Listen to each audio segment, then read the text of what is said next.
Recording in progress. Good morning. We will begin in just a brief moment.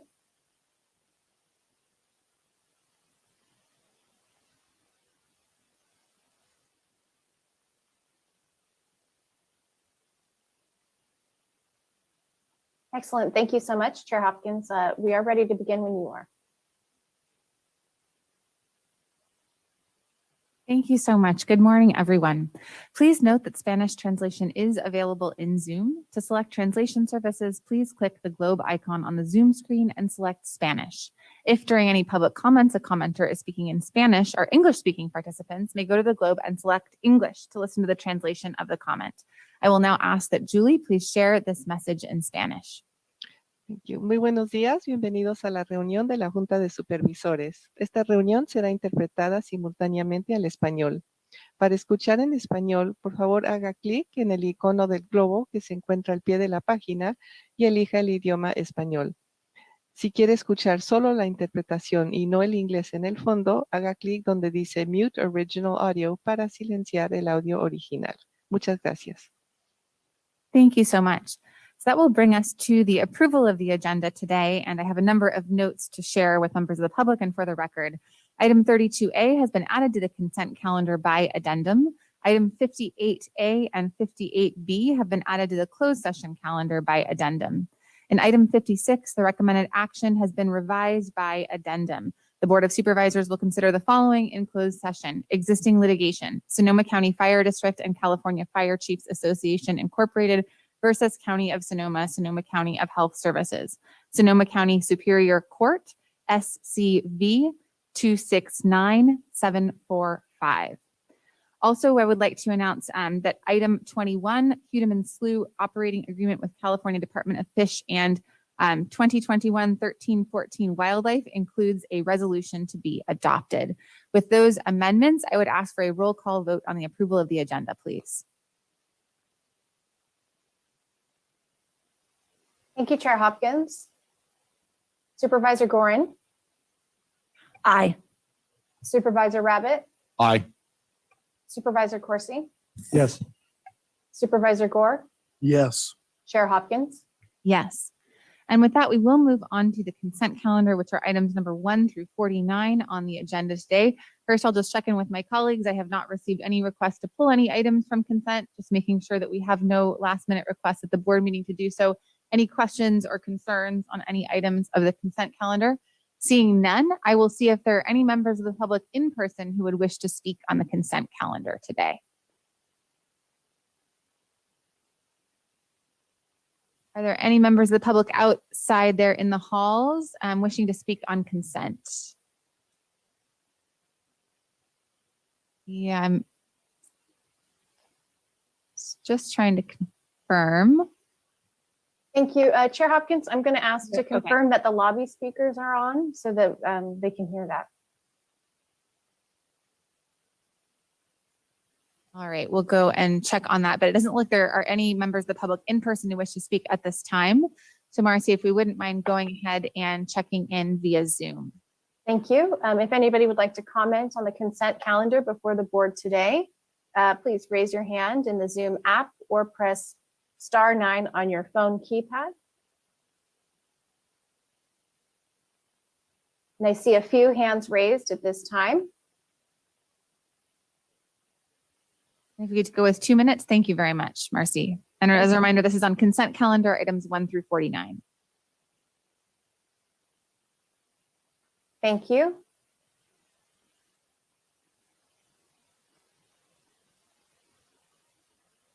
And our first individual, if you can please unmute and state your name before beginning your comment.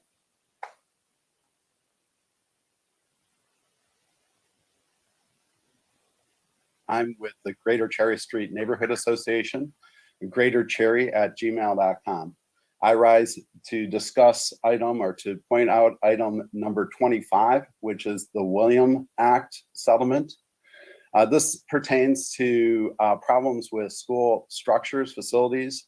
It also includes sidewalks. And the reason I come forward is that our study groups have examined schools in our neighborhood and found substantial defects with sidewalks as well as perimeters of schools for security reasons.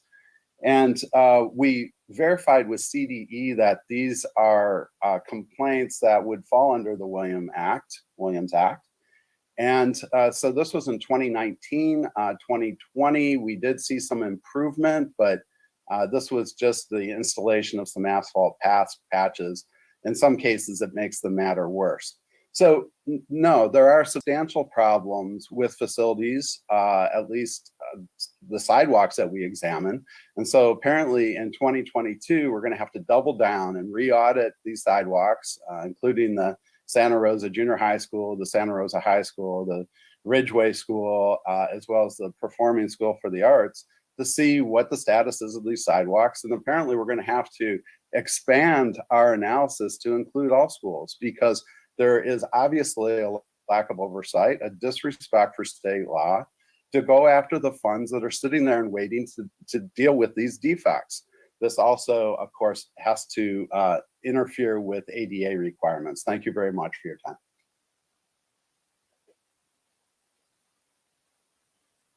And the next commenter is Terry, and then Phyllis, if you can please unmute and state your name before beginning your comment.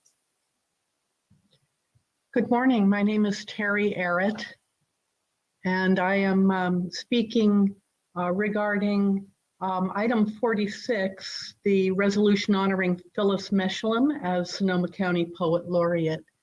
I'm so pleased for this opportunity to recognize Phyllis Meshlam in her role as Sonoma County Poet Laureate from 2020 to 2022. She is a longtime resident of Sonoma County. She's published 4 collections of poetry, most recently Land of My Father's War, which won the Artist Embassy International Award. Her work has appeared in many literary journals and anthologies. Phyllis is also the editor of Poetry Crossing, Cal Poet's 50th anniversary lesson plan book, which is an inspirational resource for writers and teachers. Phyllis is a shining light in our literary community, especially her work with young writers in the Cal Poets program, the Poetry Out Loud program, and many events her students participate in, including the Petaluma Poetry Walk and the Poetry of Remembrance community reading. She has reached diverse communities through her teaching and writing, from residents at Napa State Hospital, veterans, preschoolers, English language learners. Her work is imbued with her passion for justice, sensitivity, and inclusiveness that makes her uniquely qualified to serve as our literary ambassador to our county. Thank you very much. And if the next commenter can please unmute and state your name before beginning the comment. Hi, I'm Phyllis Meshlam, actually. Thank you, Terry. And I would just like to say, during my long career as a poet teacher, I was graced to hear flocks of words fly through classrooms. The children who wrote them always inspired me.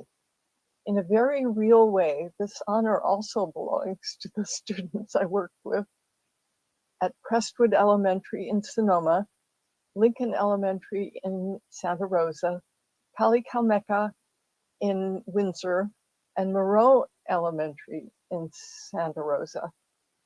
Thank you all so much.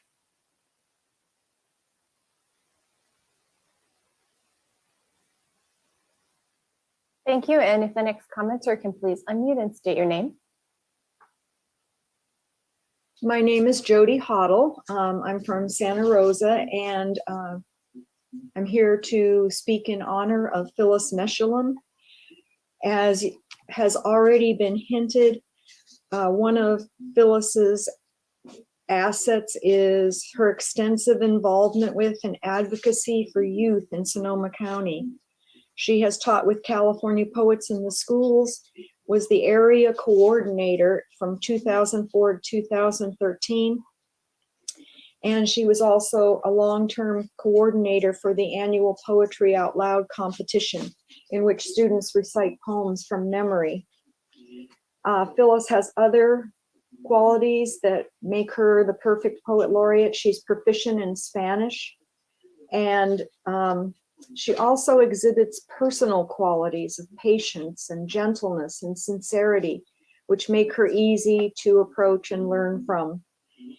Finally, one of the things I most admire about Phyllis is her passion for justice, the environment, and peace.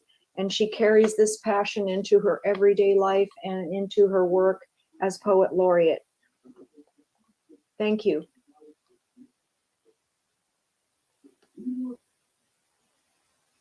And if the next commenter can please unmute and state your name.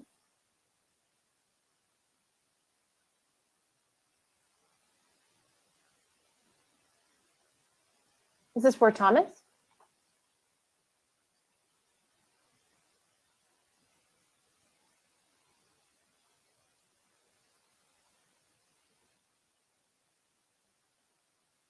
Thomas, you should be able to unmute. Are you hoping to comment on the consent calendar? Yes, thank you. I was looking at the agenda and not able to unmute. I'm commenting on number 26, consent item number 26, number 28.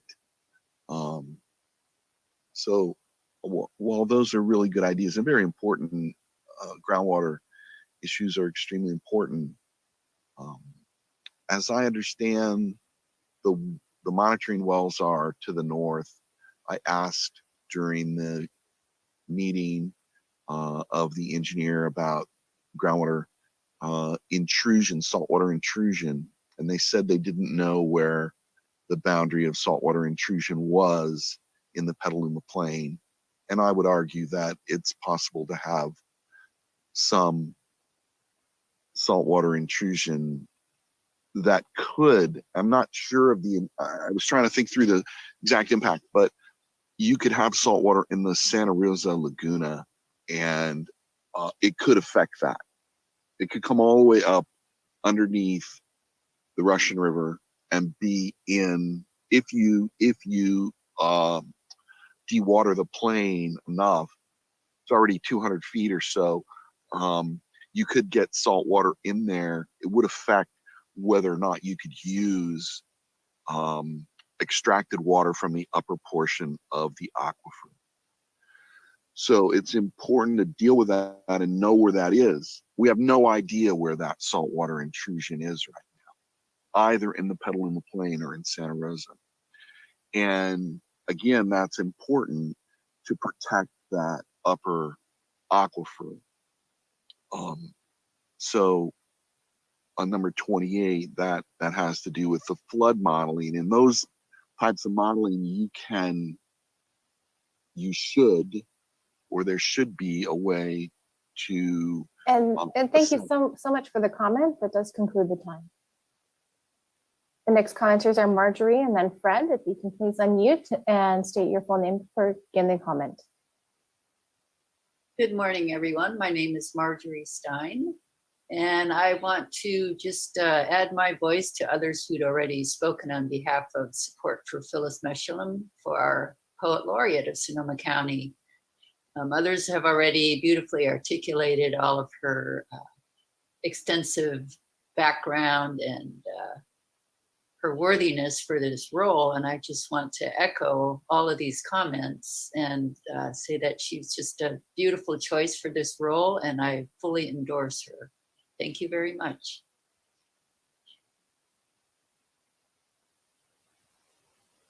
And if you can please unmute. Good morning, Chair Hopkins and Board of Supervisors. I just wanted to take a couple of moments here to speak to the saltwater intrusion comment, as I'm sure that a number of you are probably aware of as being directors for groundwater sustainability agencies, that saltwater has a particular chemical signature, and monitoring wells are going to show that. It's not going to appear magically out of nowhere. And the GSAs have got monitoring wells that are going to show that saltwater signature, particularly if it's really far away from the coast. It would be highly unusual. So I just wanted to say that there is an objective chemical way to find that, and it's not hidden or somehow unknown. Thank you very much. Thank you. And with that, Chair Hopkins, that concludes public comment. Thank you very much. And now I'll bring it back to the board to see if there are any questions or responses. Supervisor Rabbit? Well, I was going to respond to Thomas's inquiry regarding the Petaluma Basin. I think the last caller actually clarified it. We do have some idea of the limits of the saline intrusion, and through ongoing well monitoring and monitoring wells, we'll continue to refine the limits. I think Petaluma, of the three basins, three GSAs, probably has the least amount of data collected over the years, the smallest amount of wells as well. It's partly because of that. So we'll continue to refine that, understand that. But the last caller also made the point of it's easily detected. And if if you have a well, you know if you have saltwater intrusion. So I appreciate that, and I appreciate the concerns. Thank you, Supervisor Abbott. Any other comments or responses from members of the board? Seeing none, I would like to just briefly congratulate Phyllis Meshullam and thank all of the folks who called in to speak on her behalf. I remember the good old days when we could all meet in person and have an opportunity, to get to know the poet laureate and to have some conversations in person. And I look forward to that once again happening at some point in the future. But congratulations, Phyllis, and thanks for everything you do for our community and particularly for inspiring the youth. With that, I would go ahead and ask Marcy to please lead us in a roll call vote on the consent calendar items 1 through 49, please. Supervisor Gorin, Aye. Supervisor Rabbit, Aye. Supervisor Corsi, Yes. Supervisor Gore, Yes. Chair Hopkins. Yes. And with that, we will go ahead and move on to our first item on the regular Through the calendar. chair, I apologize if we can do the Sonoma Valley County Sanitation District vote. Thank you for the reminder, Marcy. Thank you. Supervisor Gorin, Aye. Mayor Agramonte, absent. Chair Hopkins.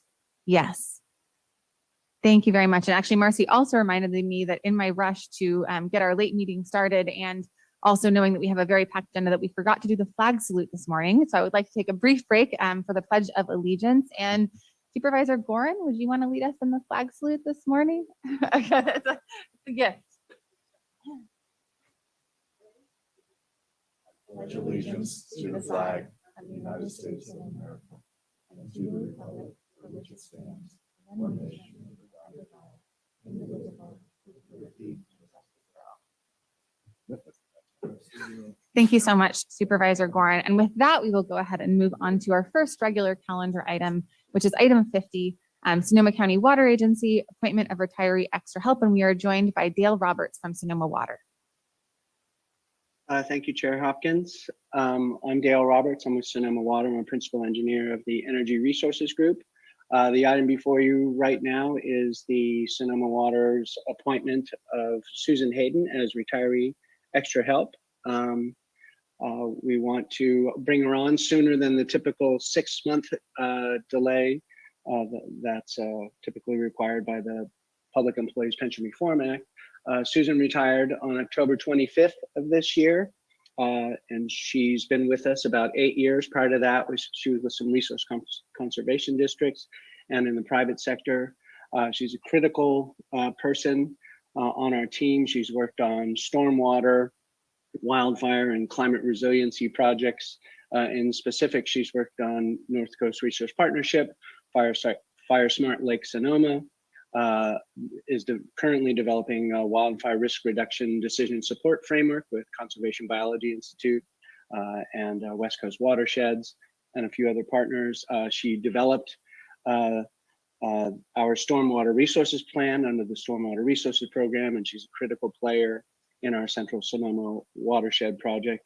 And she was a critical team member on our climate adaptation plan that this board approved back on October 19th of this year, and we're beginning to implement many of those elements within that. And she's a critical partner as far as she has trusted relationships with private property owners, the ag community, tribes, and other entities within the county and the region. And her experience and extensive work in climate resiliency and these partnerships and her watershed planning experience is critical to keep that going. We're looking at replacing her with a full-time position, but in the next few years to transition those relationships, we want to bring her back to continue this work that we hope you guys are pleased with. even though she's retiring, she's still got some fire in her belly. She doesn't look like she's old enough to retire, but she was able to make it work. She's dealing with generations above her and generations well below her family. So we won't burn her out too hard, but we'd like to bring her back. So we Sonoma Water staff recommend that the board certify that you appoint Susan Hayden as a project specialist, retiree extra help. She didn't accept any retirement incentives upon her retirement. The appointment would not be more than 960 hours per year, which is standard retiree extra help durations in a year. And per the Internal Revenue Code, Susan meets the requirement of being normal retirement age, but as I said, she doesn't look it. So unless you have any questions, or I'll take questions, but that's our recommendations before you. Thank you very much, Dale. Any questions from the board? Supervisor Gorin and then Supervisor Gore. Stop, Dale. We love her. Thank you so much for bringing her back, putting her back to work. You're right. She should not have retired. Thank you. Supervisor Gore. It's so very rare you have an opportunity in public session to call out exceptional service of somebody who never asks for it, never does it for any other reason than just doing what's right and getting it done. Susan, want to state that I not only appreciate you and all of us, but we admire you, your work, your commitment to public service, and this is an absolute yes, a hell yes from me, and an excitement of moving forward. So thank you, and the work of you have two appointees on the North Coast Resource Partnership. We know that it's go time, and you're the right person to lead us there. Thank you. Thank you, Supervisor Gore. Anyone to my left? Supervisor Rabbit. Sure. Always thankful for Susan's work. Thank you, Dale, as well. But thank you for Susan. It was, and I know you listed off all the stuff that Susan's been involved with. She has been involved with, like down my way, Zone 2A, for quite a while. And you noticed today on our item 28, that consent item regarding the Petaluma flood model integration between the agency and the city of Petaluma. So important. Obviously, the city of Petaluma has, I think it's still called XP Swim. That's what it was when I was there. The model for the flood control that the new flood control project was modeled after. But obviously floods don't understand city limits and need to go out into the watershed. So appreciate that work. Appreciate Susan's work looking at the whole and really being an integral part to bring people together. Very appreciative of that and look forward to continuing it here for some short period of time to Susan's desires to continue to work. So thank you. Supervisor Corsi. Susan, in case it isn't clear yet, you're missed already. I have no questions, fully support this.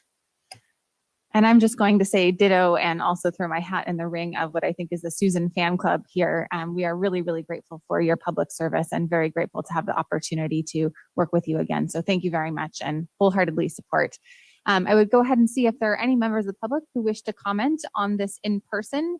Again, this is item 50. Seeing none, I will go ahead and ask Marcy if there are any members of the public who wish to comment on this via Zoom. Thank you. Please raise your hand in the Zoom app or press *9 to raise your hand if you are a phone-in attendee to comment on item number 50.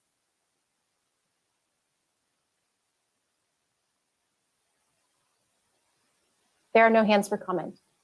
Thank you very much. So then I would ask you, Marcy, to go ahead and please lead us in a roll call vote on this item. Supervisor Gorin. Enthusiastic, yes. Supervisor Rabbit. Aye. Supervisor Corsi. Yes. Supervisor Gore. Yes. Chair Hopkins. Yes, enthusiastically. Thank you so much, Dale, for bringing this item to us, and look forward again to working with Susan. With that, we will be moving on to item 51, which I think is the item that a lot of people have been waiting for, which is the 5th public hearing to introduce, waive reading, and adopt an ordinance to revise Sonoma County supervisorial district boundaries based on the 2020 federal census data. But before we begin, I do need to take a couple of moments to address some allegations that were made publicly against the county regarding the propriety or impropriety of a closed session. I take allegations against the county very seriously, and I also take allegations against good people very seriously. And so one thing that I want to share before seeking a vote from my colleagues to be able to actually disclose some of the information pertaining to that closed session is really regarding County Counsel Bob Pittman and CAO Cheryl Bratton, who are absolutely consummate public servants. And I want to make it very clear that CAO Bratton and Counsel Pittman do not exist to serve the individual whims of individual members of the Board of Supervisors. They are here to serve the public. They are here to serve the institution of county government. And yes, they are here to serve the interests of a majority of the elected officials who represent county government. They are good people, and I worry that what has been said publicly undermines their integrity. And these are human beings of tremendous integrity who work extraordinarily hard and are available at all hours of the night and awake all hours of the night, really working on behalf of the public that they serve. And so I just wanted to sort of stand in their defense before seeking a vote of my colleagues. I would actually move to waive the confidentiality of the closed session that was conducted, I believe, on November 16th, to allow County Council specifically to share the basis for going into closed session on that date, and seek a second on that motion and a vote of my colleagues to do so, so that we can clear the air and hopefully move forward with the integrity of this critical process intact. I'd second that. And unless there are any comments from members of the board prior to taking that vote, I would ask our clerk of the board, Marcy, to please conduct a roll call vote on this item. And then I would ask Counsel Pittman to make a statement for the record. Supervisor Gorin, Aye. Supervisor Rabbit, Aye. Supervisor Corsi, Yes, Supervisor Gore, just clarifying specifically to waive any confidentiality. This, It's to waive the confidentiality for the Yeah. basis of going into Yeah. closed session. that sounds good. Thank you. Yes. Chair Hopkins. Yes. And so I would ask Counsel Pittman to discuss the basis for going into closed session on that date. Thank you, Chair Hopkins. So as the board and the public are aware, closed session is a limited exception to the Brown Act requirement that the board take its action in full public view in an open meeting. The purpose of closed sessions depends on a closed session has to fit into one of the limited categories. And the purpose of a closed session under the anticipated litigation, significant exposure to litigation exception, is an opportunity to allow the board to minimize risk to the county. To get into closed session under this exception, there has to be a need to discuss a threat of litigation. And just so everyone is clear, the threat of litigation, significant exposure is sufficient. It does not require an express threat that says, I'm going to sue the county. It is a set of facts that on its face would constitute a violation of either a process that you're required to follow or the rules that govern the action you're about to take. There's a need to explore strategies to minimize liability or to address a threat. There's a need to identify any deficiencies or gaps in the county's process and take corrective action or propose corrective action if appropriate. County Council vets all requests for closed session and provides advice to the board on the legality of going into closed session. Ultimately, it's the board's call where, in its opinion, upon the advice of legal counsel and based upon existing facts and circumstances, there is a significant exposure to litigation against the county. For the closed session in question, the county had significant concerns about legal challenges to the ordinance adopting the maps based on the notice received from the U.S. Department of Justice sent to all state and local agencies in September that the DOJ would be scrutinizing the process of redistricting very closely. And there are a significant number of counties and entities within the state of California who are already being challenged by the DOJ and a couple of others who are currently under investigation by the DOJ. For this purpose, the DOJ has both established a hotline to encourage members of the public to send complaints and comments regarding possible violations to the DOJ voting section. And it has independently initiated examination of certain redistricting processes. For the county's specific closed session, we received through various board members multiple social media posts, emails, and oral comments alleging political and racial gerrymandering in the drawing of the maps and asserting possible misconduct on the part of certain members of the Advisory Redistricting Commission. The intent of closed session is not to deprive the public of the opportunity to weigh in. And in fact, the actions the board can take in closed session are very limited.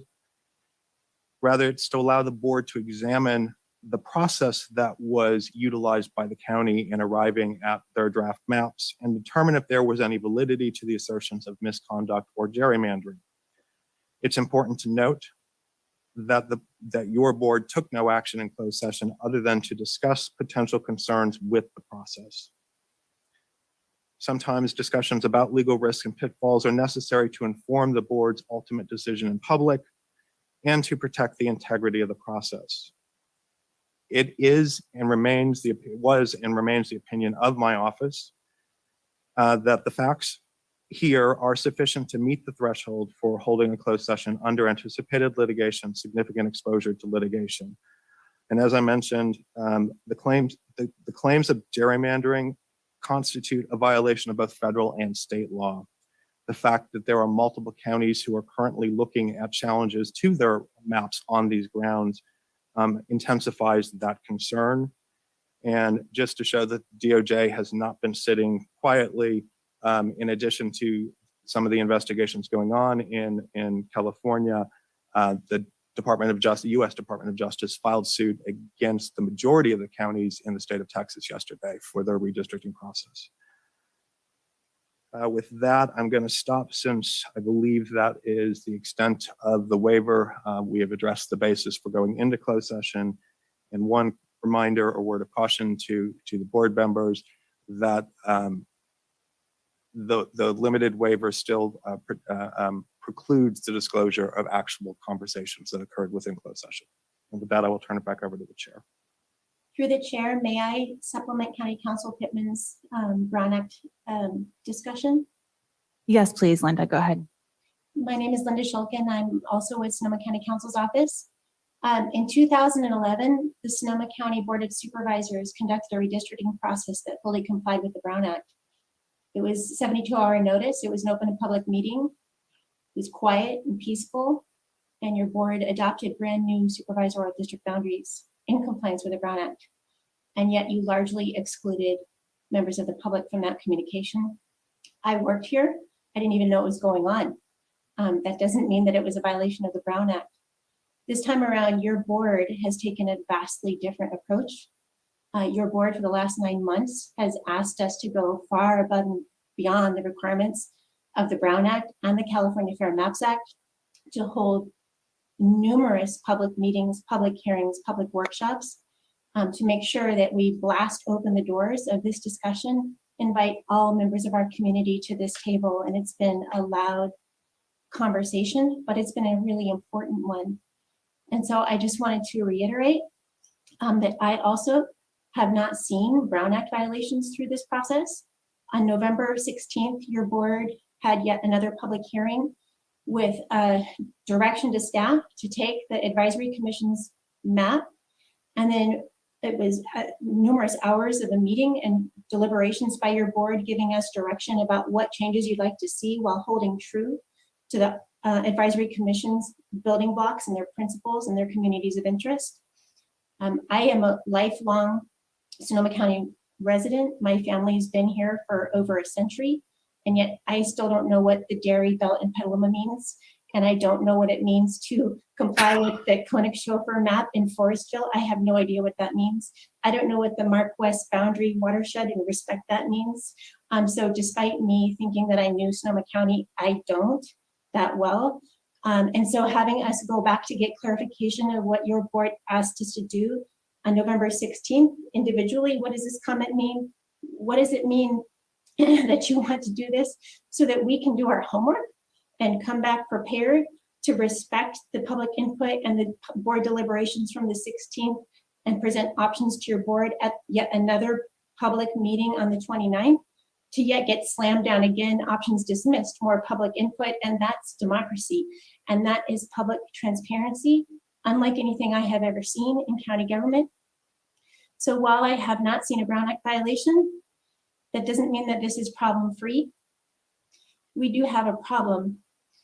We have an advisory redistricting commission that has poured their heart into this work, and they feel like they have not been heard, and they feel like they have not been respected.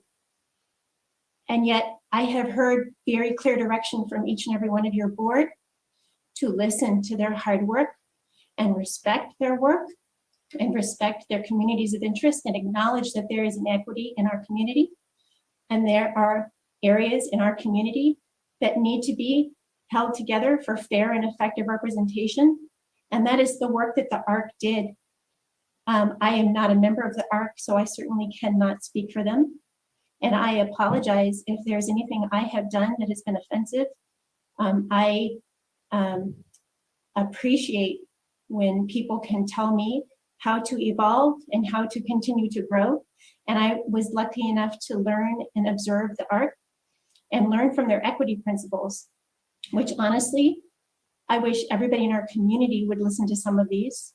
Their values were compassion, empathy, respect, dignity, integrity, transparency, coming from a place of love, inclusivity, and belonging, to acknowledge that there are areas in our community that have not received the same level of government services and need to be having a fair and effective representation, and welcoming all comments and questions, and having a humble approach, and having kindness and respect.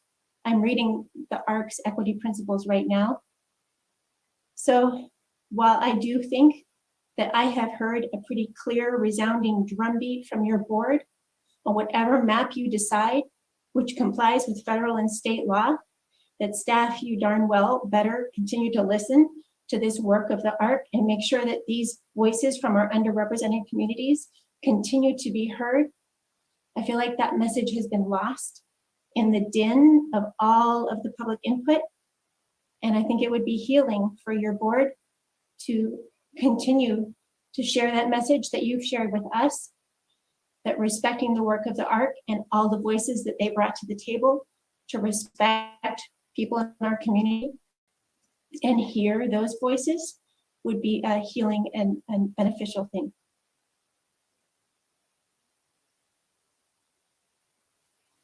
Linda, I'm not sure what to say after that, because that was so beautifully put. And I do think that our community is in need of healing. I do think that actually everyone has been operating and striving to enact those equity principles. And I think that we also need to take responsibility for things that have happened that have made the ARC feel less heard and less represented. But certainly I am coming to this meeting with the interests of the ARC equity principles. And I look forward to having the conversation and hearing from members of the public today. But just mostly I want to say thank you, Linda, because I think that you shared far more eloquently and beautifully than perhaps any of us have to date the intent of this process and the importance of it and the weight of it and how it shouldn't be easy. It shouldn't be what happened in 2011, where it is a rubber stamp process. We need to draw lines, we need to make changes, and we need to truly listen to the community. Anything to add, Linda? Just that I am nothing but an observer here, and I have learned from the ARC. It has changed my ways. Their September 16th meeting about equity and their last meeting on October 25th, every member of our community should watch it. It is Sonoma County coming together and shedding our differences and rallying around our commonalities so that we lift up our underrepresented communities together and we work together as one Sonoma County. Thank you, Linda. Supervisor Gorin? Linda, I really wanted to thank you for your heartfelt comments, your emotional comments, delivered with intellect, integrity, passion, and serious message about listening and hearing to underrepresented voices in our community. I think that has been a theme over the past 2 years. Folks have really struggled with COVID, and a lot of social movements, Black Lives Matter, Asian Pacific Islanders, a lot of folks are standing up and saying no more. And we have members of our community standing up and saying no more. We want you to hear us because we have legitimate interests in recognizing and honoring the communities of interest all over, the little pockets of communities of interest all over, whether it's Roseland, Moreland, the Springs, the river area, parts of Rohnert Park, parts of Petaluma, actually. So I think they're really serious lessons to be learned from this process. And I thank the community for standing up and taking notice of this process. Everyone is talking about redistricting and the process that we are going through to choose boundaries, not for political gain, but to recognize the different kinds of communities of interest. And we'll embark on another discussion today, and hopefully we can resolve and settle things out. But Linda, you've been involved in both the ARC deliberations, not easy. And Yvonne and Crystal, thank you for the work that you've been doing. I think in hearing the supervisors from around the counties around California, many counties are struggling with redistricting because we do have different rules and rules that demand public participation and openness and transparency. So we will attempt to get to that and start the healing process, hopefully very quickly. Thank you all for your work. And thank you to my colleagues on this board. It's been hard on all of us going through this process the past couple of weeks and hearing and reading probably hundreds of emails from all over the county. So thank you all, and I'm ready to engage in conversation. Thank you, Supervisor Warren. Anyone else? Supervisor Corsi? Thank you, Ms. Shilgood, for that statement in support of members of the ARC. I too want to support their work.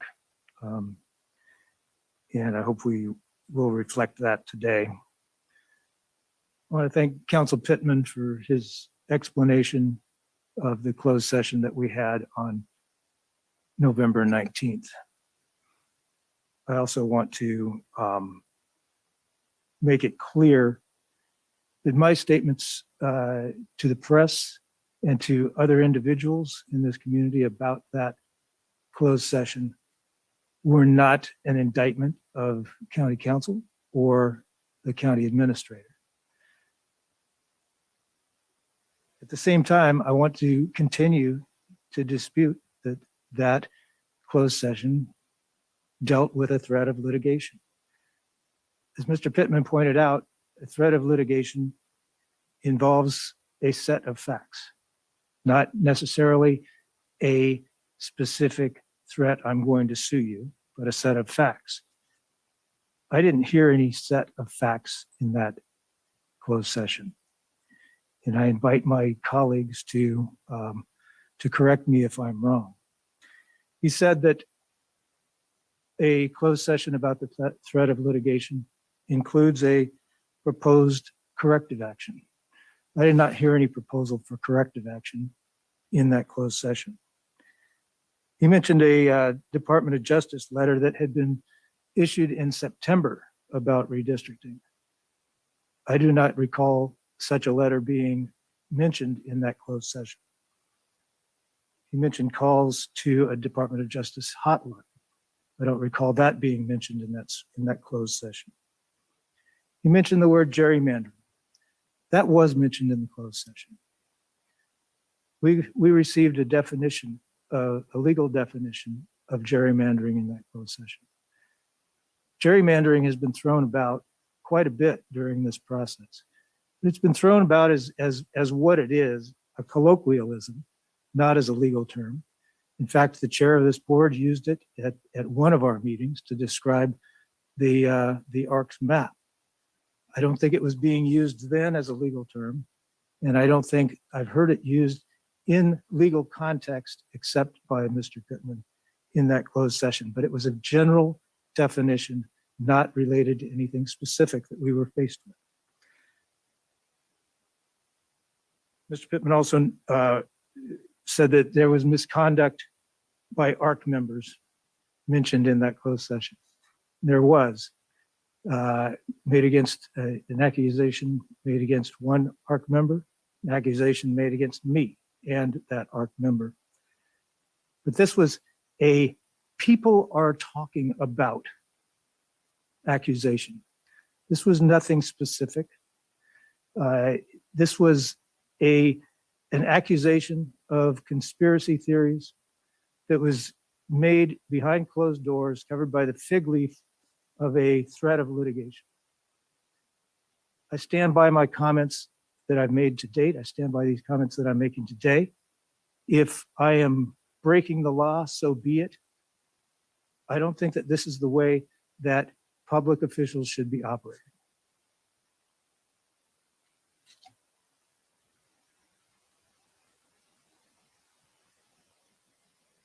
Supervisor Gore. Yeah, let's jump in. So first of all, I want to state that there's been the words accusations used twice this morning from different individuals, and I inherently believe that that people are trying to figure out what's going on. I haven't heard what I have had come up from different areas as accusations of character. I've heard a lot of angst about the process as much as the products that are delivered. And I've heard the angst about process by the members of the ARC, the Advisory Redistricting Commission, that I've twice voted to support those recommendations. I have also heard, as we mentioned before, words used of communities of interest, of equity, of gerrymandering and other things very flippantly in a part of a very contentious, controversial, and imperfect process. On the other side, I want to acknowledge that while this is an imperfect and controversial process in Sonoma County, it is everywhere. Just open up your Google and type in county redistricting. Residents press for change, rushed process, gerrymandering, city split, votes 3-2 to rapidly change districts, accusations of gerrymandering. All these things come up for all different counties around this great state, and it's because it is inherently always going to be a pardon my French, but a screwed up, difficult process to undertake. I think we've done the best we can, and I want to speak specifically into the closed session side. Is that there was the discussion that came up very specifically about concerns in the community that we were going to get litigated, and it was sometimes that comes up in one way or another. I look down and I honor my colleague Supervisor Gorin over here and what we've done in going in. I look down and I honor our chair, Supervisor Hopkins, in her public comments about what she's done and what she's looking at. I honor my colleague Supervisor Corsi down here, and the discussion and the call to question on where we're at and where we're going. And my colleague Supervisor Rabbit, representing South County. If anybody has watched this process, you have seen that all of us have battled. We are, just as the community is, bloody and trying to figure out our role with each other right now and going forward. And I'm ready to move towards resolution because today is deadline day. It's a different kind of D-Day. And so whatever it is, I look forward to working with these colleagues going forward to finish out our year strong and open into next year. And I don't have any accusations to add to the table. I actually am going to be the person who pulls back on that and tries to lower the temperature because I don't think that there's any impropriety other than us going through a very imperfect and bloody process that everybody feels disappointed in to a certain degree. But ultimately, it is going to, what I see before us is some true changes to the makeup of Sonoma County. So as much as we continue to attack process and consultants and staff members and commissioners and or people can attack them and supervisors and constituents, I'm here to play ball and get us to a imperfect solution that will be a better Sonoma County, I feel, from what I see, and to honor the work that's been put in place. Thank you. Thank you very much, Supervisor Gore. Supervisor Gorin. Supervisor Gore, thank you for your comments. And I hope we now can set the stage for a serious conversation about where we're going. But I have to say that it distresses me that we are in this controversy as a board. We work very hard at working together collaboratively with pure intent at trying to reach a resolution that makes the most sense for the county as a whole. And it also distresses me that we have letters from the public accusing us of making decisions that would benefit us politically. None of us are in this job to benefit politically, personally.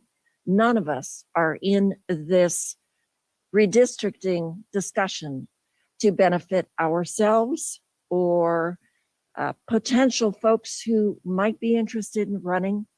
I've clearly said I am not running for reelection. And so I'm so happy that I can come to this not fearing for my political future, if I would ever. We were elected to make the bold decisions, to make the right decisions for the benefit of the county and all of the constituents. And I want to comment that I hope our board will heal. We will get through this process and we will tackle the next really big issue or two or three or four together collaboratively. And so please have patience with us. We will work together to get to the right decisions. Thank you, Supervisor Gorin. Supervisor Rabbit? Yeah, no, thank you very much. And it's unfortunate that we're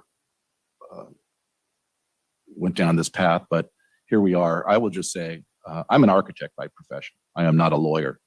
I look to the attorneys for their advice. I trust our attorneys, and I think that, correct me if I'm wrong, Mr. Pittman, but do you not run the largest law firm, public or private, in the county of Sonoma? So I think that threat of litigation was thoroughly explained to me by our county counsel, by our deputy county counsel. Again, with the backup of the largest law firm in the county of Sonoma. I think there's really two issues at play. You could personally disagree with going into closed session on any given matter. That's fine. There's 5 of us, and you know it's a majority rule kind of place here. The other issue that's more concerning really is the disclosure of closed session meetings. And I know that even has more severe ramifications than simply a cure that you can do for a notification process or something else. And I think we need to be very careful. There's a lot of rhetoric, the narratives that are out there, the rhetoric that's out there is really unfortunate because at a time when we should be talking more to each other, there's more people yelling at each other, screaming at each other, accusing one another. And really, it's a matter of sitting down and really having a discussion, taking a little higher view, figuring out what is best for this county going forward. How can we go forward? You know, I know we're going to dive into the maps here shortly. The ARC committee, I think their work has been well received by this body. There has been no map that hasn't dealt with what they wanted to do with Roseland, Moreland, Southwest Santa Rosa. And I think it's really about the repopulation around that. I've never understood how the 5th into Roanoke Park was an equity issue. I still don't think it is. And that's where we need to be. It's not my map, only my map, or I'm going to go home. It's no, let's sit down and figure this out. We're going to take Southwest Santa Rosa and we're going to incorporate that into the major district that represents Santa Rosa. That's a good thing. All the boundaries, all the little nuances of where that should be is something that we have as much right to speak of. And ultimately, it's an advisory body to this board that has the ultimate authority to define those borders. Taking the input is a good thing. And this body does this all the time, as we all know, whether it's the Planning Commission, something comes to us, do we only say what the Planning Commission deliberated and can't rule? No, we add conditions, we do little tweaks, we may even go in an opposite direction. We've done that dozens of times since I've been on this body. So it is advisory in that capacity. And I think that really we need to truly understand What are the issues that are most important? How can we bring forward the best? It's never going to be perfect, and I think everyone agreed to that from the beginning. But getting past this Brown Act issue, I'm comfortable with why we're in closed session. I'm not comfortable with the disclosure of closed session meeting comments. And I think that we need to be very careful. And we have some work to do going forward above and beyond this particular issue to make sure that that doesn't happen again. Thank you. Thank you very much, Supervisor Abbott. And, for my part, I want to say that I also am not an attorney, and I always look to our trusted sources, which is County Counsel's office and County Counsel Bob Pittman. And we also actually have a CAO who came from the County Counsel's office. So we actually always have double the number of attorneys in the room that I have in any other closed sessions on any of the other boards and commissions that I serve on. I want to be very careful not to disclose confidential information from any of the other boards I serve on, but since I serve on so many, I believe that I can share a high-level anecdote to explain sort of why it can be helpful for a board to go into closed session. And actually, in some instances, it can actually provide for more information being disclosed on the record. I was serving on one of the boards and commissions that I serve on that is not the Board of Supervisors. And we were facing a very controversial decision. And there were sort of sets of facts that suggested that we would quite frankly be sued no matter which decision we made. And actually the discussion that was had and the advice that was given in closed session allowed us to ask questions on the record that got out relevant information that actually helped sort of shore up that institution against potential litigation by sharing those sets of facts on the record and asking those questions that could have otherwise potentially, had they not come out, been potential sort of pathways for litigation from one of the entities that was looking at suing the organization. And I also would like to respond to Supervisor Corsi's remark regarding my use of the word gerrymandering. I want to be very clear that I have never, ever accused the ARC of gerrymandering. I do not believe that that map was gerrymandered. However, several days prior to that meeting, I saw a social media post from a former council member actually in Sonoma County who accused that map of being gerrymandered. And so I was very careful. I tried to be careful to frame my comment as, I do not think this is the case, but for other people who are saying this, how would you respond? And the goal was actually to cure that for the record, to actually try to explain why this was not, and to actually lift up the process. But I also want to acknowledge that the use of that word, I understand, was triggering for many ARC members, and for that I apologize. But I do want to say that my intent was actually to cure and to try to protect the ARC from those accusations by having the conversation in public, because I actually believe that sort of the best way, right, to make sure that people aren't suspicious is to have those tough conversations in public. But I also want to acknowledge sort of the power dynamic that exists between the ARC and the board. And I'm sorry if the use of that word was difficult or did not sit well with ARC members. So with that, we still do have a staff presentation to get to for this item. I wanted to see if any of my colleagues have any further remarks before I hand it back to staff for that presentation. All right. We've sort of lost staff on our Zoom screen. I don't know if, are we speaking into a void? I'm a little, okay, there we go. And I will hand it back to Yvonne and Linda and Christelle. And I know that we've talked quite a bit about County Counsel's office, but I also know that the CAO and the CAO's team, particularly Yvonne and Christelle, have worked tirelessly on this, and it has not been an easy process. So I want to thank you for your work on this once in a decade, sort of an event at the county. And I'll hand it over to you now. Thank you very much. Good morning, Chair Hopkins and members of the board. I'm Yvonne Shu, County Administrator's Office. Today is the fifth and final public hearing for redistricting. Today's recommended action is to conduct a public hearing to make final adjustments to the map identified at the November 29th workshop as the board preferred map. We have our demographer with us today until noon for any adjustments. So again, the goal is to arrive at a final map today with adoption of the ordinance and map on December 14th, a day before the state deadline. December 14th will be a regular board meeting not a public hearing, and the redistricting item is scheduled for 2 o'clock on the regular calendar. Previously, it was on the consent calendar. The latest map was posted on November 30th, one day after the public workshop last week.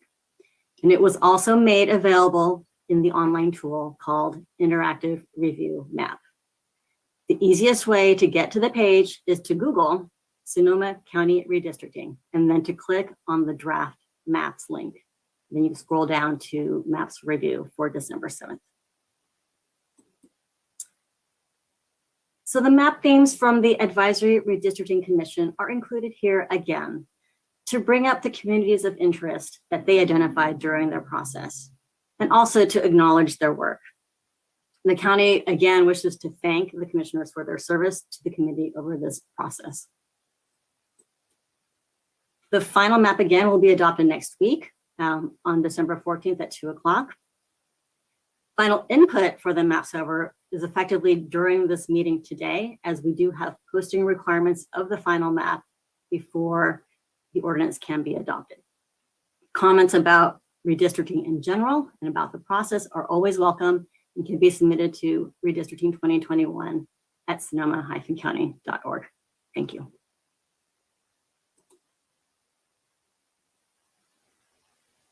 Thank you very much. So I will go ahead and bring it back to the board for any questions of staff on the presentation that we saw.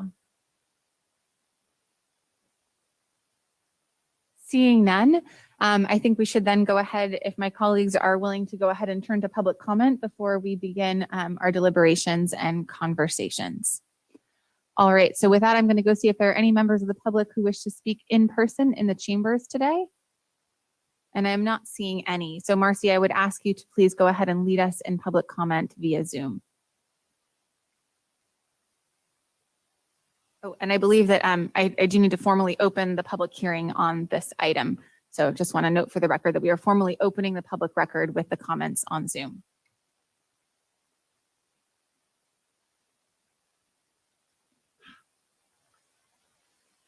Okay, thank you, Chair Hopkins. How many minutes would you like for public comment? Thank you, Karen. And I would go ahead and ask members of the audience if they would like to make public comment to please go ahead and raise their hand via Zoom. And then Karen, if you could let me know roughly how many speakers we have, we can figure out how much time to allot on this.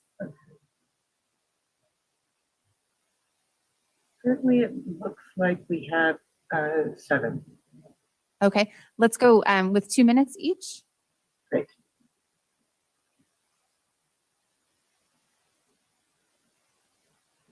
Thank you. Okay. When prompted to speak, please unmute and begin speaking. Good morning, Chair Hopkins and Board of Supervisors. My name is Fred Allbach. I'm from Sonoma Valley, and thank you for 2 minutes instead of 90 seconds. I've stood in support of the ARC map and the ARC process all the way along, and I really appreciate all of your efforts to be honest and forthcoming this morning. I think that's really important for the county to see you all being honest like that.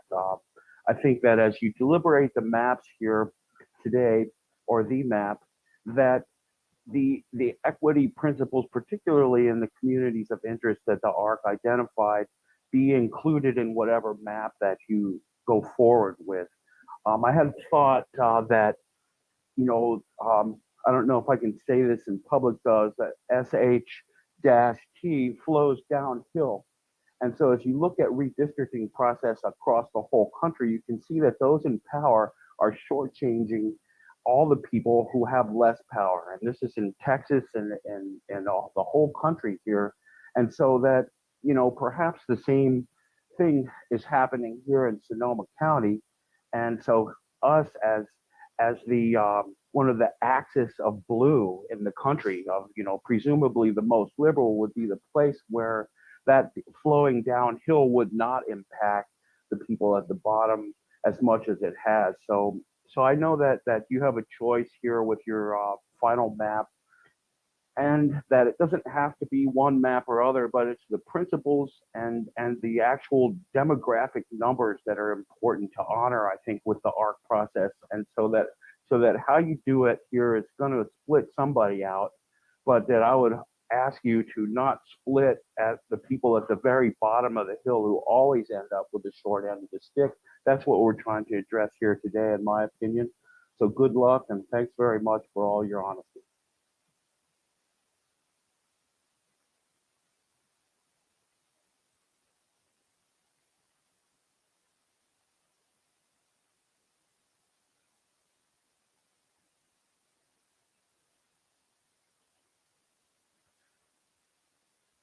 Hello, my name is Davin Gardenas. I'm calling in with the North Bay Jobs with Justice. Thanks everyone for being here. And we just wanted to speak to the extent that we don't have a position on one given map or the other, but just would rather share a reflection that it doesn't set the best precedents to not take into account the map or the recommendations of the ARC and the task of the committee that was established civically to kind of come up and put their time into this process, just because it can also affect future participation in what is our civic duty as common citizens. You know, there's an old adage that sometimes government committees and commissions are where good ideas go to perish. And we want to avoid that because we actually think it's a really important process, and the ability of just folks to actually weigh in on issues of importance as support to our elected public officials. And so we just wanted to share that reflection around this setting kind of a negative precedence in terms of people's participation in the democratic process. And we hope that can be rectified going forward. Thank you.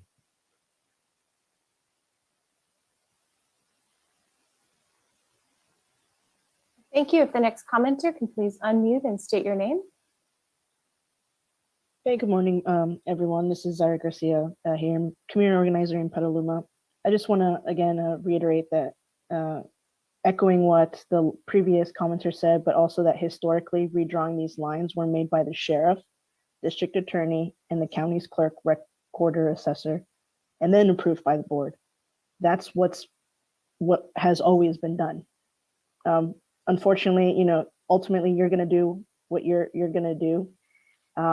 But just because it's within your legal power to do so, it doesn't make it right. It doesn't make it equitable, and it is for political gain, because you showed us where your lines were and who your ties were.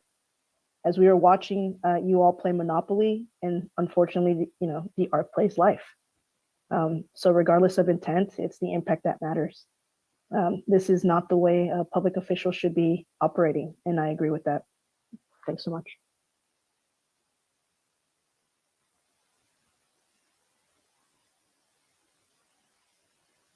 And if the next commenter can please unmute and state your name.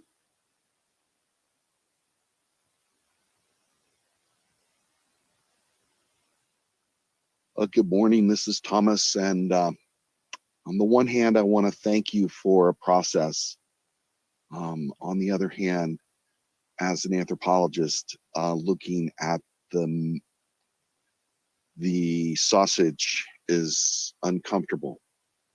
The first thing is a historic perspective. I want to say Santa Rosa lies broken in pieces on the ground. Rome has fallen.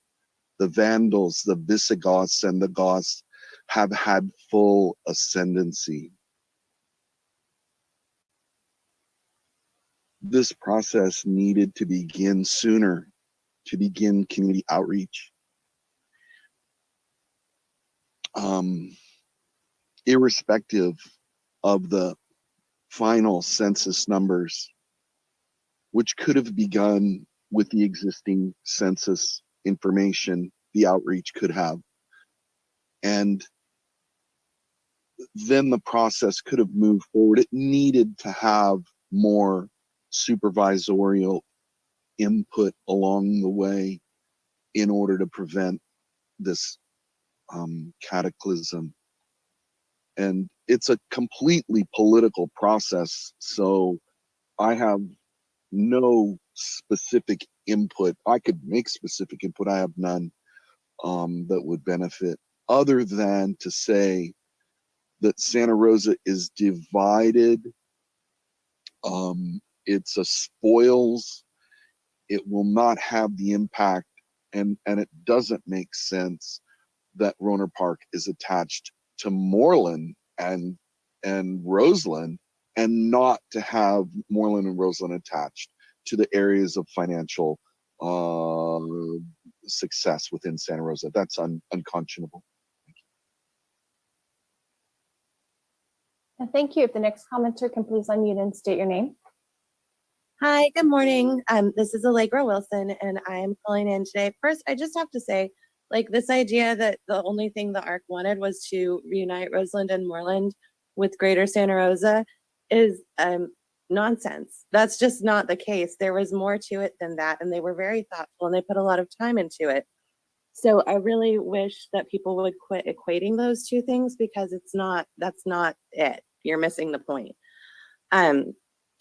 I want to say that I am frustrated by this process. I'm saddened, but I'm not surprised to read the letter from the Black and brown women who sat on the ARC, where they detailed not just the disrespect they met with following the release of the map, but the microaggressions and upholding of white supremacist systems that they experienced from the start. This is not the first time that women of color have told you that there is a problem, and I wonder what it will take to get this addressed. I'm also frustrated by certain members of the board equating this popular opinion or rural voters or small communities or other assorted populations with populations who have been historically marginalized and redlined by specifically racial oppression. The idea that residents of Roner Park have as much historical disenfranchisement as BIPOC communities is ridiculous. This is why the ARC drew their original map the way that they did. You can't please everyone. The board said that they wanted racial equity as a priority and have included it as a strategic plan pillar. But to those of you who have not supported the ARC with action and not just words, please understand that allyship is an action. Equity is an action.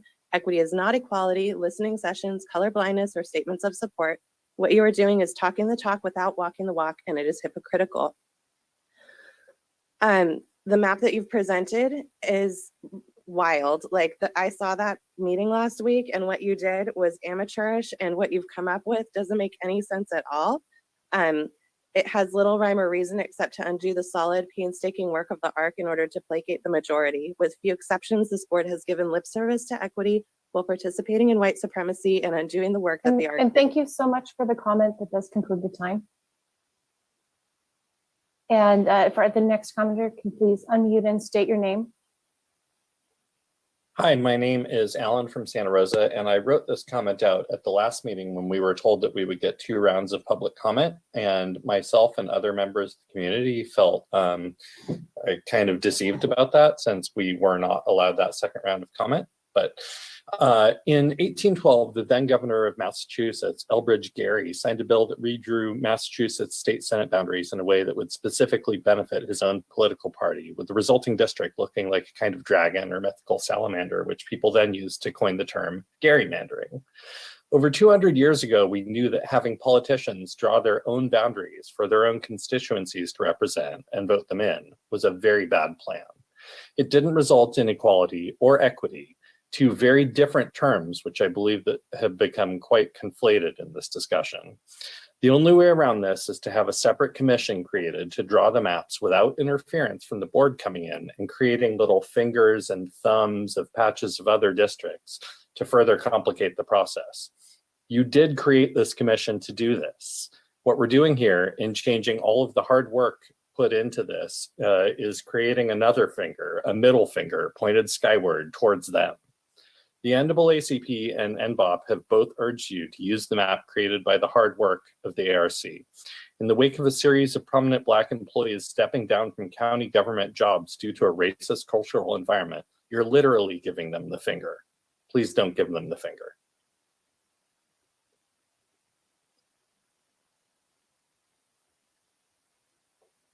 And if the next commenter can please unmute and state your name.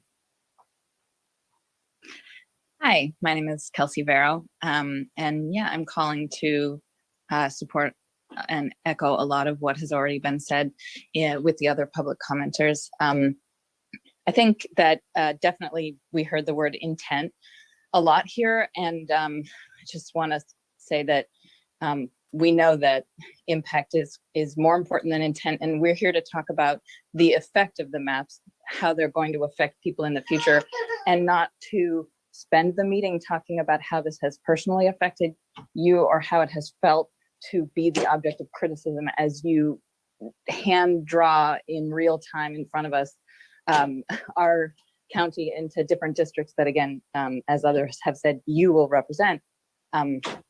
The personal element in this is not as important to the public and the public's time in this meeting as the effect of the maps.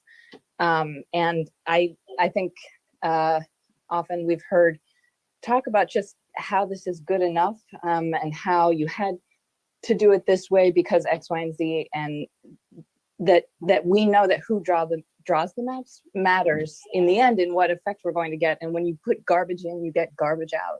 And this whole process has been really frustrating for everyone watching and following along as we sort of see this predictable effect of politics weigh out the voices of people who we have tried to empower through many means, including voting for this commission many years ago.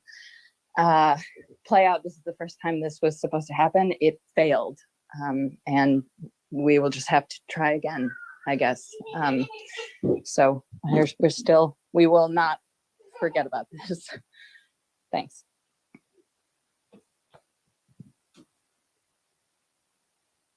Thank you. If the next commenter can please unmute and state your name. Hello, this is Eric Frazier with truthandtourism@gmail.com. I rise in support of the previous commenters that note how politics warp so many processes in this county. You appointed a board of citizens to look at this issue and come forward with their recommendations. Then you abuse process by going into a secret session. And today's meeting, you come forward with a bunch of faux outrage, emotionalism, lack of facts, whataboutism, like your jobs are too hard or something. Truly, you could have been involved and should have been involved at an earlier stage. And now we're here in a quagmire. There's no question that nobody's happy in this process.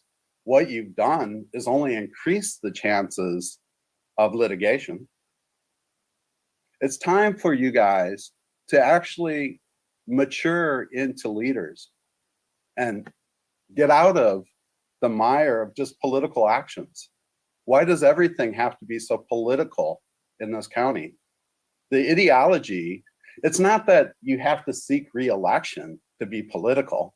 Obviously, you come forward with strong ideologies that you want to see preserved. It doesn't matter whether or not you're going to be re-elected. There's a lot of ways you can have your fingers in the pie.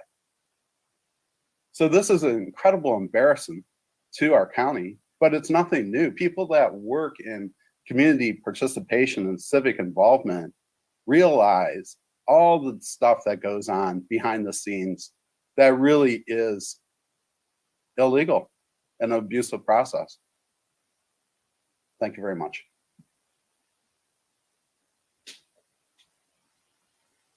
Thank you. If the next commenter can please unmute and state your name. Hello, this is Michael Tatone. I just want to say that if you're currently up there and you're talking about intent, your intent behind this, you should be aware of how incredibly self-centering that sounds. And as being extremely self-centering, it draws a lot of doubt about what your intent is here. And to me, we've seen this pattern of behavior occur so many times in this county where you have a diverse group of people that's appointed to do a particular job and they are just ignored, sidelined. And, you know, it's the politics that ultimately wins out and where all the decisions get made. So this is a story that we've seen a billion times, and we already know what's happening here.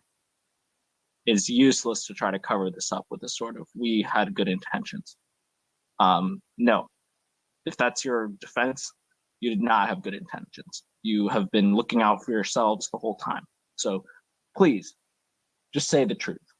This is a political power grab, and we see it for what it is. And it's frankly going to influence which supervisors we choose to support in the future. And it's had a lot of influence on me. I'm really, I'm really glad for the things that Chris Corsi has said being on the board, and I'm disappointed in everybody else. Thank you.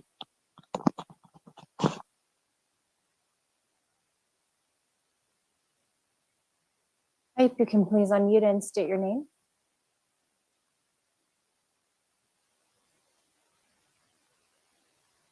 This is for Fred, if you're able to unmute. Didn't you already get my comment? We did. Thank you, Fred. I appreciate that. Your I'll hand go is back again. up. Thank you. Thank you. The next commenter is Jenny, followed by Sarah and then Lee. Hi, my name is Jenny Levine Smith and I live in Healdsburg. I am calling to join my fellow public commenters in urging the Board of Supervisors to move forward with the map created by the Redistricting Commission. Part of what I do with my work in diversity, equity, and belonging is to hold up a mirror to leadership so that they can more clearly see the ways in which the systems they lead are perpetrating harm, particularly around race, and the opportunities that they have to mitigate that harm and move towards healing. When the County of Sonoma created the Redistricting Commission, and when the commission became representative of the community as a whole, and in particular, when community members of color became better represented, that was an acknowledgement and a start to the mitigation of longstanding government-backed racialized harm. The people who are closest to the pain of the problem are the closest to the solution, but are often the furthest from power. The county had an opportunity to disrupt that reality, and the people on your commission, and in particular the people of color, held the county accountable, securing resources for community engagement and for the drafting of equity principles to guide decision-making and so on, forging a path towards the possibility of healing. But as you know, the story doesn't end there. After countless hours of labor, physical, intellectual, emotional, the board now threatens to throw the opportunity away, and in doing so, to toss the work and the heart and the wisdom of the folks who did the labor away as well, rendering a process that could have led to healing into an exploitative one instead. To be clear, equity is not in intentions. Equity is in action. Respect is not just about listening. We operationalize respect when we listen and respond with resources and implementing the solutions generated by the people who are closest to the pain of the problem. Your decisions do not happen in a vacuum. Neutrality is impossible. There are always trade-offs. The decision you have to make is whether you will stand with the community members you commissioned to do this work in the name of equity or to stand against them. There is no in between, because at the end of the day, there will only be one map. The question now is which one? Thank you. Can the next commenter please unmute and state your name? Hello, my name is Sarah Marikas.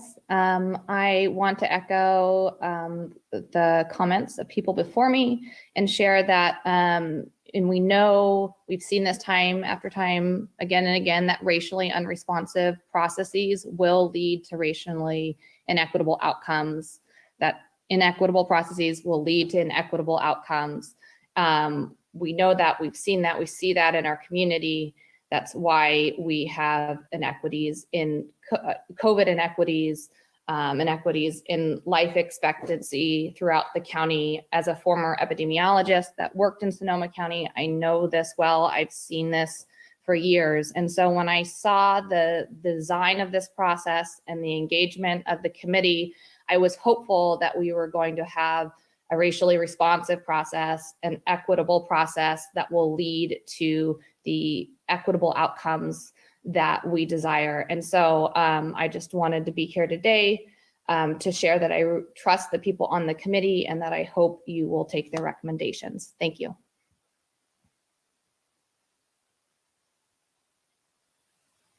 Thank you. If the next commenter can please unmute and state your name. Hi, this is Lee.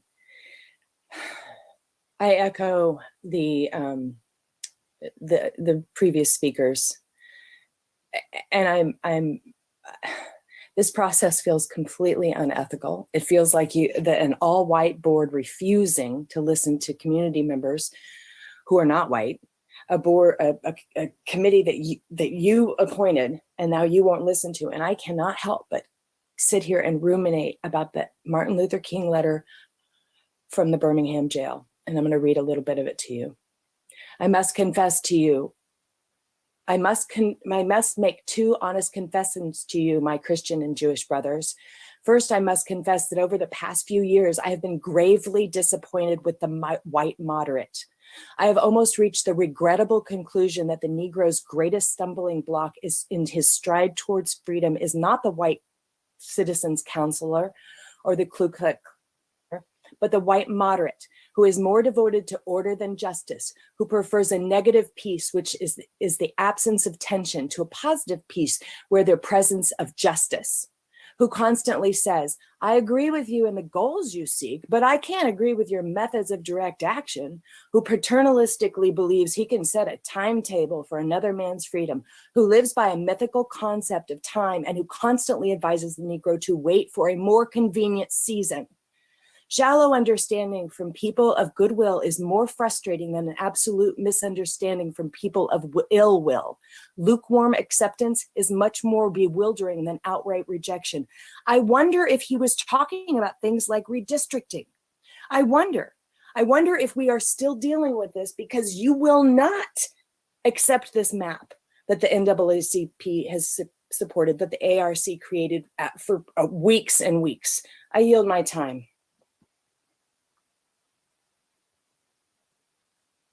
Thank you. The next commenters are Bailey, Chris, and Rachel.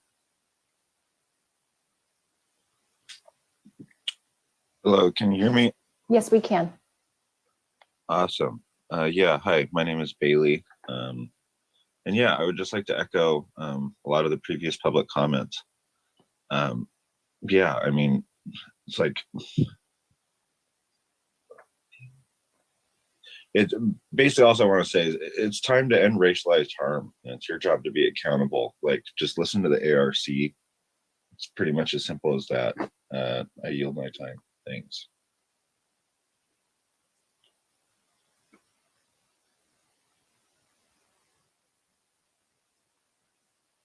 The next commenter can please unmute and state your name. Good morning, Board of Supervisors. My name is Chris Rogers. I'm the mayor for the city of Santa Rosa. First and foremost, I want to thank you for the public comment opportunity. I really wanted to call in first and foremost, support the work that's been done by the Independent Commission and the ARC map. I don't want any of my comments to be confused in lack of support for that, because I do support that and think that the supervisors should adopt it. I did also realize that there hasn't been a single comment yet that has actually talked about the map that is being presented forward. So I want to give some context around that as well. If the intent of the Board of Supervisors was to draw a map that didn't urbanize the 5th district, that intent has failed. The proposed map now pulls the 5th district all the way to Mendocino Avenue in Santa Rosa, crossing 101 and taking in part of downtown and Railroad Square. If the intent was to not urbanize the 1st district, the board has also failed in this map, as I believe that the 1st district now has more Santa Rosa residents than any other district, including the 3rd district that is the intended core for the city. That means that the 1st district is the largest Santa Rosa map, which was not one of the intents. If the intent was to justify and to listen to the voices in Roanoke Park, this map has failed because it splits Roanoke Park, which is the thing that we heard first and foremost that Roanoke Park community members did not want. I understand that the board is going to continue to talk about this map and the ARC map. I would encourage you to listen to the public comments. If you do choose to tinker around Santa Rosa, and we know that Santa Rosa needs to be split, I would encourage the board to continue to use the principles that the ARC did to not divide the downtown, to not divide our historic district, to look at the actual character of Santa Rosa's neighborhoods when making those adjustments so that we have a map that our folks in Santa Rosa can get behind as well. But we do support the ARC map. Thank you. Thank you. The next commenter can please unmute and state your name. Hi, can you hear me? Yes. Hi, my name is Rachel Hunley. I'm a former member of the Sonoma City Council and former mayor. I give this comment in my complete individual capacity as someone who's been interested in this important process and has been following all of your meetings. You know, when this project started, I was excited because, you know, it's always an opportunity to do things a little bit better than was done before. And when the board assembled the ARC, and in the end, with its 19 members, it seemed like it was going to be something that was truly progressive and was going to, you know, push our county forward in a good way.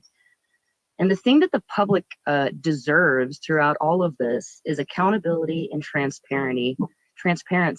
And accountability includes accountability between members of the Board of Supervisors and with staff. Instead, unfortunately, what I've been watching is a parade of gaslighting. This includes the agenda summary today. This includes words by your attorneys today, by your chair, and all of you except for the lone supervisor who has been brave enough to stand up. And I know that that's not easy to do. What transpired at the last meeting in a hastily assembling that was a travesty. And it's, you know, and after a careful process was performed by members of the ARC, it just makes me really sad to see where things are today. And I also just want to note that the way that the Black and Brown members of the ARC have been treated has been shameful, you know, including you, Linda, accusing one of them of committing a crime in furtherance of your own political interests. And the sad thing is, so far it seems like it's going to work. So I hope that you all will take this moment to reverse course.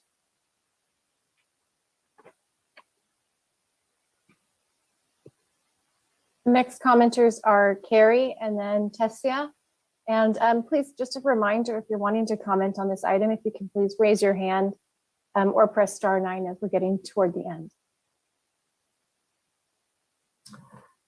Good morning. My name is Carrie Fugit, and I appreciate this opportunity for public comment, as well as the efforts to have diverse representation on the ARC. I too felt hopeful about that at the beginning, but stand here incredibly disappointed about how the redistricting process has been handled in a way that does not respect the time, energy, and careful thought that the members of the ARC invested to create a community-driven map.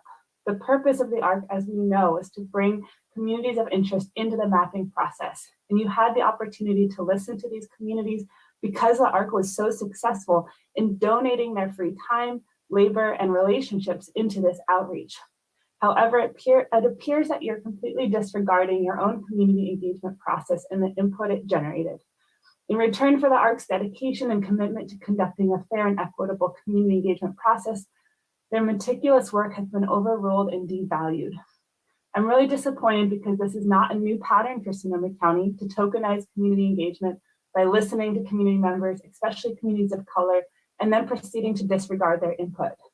I'm not sure who exactly you were listening to when you decided to create your own map hours before the last meeting, but it does not represent the Black, Brown, and Indigenous voices who have clearly put their own names on the line to tell you what they need. It is well known that the people who are loudest and most numerous in the public process are those with the privilege, time, work, flexibility, and know how to navigate these bureaucratic systems of public engagement. But these are not the same people who will be the most harmed by losing needed representation if we ignore the ARC recommendations.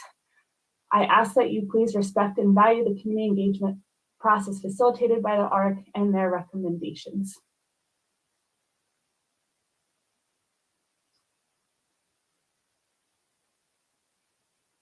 Thank you. If the next commenter can please unmute and state your name.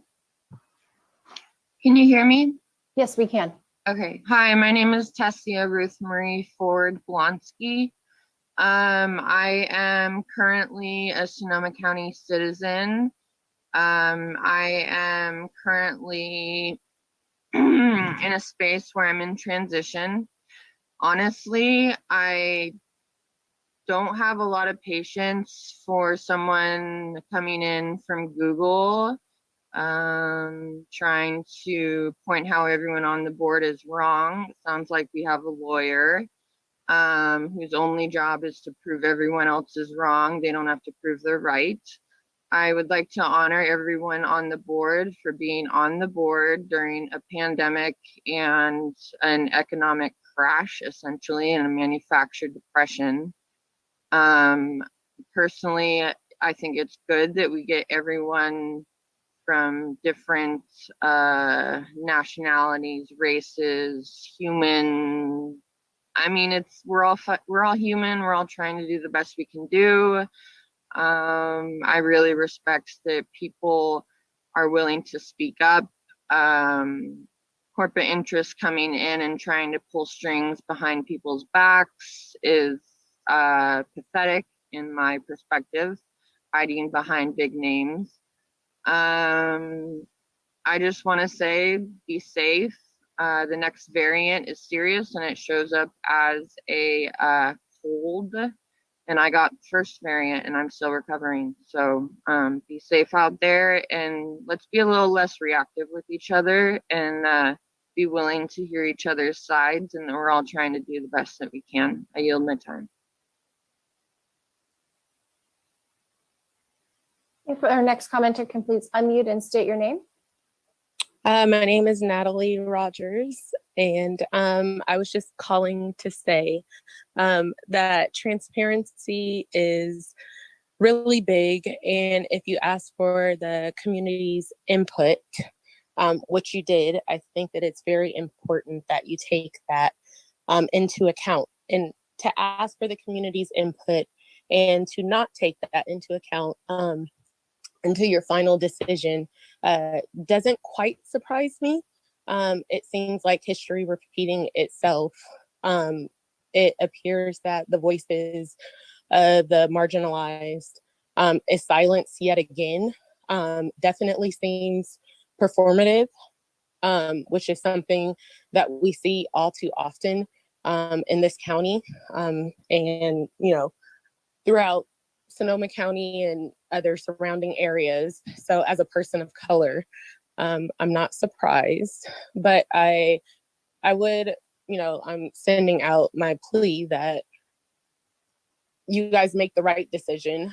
And the right decision probably isn't the decision that you came here thinking that you were going to make, but you make the decision that will impact our county in the right way and not just look at how it's going to impact your specific district or how it's going to impact your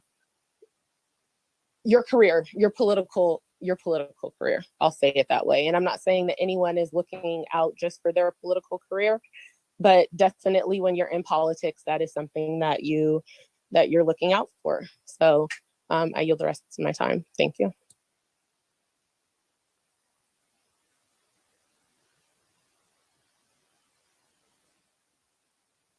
Thank you. And Chair Hopkins, that does conclude public comment. Thank you very much, Marcy. Before we commence deliberations, I wanted to respond to a few of the public commenters in individual comments, but I also wanted to afford my colleagues on the board the opportunity to do the same. And I also believe that Council Pittman had one more thing to sort of point out on the record. Is that true, Council Pittman? Yes, thank you. Do you want me to start with that? Oh, I'm sorry, I misunderstood.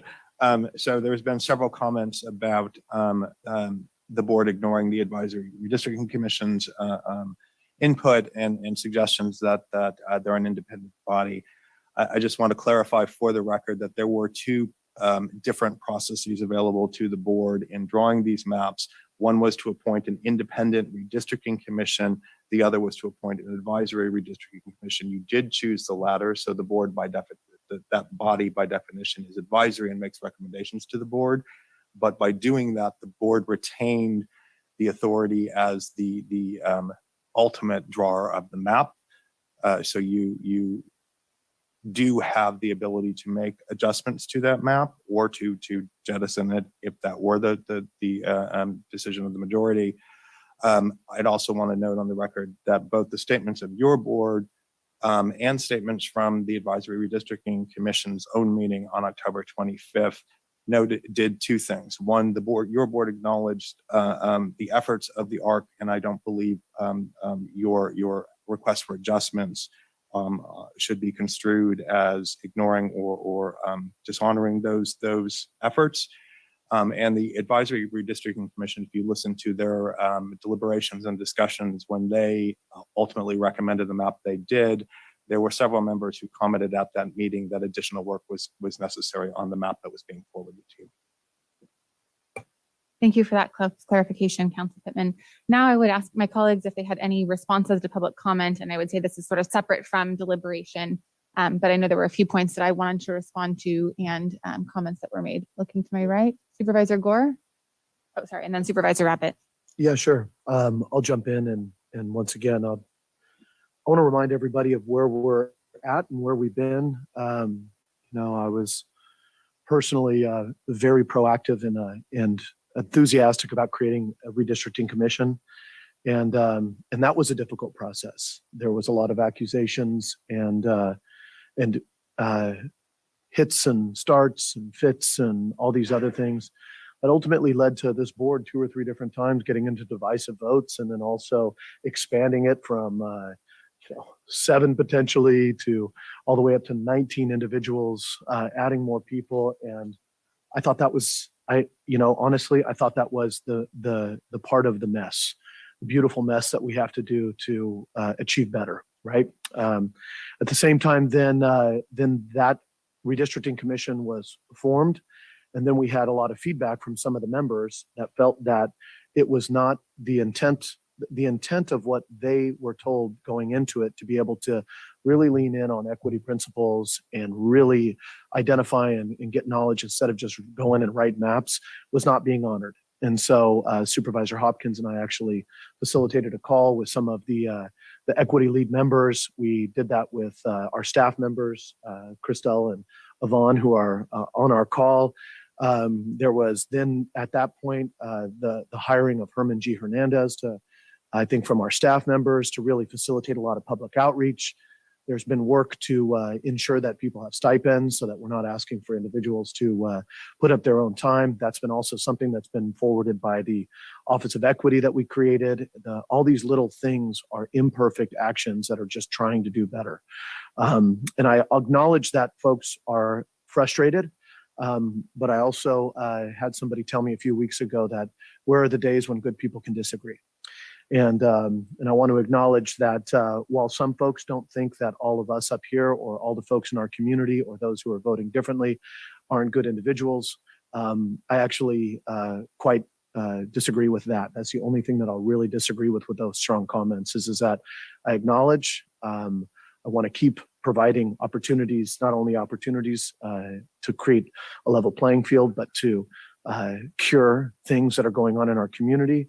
And that's why when the first big vote came on the redistricting commission came back to this board, is that I was one of the votes for the original ARC map.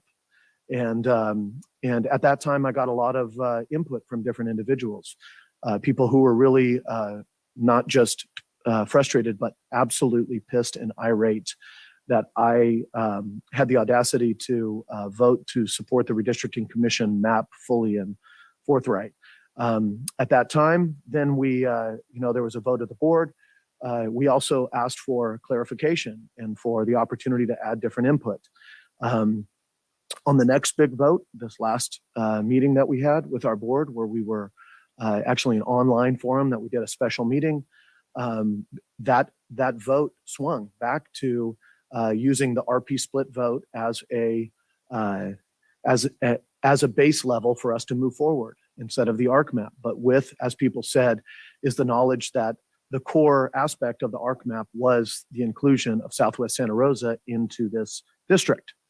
I go back to the beginning of this process. I actually thought one of the biggest things that I wanted to see achieved was for there to be this discussion about incorporated and unincorporated areas and how much staff we have and what we do and all these other things. And that really wasn't brought forth as a part of this discussion. The County of Sonoma, for all the discussions about the city centers, I don't discount our representation of anybody in city centers, but The reality is we provide health and human services. When I knock on doors in the unincorporated community of Geyserville, I provide the full suite of government. Once again, I don't discount the representation, but that's one of the reasons that I believe Santa Rosa was always split amongst 4 supervisors, and it still is. I acknowledge the frustration of the council that they have divided representation, but as we've learned is that it's far too easy to think that this can end up perfect and everybody can be kumbaya, when in fact lines are drawn and they move and they create fear and change. So after voting twice for the ARC suggested map, we had a majority that wanted to use the RP split as the map. And so just the way I look at it is that we still have a lot to gain with that process, and I play ball. Whether I'm on the majority or the minority, and I always go to what's next. Some people might be frustrated at me one way or the other, but that was the commitment, and that's what happened then in our meeting with moving things around.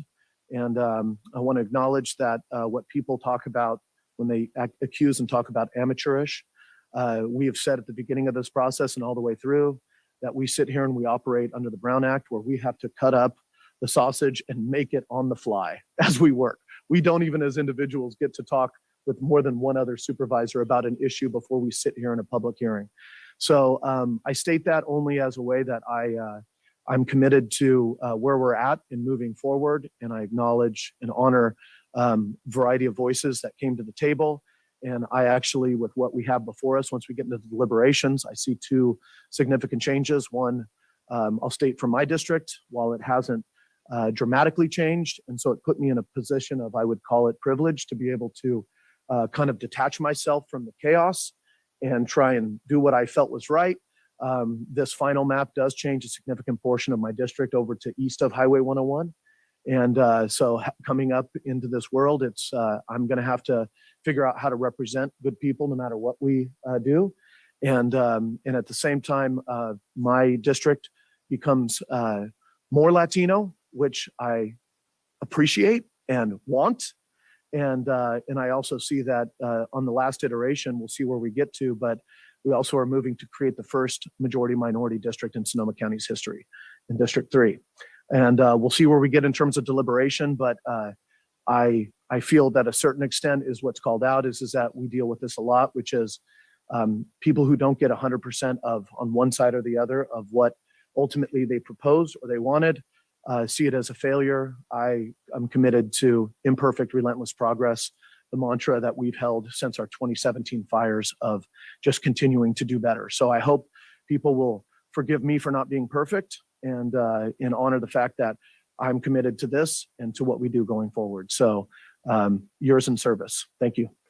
Thank you, Supervisor Gore. Supervisor Rabbit? Yeah, and I apologize if I morph things into kind of just going through some of the things I heard. I'm glad that County Council corrected the mayor talking about an independent commission when it was an advisory commission. We all know that. Someone mentioned starting sooner. Well, I think we all acknowledge that from the very beginning. It was the time crunch brought about by the previous administration, the census delay, the pandemic, you name it. And I also know the equity principle discussion took some time before a map was drawn. And that's just the fact as I understand it after talking to the ARC members, including the chair. The community outreach, I think, never stops. And I can tell you as an architect, you don't get reaction to something unless you put a product on the table, in this case, a map. So doing community outreach to kind of get people's input on how you're going to go about the map is one thing.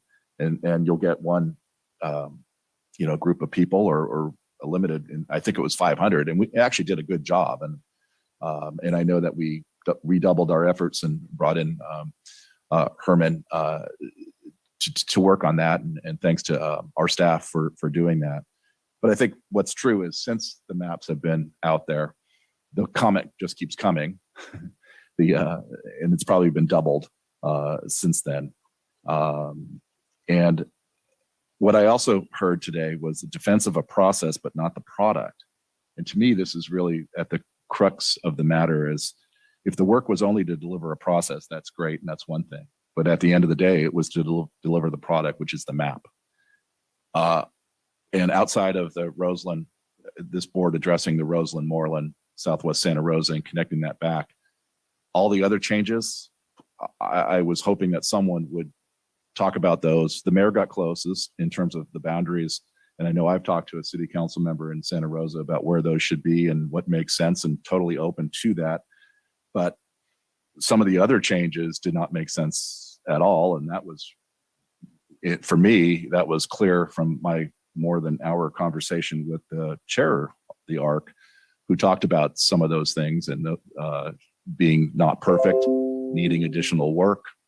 And I thought that's what the process we are going forward to do. So I appreciate the comments made by my colleague regarding, these are messy matters. These are things that you try to come to an agreement on. If you can't come to an agreement, sometimes you're going to have to agree to disagree, but trying to understand where people are coming from, why, the important things that we can and can't do. And I will say this, that this change that we're undertaking today, and someone said it has always been done, with inside house. No, that's not true.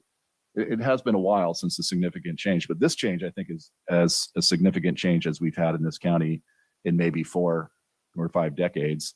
And that's not to be taken lightly. It shouldn't be taken lightly. It's a significant change.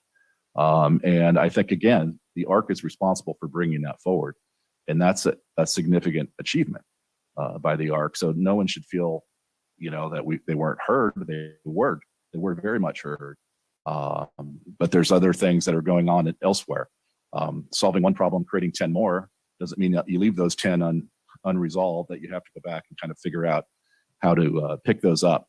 And those are all the things around the edges and whatnot that I think that we've been working on.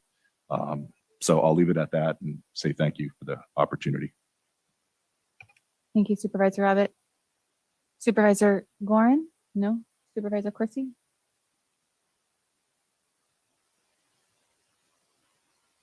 Yeah. So I understand this process. I understand the job that we're here to do today. We're the decision makers. The ARC understands that too. The members of the ARC were very clear in their last meeting. And as Ms. Shilkin said earlier, if you haven't watched that meeting, it is a bit of a thing of beauty where, 19 people in a room. I think there were only 17 or 18 there that day, but this very diverse committee with a lot of different ideas. They started that couple-hour meeting in all kinds of different corners, and all kinds of different ideas were on the table.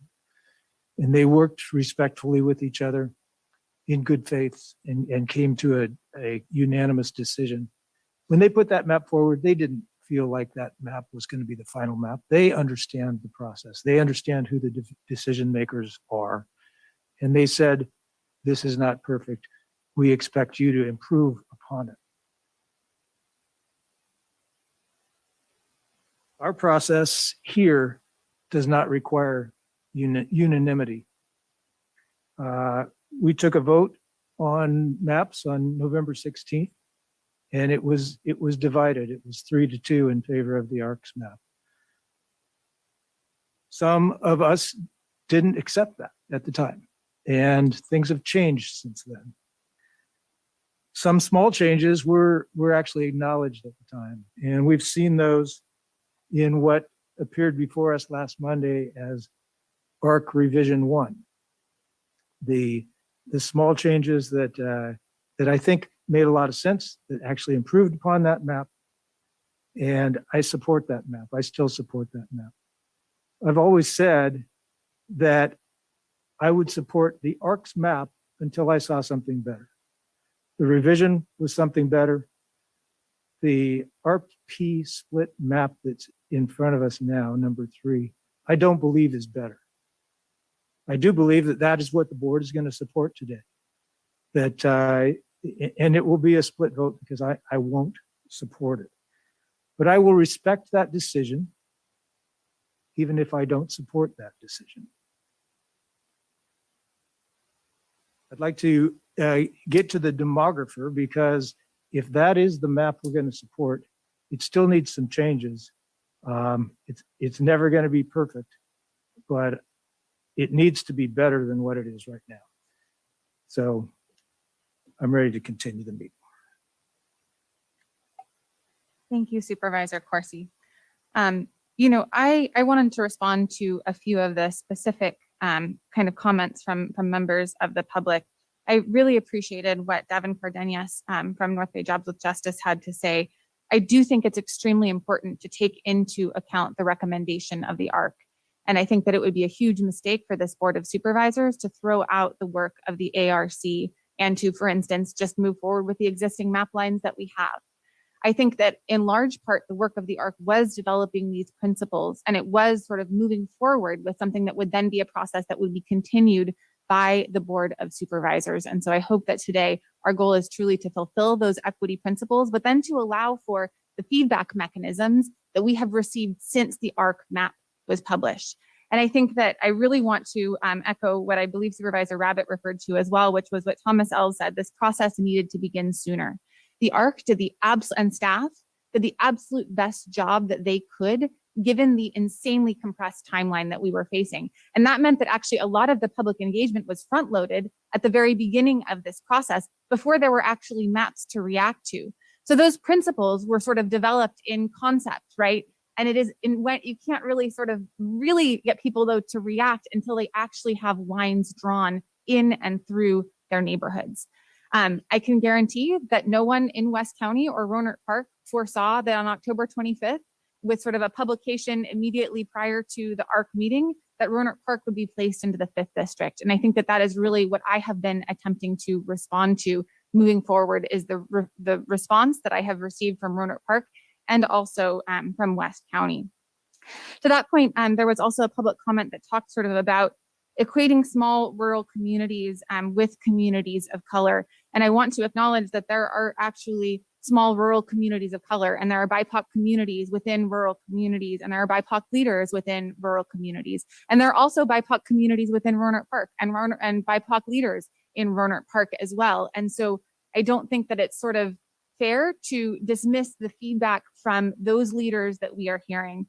You know, because I have spent the last 5 years of my life advocating for some of those small rural communities. I just wanted to share an example, which is the community of Monterey, that actually has, you know, double the rate of poverty that we find in the rest of the county, triple the rate of unemployment, triple the rate of veterans living in poverty, and double the rate of people with disabilities living in poverty, in addition to the highest homeless rate per capita in the county, and as well as the highest per capita rate of opioid-induced fatalities. These are the folks that I've been trying to listen to, because unfortunately they didn't have a presence on the ARC. And I think that one of the challenges, I wholly respect and uplift the work of the ARC and the leaders of the ARC, but I also want to acknowledge that I believe only 2 of them resided within the ARC proposed 5th district boundaries. There was one resident from Rohnert Park, there was one resident from rural West County, and actually for most of the process, there was no representative from rural West County, because the initial rural West County representative resigned, and then the appointment sort of happened really in the final hours. And so because of the condensed timeline, I don't think that there was as much engagement with some of those communities of interest, like Monterey, for instance, which, by the way, still doesn't have sewer. How many decades after it was first identified as a problem, actually, in the 1950s. So I do think it's really important to listen to those communities and to hear their voices and to hear their feedback and to incorporate that in our process as we go forward. There was also an accusation that we were refusing to listen to community members who are not white. And I have actually actively solicited feedback from leaders of color within the communities that I represent, and also sort of within the communities that I would potentially represent in these different maps. So I can assure you that that is not the case. This is something that I am very committed to actively seeking out the voices of some of these communities who are underrepresented, and actually some of those communities who didn't even have the chance to really participate in the process up until this point, because they were unaware of the potential impacts of the new maps that were proposed for that. I also wanted to mention to Mayor Rogers, since he spoke up during the comments, that we did have a conversation yesterday, and he had some suggestions for the map, which I would be eager to look at. But I have not yet received an email that had, I was looking for the boundaries of the historic districts, the sort of historic neighborhood districts that exist, that he said might be bifurcated in the current map proposal. There were also, as I understand it, at least a couple of versions of the downtown area, one of which might have been affiliated with taxation structures and the other of which might have been affiliated with planning. And I was hoping to get some of that information in order to feed into our conversation today, but I did check my email a couple of times and I still haven't seen it. So if that information is able to be shared, that would be very helpful. Finally, I really need to address the allegations made by former Councilwoman Hundley that I made an allegation accusing someone of committing a crime. And I find that very personally hurtful because I would never do that. And if there is someone out there who is saying that I did, I need to have a conversation with that person. And I have, heard allegations, unfortunately, from reporters. And if there is someone on this board that I need to sit down and have a beer with to talk this through, I would like to, because it's really hurtful to hear those kinds of allegations on something that I have never done. And you know what?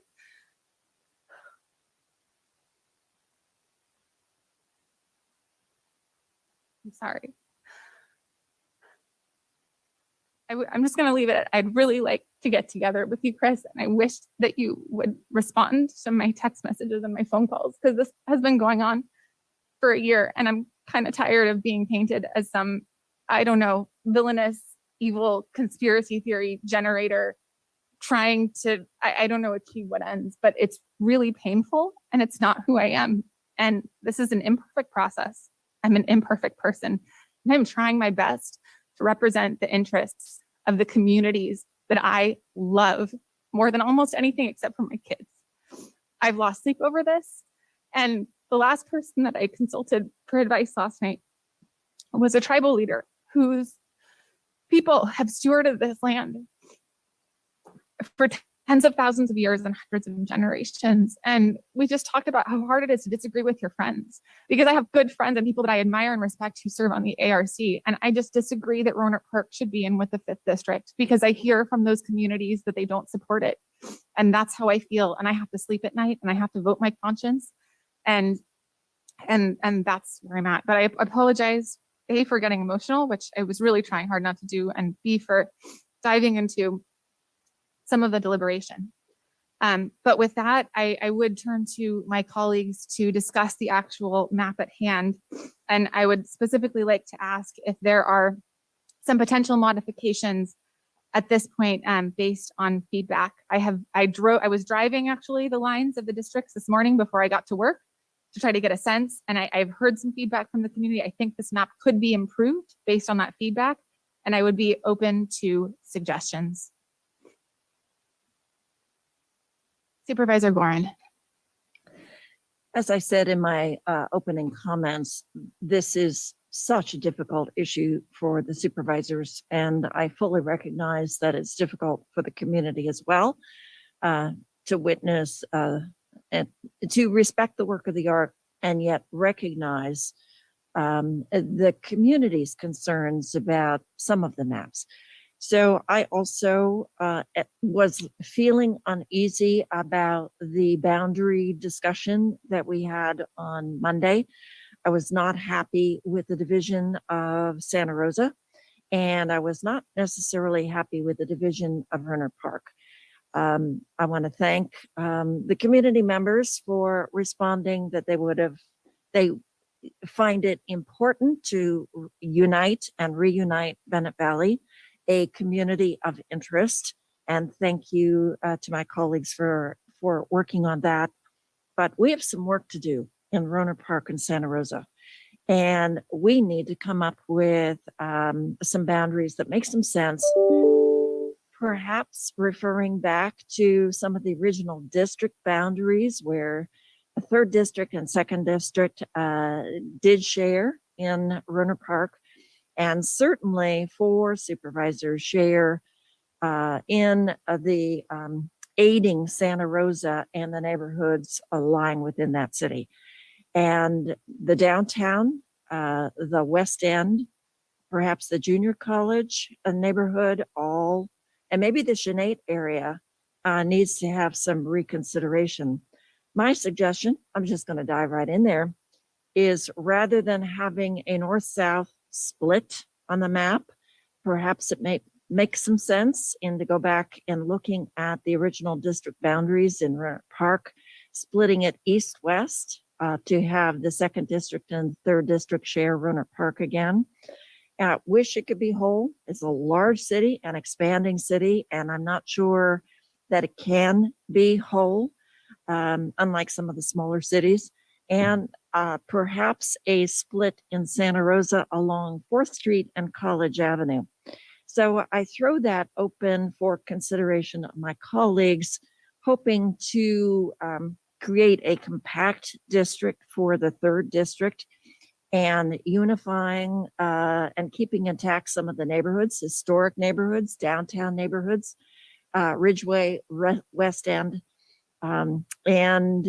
So we might get a map up and start looking at what that would do. And hopefully the demographer is still with us. I think it will be with us until noon. So we better get to work in crafting where we want to go with this. Supervisor Gore has a question. Then Doug, I'm wondering if you could bring up the map to sort of share screen and demonstrate the areas that Supervisor Gorin is discussing. Supervisor Gore?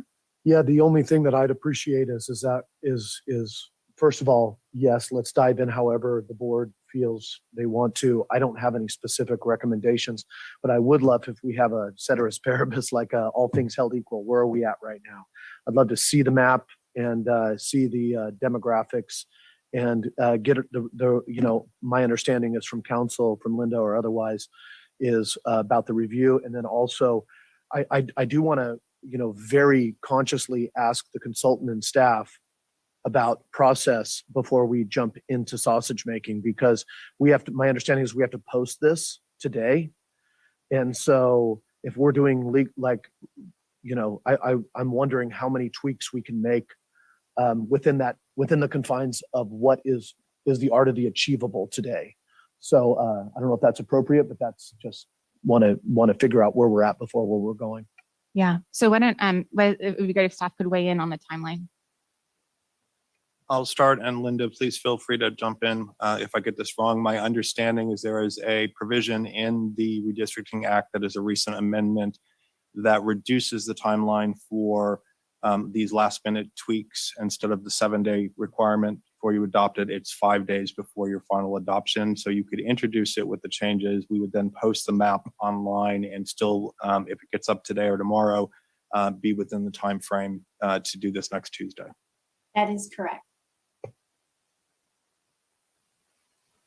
Any follow-ups on process, Supervisor Gore? Do you want to are you sort of suggesting almost kind of like a straw gut check? I would just love to see the numbers that Doug had up before and see a map and see the numbers, because the last time we met, we were online and we were rapidly changing numbers and including areas. And I've seen them, but I think it'd be good for the public too, to see them and look at the demographics. And then I'm looking for nothing more than 3 minutes, quite honestly.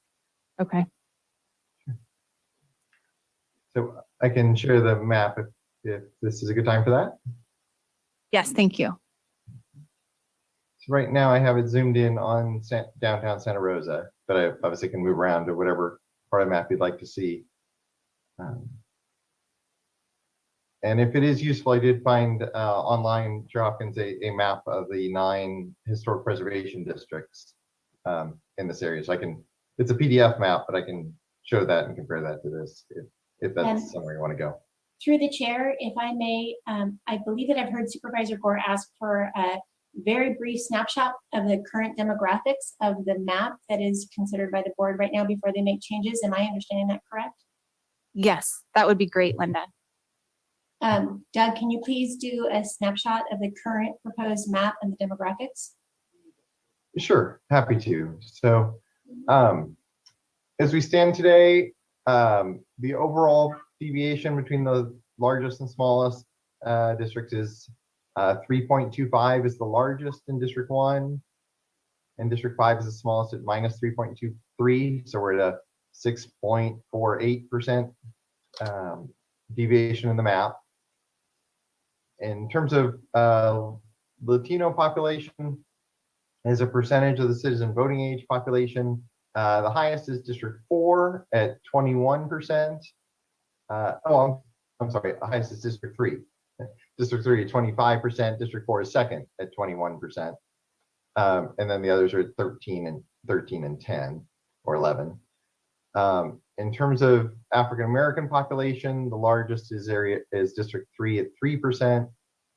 And among Asian American and Pacific Islanders, in terms of a percentage of citizen voting age population, the largest is again District 3 at 7%, with Districts 2 and 4 at 5% and 1 and 5 at 4%. We have lots of other data. Obviously, the data sheets are posted. We have data on renters and income levels and things like that I can share as well if there's an interest in diving more into that beyond just those basic numbers. Thank you. And one question that I have is, will there be a way to sort of track this in real time, as we make these adjustments, how those numbers are impacted? Because I think that's important to note as we move forward. Right? Yes, they will change and I can report them as we do the work on the screen. Great. If you could sort of note, sort of alterations in any direction, that would be helpful for us just to keep track. So, and then I actually had a follow-up question with respect to Supervisor Gorin's remarks, which is that I thought that the current map actually aligns what the current split is of Roanoke Park, as in the existing district boundaries. Is there any difference with the existing district boundaries in Roanoke Park? Because I was sort of following along with the dashed lines, and they seem to be coterminous or collineal or whatever the right word is. You are correct. This map currently keeps the same split in Roanoke Park that is there today. Okay. So Supervisor Gorin, did you have any sort of proposed adjustments to that area, or remembering that we received that letter from the Roanoke Park City Council? Through the chair, may I add one thing? I think you all know this and are tired of my lovely legal screens, but I just want to remind you, we cannot be drawing boundaries based on racial gerrymandering. However, I think that your board by this time is extraordinarily well versed in what the federal law requires with equal population, and then going through the orders of priority of the California law to make sure that we are keeping intact communities of interest as identified by your board and through the other orders of priority. And through that, we are looking, once we go through those criteria, we are looking at this and making sure that we are doing our best simultaneously to protect the voting rights of our protected minority people and language minority people. So I just wanted to frame that discussion before you start in. Thank you, Linda, and both Lindas. And thank you for putting the current district boundary map on. And I appreciate that. We may need to make some changes, perhaps a split along Roanoke Park Expressway. District 2 needs a little bit more population, perhaps, and District 3 maybe a little bit less population.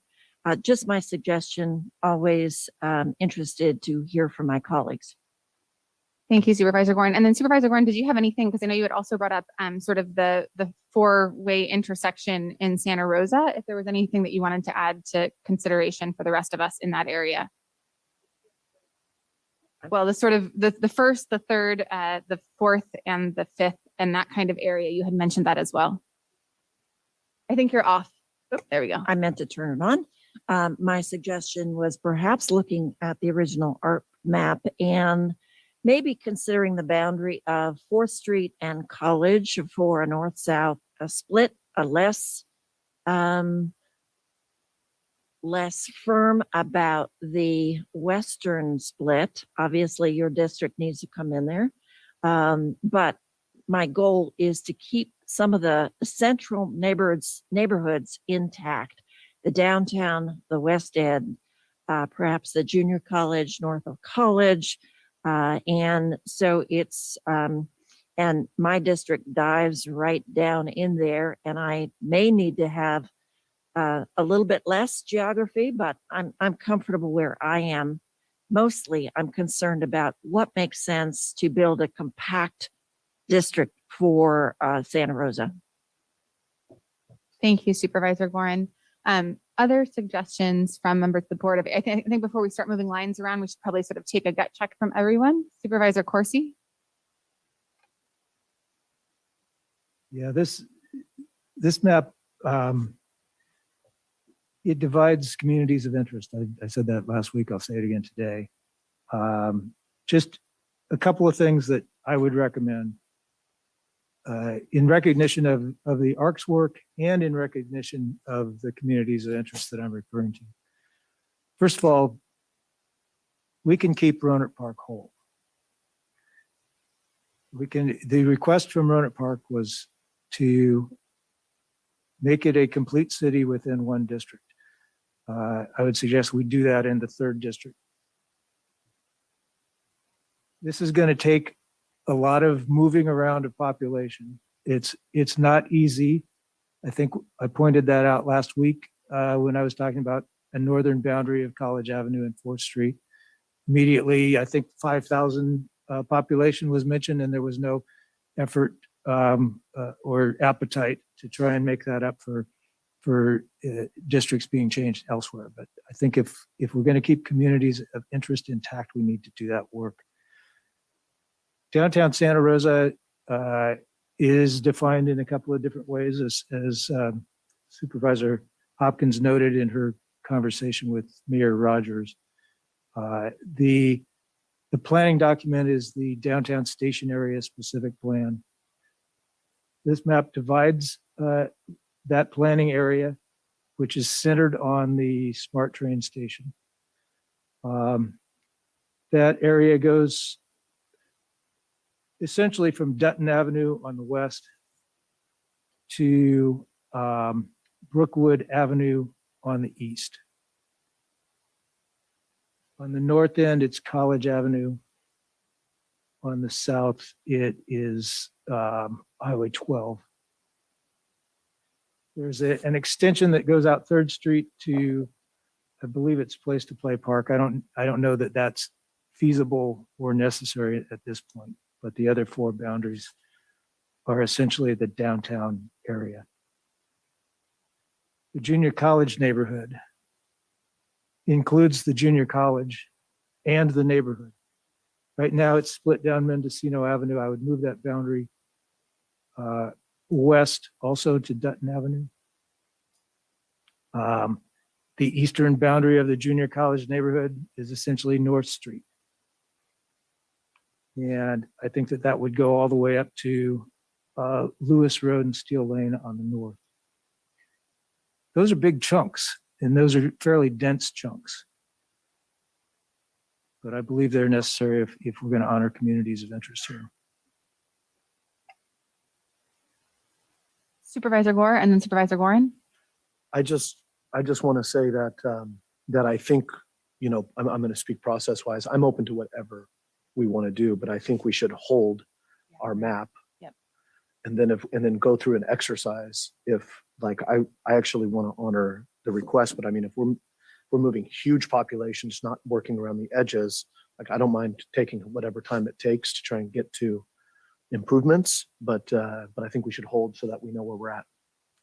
I agree with Supervisor Gore's sort of comments. I think that we should all sort of share our suggestions. Then we can kind of take those suggestions almost as a straw vote and then start to, obviously we'll always have the existing map and then we can look at sort of different iterations and appreciate that suggestion. Supervisor Gorin? I agree with Supervisor Corsi's demarcations on the sections of Santa Rosa that make sense. Dutton, Brookwood, Steel Lane, those are the north-south, north, east, and west areas. Highway 12 also, that's sort of the central part of Santa Rosa, including Roseland and Moreland,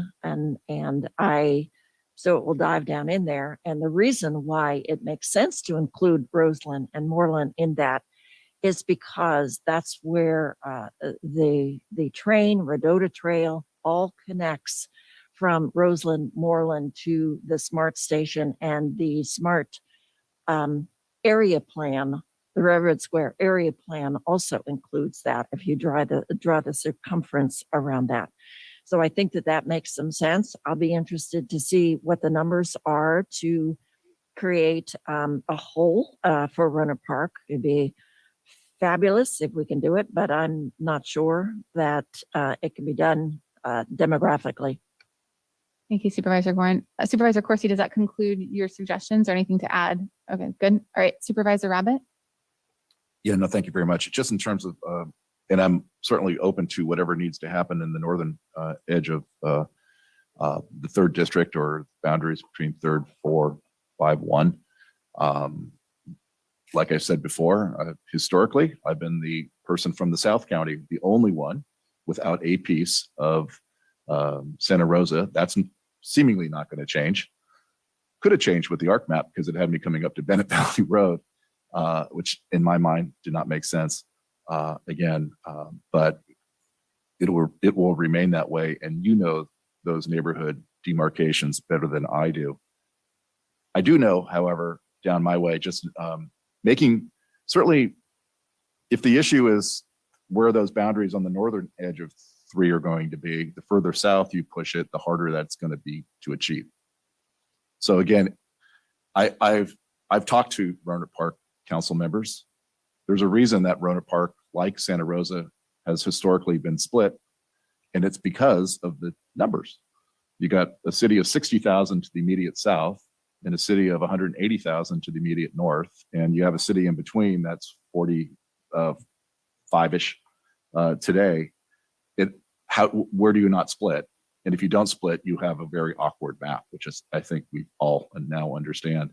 Or you push down from the third and you have a break more in the center part of Santa Rosa, which also some people don't like. So I think that is really an issue that we need to take up. I will say this, as I understand it, through the kind of the priority listing of things that you want to make sure that remain intact, communities of interest trump cities. So if that's the case, I'm looking at the map now. I know Cannon Manor is a community of interest. And I know that Cannon Manor would not necessarily want to be within Roanoke Park, and it can't be within D2 because it would be an island. So that's something to consider going forward. And again, I think all these things kind of roll over as you start to adjust on the fly, and all the more important that we do it in a very pragmatic way to make sure we're tracking it. Thank you. Thank you, Supervisor Rabbit. Any other sort of suggestions before? I just had one that I wanted to bring forward. Looking to my colleagues, seeing it, I do want to look at Supervisor Corsi's proposal, and especially having Supervisor Corsi and Supervisor Gorin, who have both served as the mayor of the city of Santa Rosa, sharing this feedback. I think that's really an important avenue to go down. It will be interesting to see whether we can sort of make the numbers work. I also wanted to mention some feedback that I received from Councilmember Fleming, which is, I think, would be irrelevant under that potential proposal, but I would share anyway, which is, and I did drive this morning, and there was a lot of concern about utilizing Carr Street as the dividing line between the third district and I don't remember if it was the first or the fourth, but it is one of the first, yeah. It does cut a neighborhood in two. I drove down that street this morning. It's a little tiny residential pothole, city of Santa Rosa. You need to fix that street that, it doesn't really feel like a line that makes sense. And so there were suggestions that Pacific Avenue might be better. Also suggestions that the sort of line push further north to Sinead. And then Victoria also, Councilmember Fleming also brought up the idea of trying to keep the county complex in with the workforce housing in the neighborhood surrounding the county complex, which I thought was, something that was worthy of lifting up at this meeting. And then also kind of talking a little bit about the differences between the neighborhoods in the plain versus sort of the neighborhoods in the hills. And that might also be another place to have boundaries, sort of looking at more of the geography and the topography. Also wanted to make sure that we are sort of keeping, I believe it's called the Grace Tract. Is that accurate, Supervisor Corsi? Together and not split, and sort of looking at that as a neighborhood or a community of interest. So with that, I think we should go ahead and sort of set our current draft map aside and start to look at potential alterations. And I certainly would support, if we have a majority support of the board, of looking at examining Supervisor Corsi's proposal. I see that we're missing one board member. I think it might actually be a good opportunity. I know that we only have our demographer for a limited amount of time, but we might want to just take a 5-minute break for everyone to have a brief bio break before diving into this. So let's try to keep it as quick as we can and get back here certainly by 11:15.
And thank you, everyone. We are going to resume the meeting.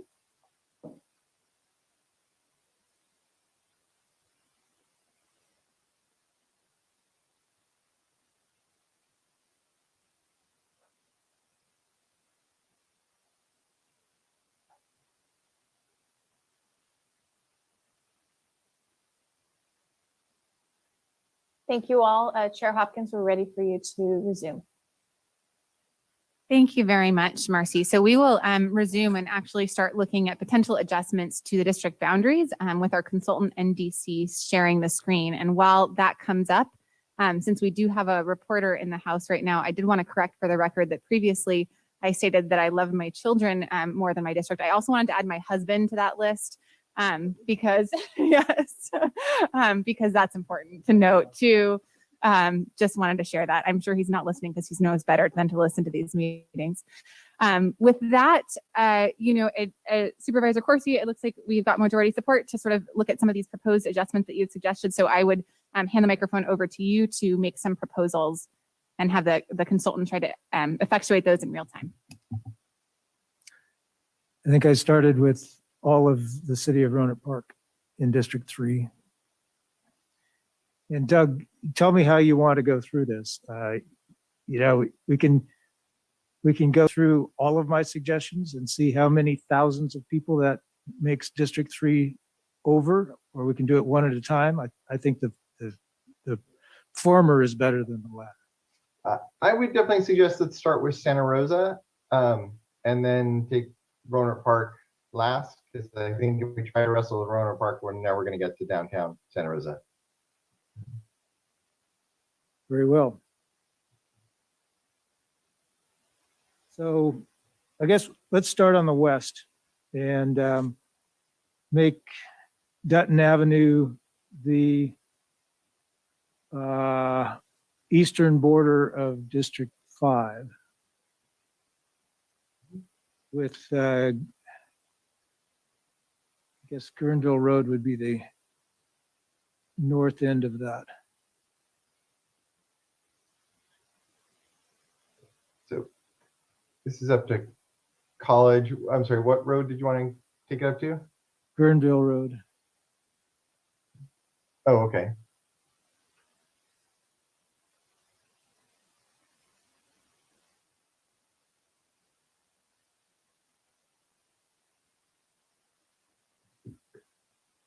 So that would move 7,602.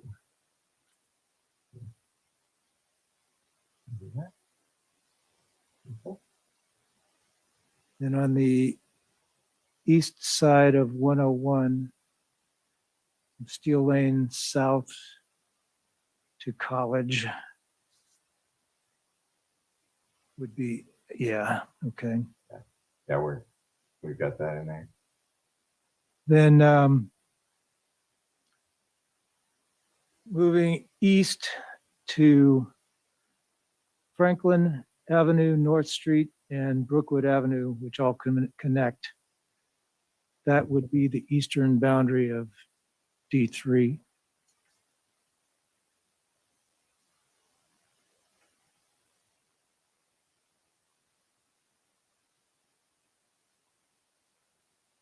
Up to how far north did you want to come with that? To 4th Street? To Lewis Road. Oh, okay, let me do, oops. That is up to College.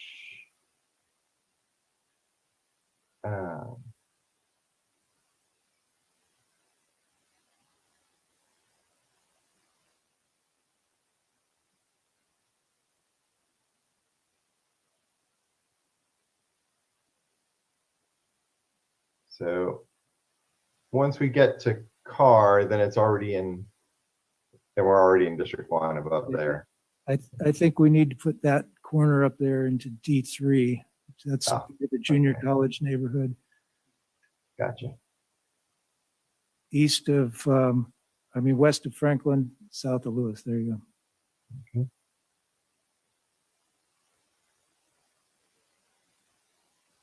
Okay. Okay, can you go south a little bit? What's the,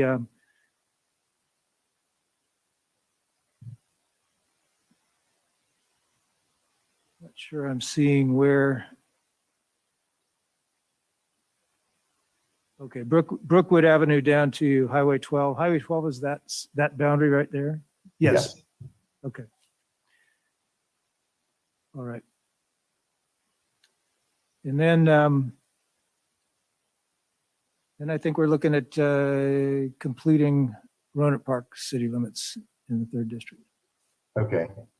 Well, so the challenge up here is that I District 3 is now. understand it's a big challenge. Okay. Yeah, and just so you have in mind kind of where we're going to go later on is, so 5 is short. My thought is it can go up to 4, especially here in Santa Rosa, and then 4 can go into 1. The trick will be balancing out 3, but 1, 4, and 5 we can balance, I think, fairly easily up here. You could also, you know,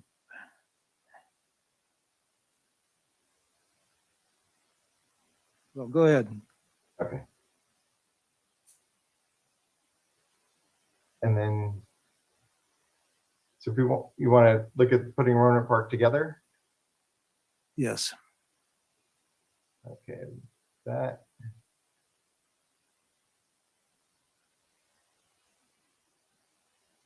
That is going to add 11,759, or more importantly, District 2 is going to lose 11,759. Mm-hmm. So the question is, where would District 2 get that back? I'm not offering solutions, just ideas. Yeah. Yeah, and this is one obviously that we spent a lot of time running through all the scenarios you've seen before. We can go up to Sebastopol or over to Bennett Valley, or there's just no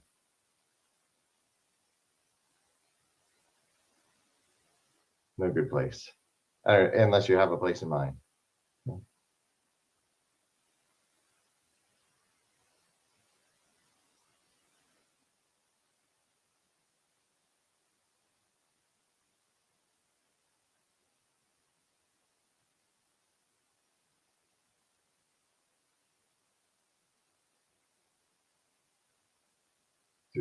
Do you have something you want to look at that, or is that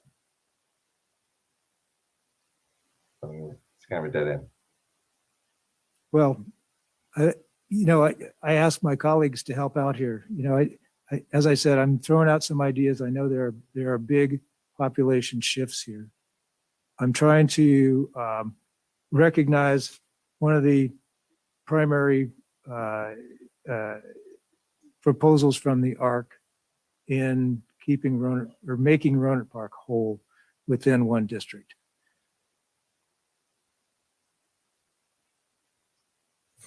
My opening comments were I didn't think it was possible to have Roanoke Park be whole and to go as far north as what you're projecting. The demographics are too large. I can't see what the total population of District 3 might be with this configuration. Could you tell us what number that is? Yes, it would be 18,235. And we have looked at this map. This map has been looked at in the past, and essentially to balance District 3 loses everything north of Highway 12. So all that downtown we were just looking at would go into a different district. So the suggested northern boundary of 4th Street and College would only carve off a little bit of that. Is that correct? Correct. You'd have to lose everything down to Highway 12.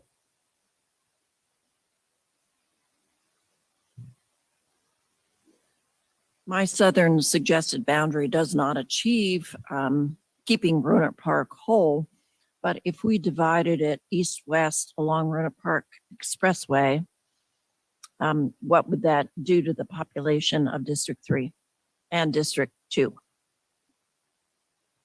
Sure, let me do that real quick.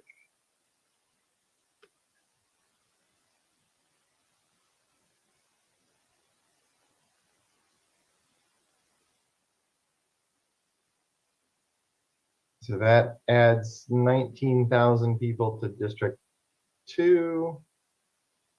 And there's a little bit of a trade-off in the city. Oops.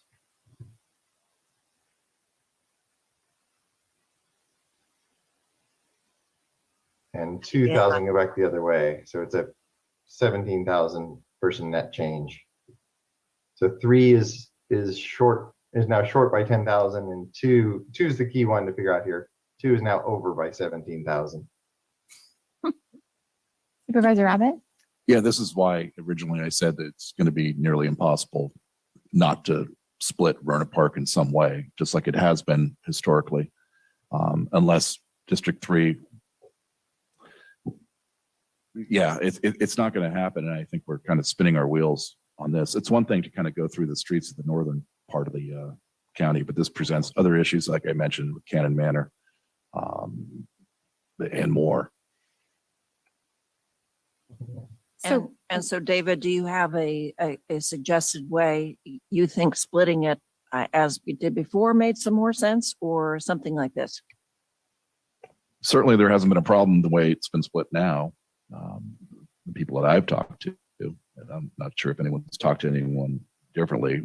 Rohnert Park as a city says all in D3 or status quo, which is, so if it's going to be split, let's split it as close to status quo as possible. That's what they've been used to, and I believe that's what it's been done that way for a purpose.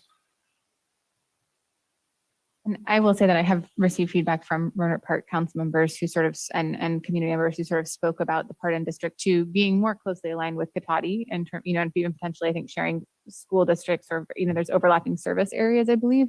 And then I've also heard feedback of sort of the other more eastern portion of Rohnert Park kind of feeling more of an alignment with, the 101 corridor with South Park, with Roseland, with Moreland. So I have, watched a number of the ARC meetings and spent quite a bit of time reviewing all of the different draft maps. And what I'm hearing from our consultants is that you can't have Roseland and Moreland and Rohnert Park in the 3rd district unless you cut it off at Highway 12. Is that sort of an accurate assessment? Yes. Do we see any other alternatives, or is that an alternative that we are willing to entertain to achieve the goals of unifying Rohnert Park in with the city of Santa Rosa, or a portion of the city of Santa Rosa? And just as you're thinking about this, as a refresher, back when that map was discussed, the Rose and Moreland folks really opposed that approach because they felt like it was cutting them off from the kind of heart of Santa Rosa that they felt a community of interest type connection to. Which included sort of the downtown, including north of Highway 12. Exactly. Yeah. Supervisor Corsi or Supervisor Gorin, any thoughts on this?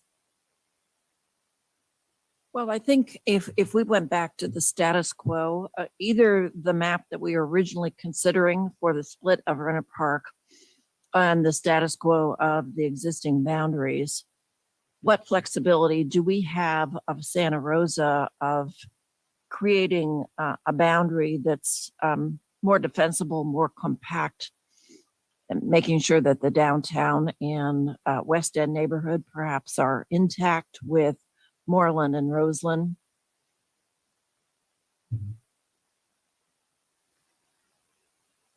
And I don't support splitting Santa Rosa along Highway 12 north to south. That I agree with members of the ARC and residents of those communities that it does more harm than good. Can we look at the suggestions that I made and see if we can balance those population-wise with the other districts? Sure. Yes, leaving Rohnert Park where it is. Right. So yes, as the map is right now, I put it back to following the current borders in Rohnert Park. So 5 is short by 10,000 people, which during the break I was looking at how we might balance that. And the red line up here is the Santa Rosa city line. And so if we brought 5 up into to take what's the north part of Santa Rosa that's west of 101, it works out about right numbers. Probably has already in it. That gets into Coffee Park is my concern. Which one to be unified? Oh, actually, it's too many. So,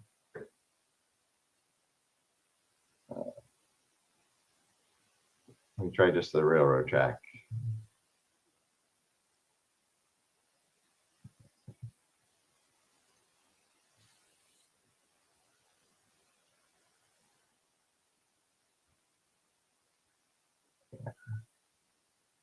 That's what it does.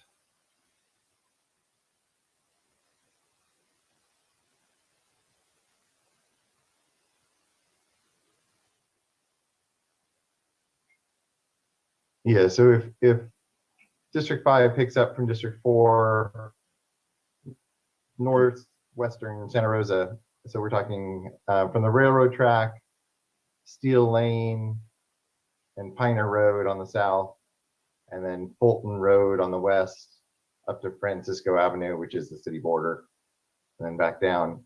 That almost perfectly balances District 5, puts it short by less than 1%. So one concern with that map is that my understanding was that Coffee Park, well, they wanted to make sure that they were within a single district, but I also thought that there was an identification with the sort of fire impacted communities on the east side. One question that I have looking at this, because I have often thought of, River Road as really the conduit out to the Russian River and kind of sharing an economic area. How many people live in the Fulton area as a potential place for picking up population? It's probably not very densely populated, but there are some neighborhoods in there. Yeah, the entire community of Fulton is shown on this map is 550 people. Oh dear. Yeah. That's not where we need to go. The question, But I agree, it makes some sense. Yeah. Supervisor Gore or Gore? well, if I may, before you, would you mind taking the Coffee Park area out that you currently have highlighted? The whole thing, okay. Yeah. So the question is currently as it stands, what is your goal? Do you need District 5 to pick up more spots from District 3? Because when you move it into District 4, I would assume then we'd have to change District 4 over to District 1 and just keep going around and about. So currently right now, your goal is to get more population for District 5. Is that correct? Yes. And who's on a surplus? Is it District 3? Currently Districts 1 and 3 are over. Well, District 1 does not connect with District 5 in any place, I don't think. Right. So Correct. the question is back down to Supervisor Corsi and Hopkins, where is there south any? I mean, I know you're trying to get the right area, but if there's two districts that need to equalize, I'm wondering how we don't disrupt three others if we need to do that. I think the challenge is trying to keep those communities of interest whole within the city of Santa Rosa. And there isn't really much south, because if you were to go south, you're either heading into Roanoke Park or into sort of the area between Santa Rosa and Roanoke Park, which would then create an island or an odd peninsula. And I'm guessing there's not as much population because that's an incorporated area as well. Right. Yeah, it's tough. I mean, we're talking about the different levels of what is a community interest and what was a core. Like the Coffee Park area was highlighted as an area of focus in the whole ARC recommendations going forward. I think that's why, and also connecting it over across the way with the fire impacted community of Larkfield and others going up there. So it was already kind of, I guess, the way the ARC represented it to us is a hands off. I would rather not lose into the 4th District Coffee Park, but I'm open to whatever discussion needs to happen. Question for Supervisor Gore. Is west of the railroad tracks there actually considered Coffee Park? I'll tell you, there's actually, it's interesting you mentioned this, because if you zoom in on the line between District 4 and District 5, we've talked about this before, is Coffee Park, where it actually ends, is more like around San Salvador and those areas. The idea of District 4 having to go all the way down to Piner Avenue, and then as it is right now, is Guerneville Road. There's a lot of population in there, and it isn't, somebody might not like me saying this, but I don't see it as it has never presented itself as a community of interest. It's a large suburban area. And so aside from also the Indian Village side, but those, you're correct. I guess the south-north line of Coffee Park is definitely not all the way down to Piner Road. And there's a lot of population there. And I would agree with that assessment. Piner is very different than the interior of Coffee Park. And I think pretty much the railroad tracks is the boundary of the fires. And those neighborhoods to the west of the railroad is actually the entry point for a lot of the West County. If I might, based on those comments, the area below Piner Road over to the 101 is the right number of people. It's just under 9,000 and would leave District 5 just 1.9% short. So if we move that, that would solve the issue in District 5. As was mentioned, 4 still needs to pick up somewhere else from 1 to make up for it. But that would avoid going north of Piner, if that's the concern. And then I assume for what we would need to do is bring 4, what we go back on what we did before, which was bring 4 further south on the Sinead side into kind of the Flamingo area or whatever it is with District 1. Is that what you would need right now, is to equalize population between 4 and 1 at this point? Yes. I mean, obviously, I have no concern with doing that. I would, if they'll have me, I'd proudly serve. Can I ask another question as sort of an alternative for going to 101, but looking again at that railroad track as a potential boundary, because I was thinking the same thing Supervisor Gorin was, which is that the fire didn't cross that line. Yeah. And I've had friends in those areas, and they do feel distinct from Coffee Park. So I wonder how many people live, you drew out along River Road and then kind of came down over to incorporate that more populated area that is west of the railroad track. Because River Road is sort of an easy boundary for folks, kind of like Piner, it's a major arterial.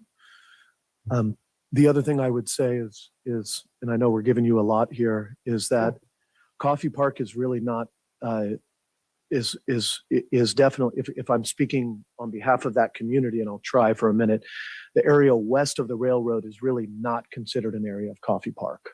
Right. So as you're talking about, I don't think you have to, own community. I don't think you have to go so far down to River Road or to Fulton in those areas, but this, that section, all that population there close to the railroad to the west and down is,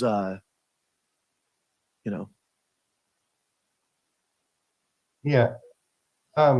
What's shown is the railroad to River and then over River all the way to District 5. And it is the right number. Oh, that's it. I'm not away. I'm not going to say anything else. That's I'm okay. That's fine. I'd love to take a closer look at some of the lines, actually. I say that, but so what that would have is, let's zoom in a little bit here. If you can zoom in on the northern section. So that being the railroad, which is actually a pretty key divider, that would keep Coffee Park in the 4th district. It would put Fulton, you get another unincorporated community in the 5th district. But we would be sharing that area right there at the railroad tracks, actually, not vice versa. That corner up there, I guess I would still have the majority of the 500 individuals in Fulton right up there, if you can see it. Can you keep kind of going south a little bit? You're doing good right now. A lot of those are the newer developments. I don't know if anybody's seen those down in on that kind of area. Yeah. So you're still on the railroad tracks, which cuts a little bit further. It doesn't follow. Can you zoom in a little bit so we can follow Fulton Road a little bit and see how far the railroad tracks come in? I say that for a level of interest, not for trying to dramatically change anything. Sure. So the railroad tracks run all the way down the Steel Lane and beyond. So Coffee Lane is what I'm tracing here. Yeah. So okay. So that stays 4. Okay. As it stands right there, would that still necessitate District 4 moving? That still would if this is good, then we would still need to move over District 4 and District 1 and equalize some population out there. Is that correct? I can't see it. Yes. Okay, and that's fine. So if the board's okay with it, maybe we can just leave that there and kind of move over to the border of District 1 and District 4, which predominantly, unless you tell me differently, it focuses on that area of Shanate. Yeah.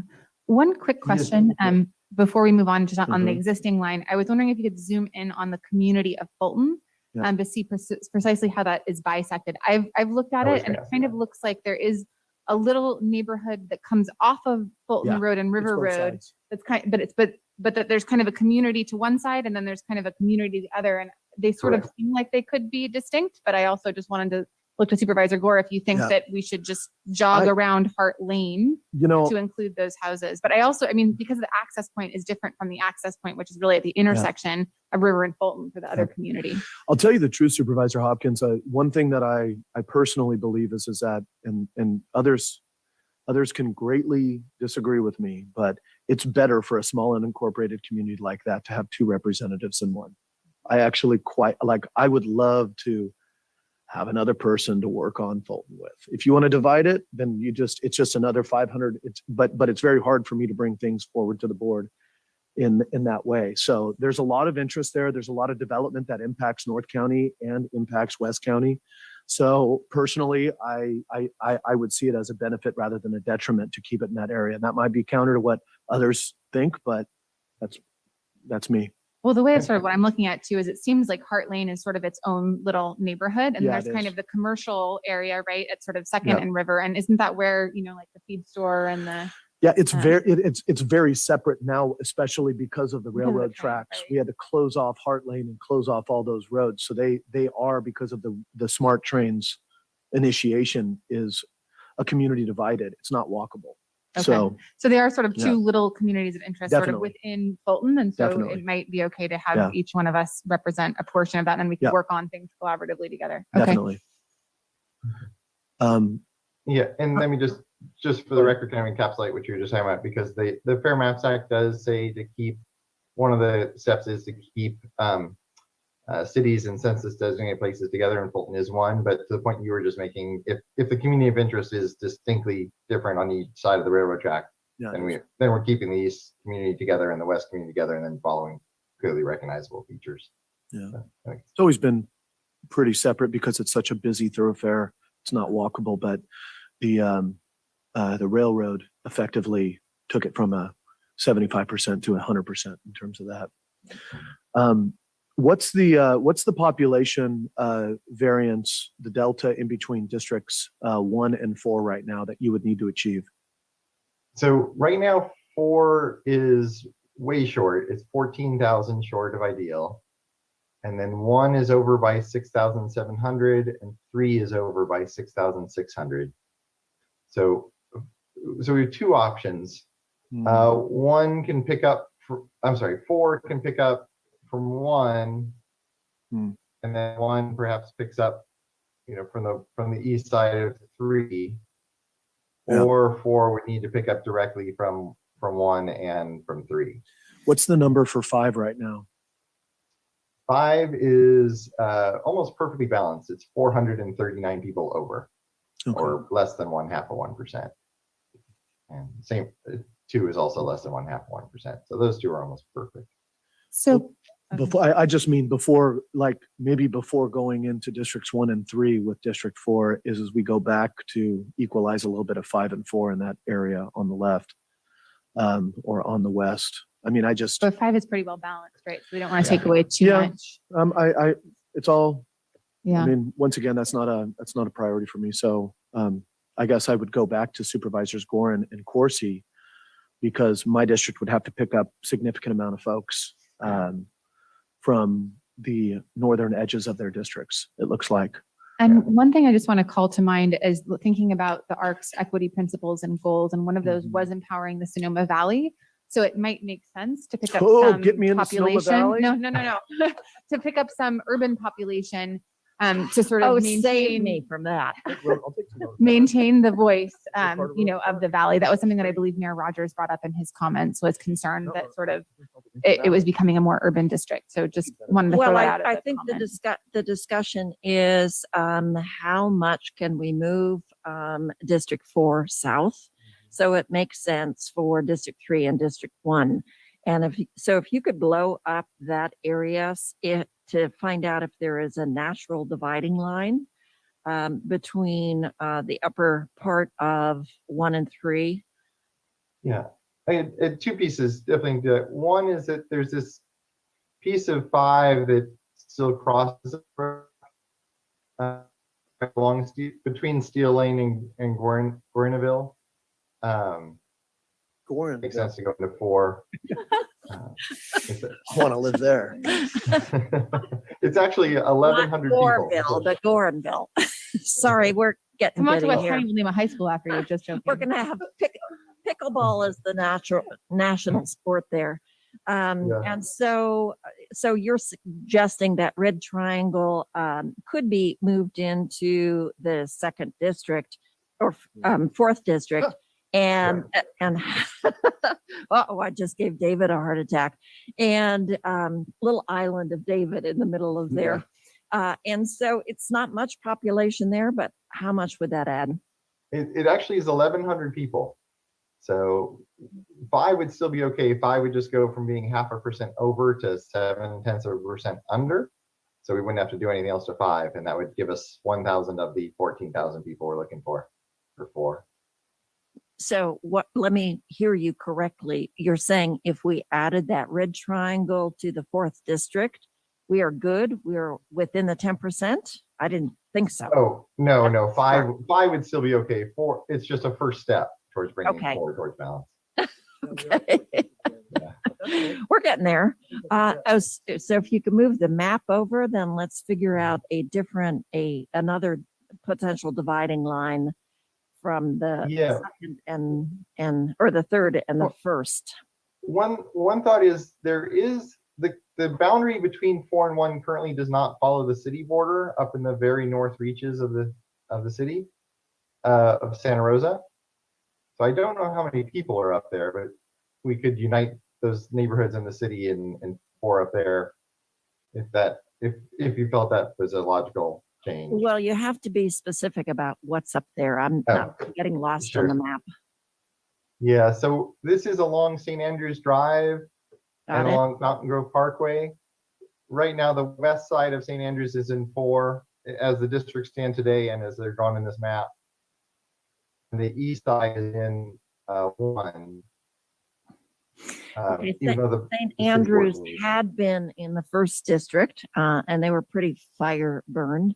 If you go much further east, those are the fire survivors, and I really don't necessarily want to lose those as constituents because they're recovering. And but you could nibble around Sky Farm. I guess the other question, Supervisor Gorin, is I'd be interested in taking a look at what the RP split map proposed initially, which had District 4 coming all the way down to the Flamingo.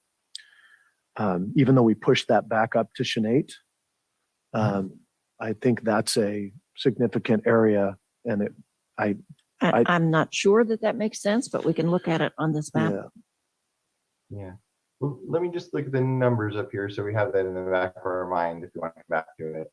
But yeah, going to your point, this is definitely not taking the fire area out. This is only, you can see the incorporated city part up here. It's only 300 people altogether. Okay, that's not going to do it. Welcome to my world. That's not how it works in West County too. You're like, hey, so much space. 300. Yeah, this is good. All right, so we're looking for another natural dividing line at the top of District 3 and District 1 that could potentially be added to the 4th district. You have your cursor on that area, and I'm not sure what that is. Is that the Shanate area, Hidden Valley area? Yeah, the current border is Shanate. up I, here. I need a telescope or binoculars to see that map. What about, Yeah. what about Yep. following Shanate east? Where it turns into Montecito Boulevard. Yep. To Calistoga Road, kind of the upper part of Rincon Valley. They want the roads paved up there. I'm going to give it to you. If it's already on the 2-year work plan, it Oh, doesn't there we go. change, right? It doesn't shift. Yeah, it's already in your work. plan. I mean, Yeah, so I guess here's that's the other Montecito. question for Supervisor Gorin is it more, is it going into the city core, or is it more focused on sharing parts of Rincon Valley also? And I don't know. I'm comfortable with whatever. I think we need to find a natural division line because I know the 3rd district and the 1st district are overpopulation. Yep. So what makes sense as an east, west, or north-south division for those 2 districts? And I can't see the roads there. I know the roads, but Yeah, so what's highlighted here is Fountain Grove Parkway, Manzanita, Los Olivos, down to the highway, and then over to 4th Street. and how many folks live in there? A lot of fire-prone areas there. There you go. Yeah, so this is about 5,674 people. So if we did that we're good to go? If we did that, then 4, that gets about half of what 4 needs, and then 4 would have to come down into 3. Alternatively, 4 could pick up even more. Essentially, we might be talking everything west of Highway 12, and then 1 would need to pick up probably south of 12 from District 3. So it's tough. Unless there's kind of a secondary road in 3, we can not come all the way up to Steel, then we're talking about a large change. I would ask, as much as we're looking at that area, if we would also look and once again, not trying to, no pride and ownership over the idea, but more towards into the Rincon Valley area as opposed to down into the downtown core. And that is like, but District that's 3 needs east. to give up some population too. Absolutely. But I mean, what I mean is respect to what they're showing us right now is that's kind of Sky Farm over onto Brush Creek and then further into not too far, but is that what you're already showing up there? That's what it looks like. I don't know. You tell me. So I'm not familiar with. Could you blow up that map? Because I'm not getting my bearings. Sure. Right now, so the current district boundary is the dash line running right through the middle here, which is Alta Vista. And so we're proposing taking more, essentially down to 4th Street. Actually, it's probably easier if we take it down to Pacific here. So everything above Pacific and Bryden and 4th Street over to the highway to Los Olivos and then up to Manzanita.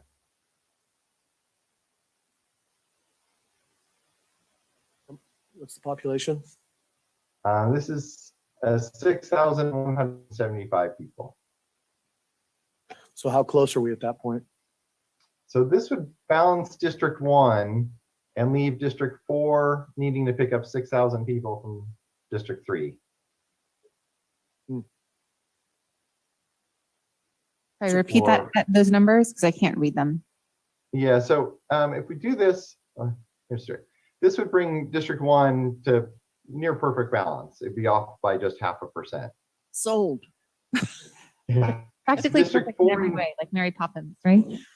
Exactly. Districts 4 and 3 would still be off. By how much? So 4 would be over by, 4 would be short by 6,000 and 3 would be over by 6,000. So What's the percent gap? that would put us, let me do, I can always undo this. Let me do this so I can see the numbers clearly. That leaves us at a gap of 13.77%. We need to With under 10. We need under 6.5 10, so open. we're close. Yeah, I would look to Supervisor Corsi and ask, I mean, as much as you're talking about equalizing them at you know, trying to get everybody to 100,000 is, I would start by trying to get us into the underneath the 10%. And exactly. with Supervisor Corsi, what, if you have any thoughts on that northern stretch that we would share?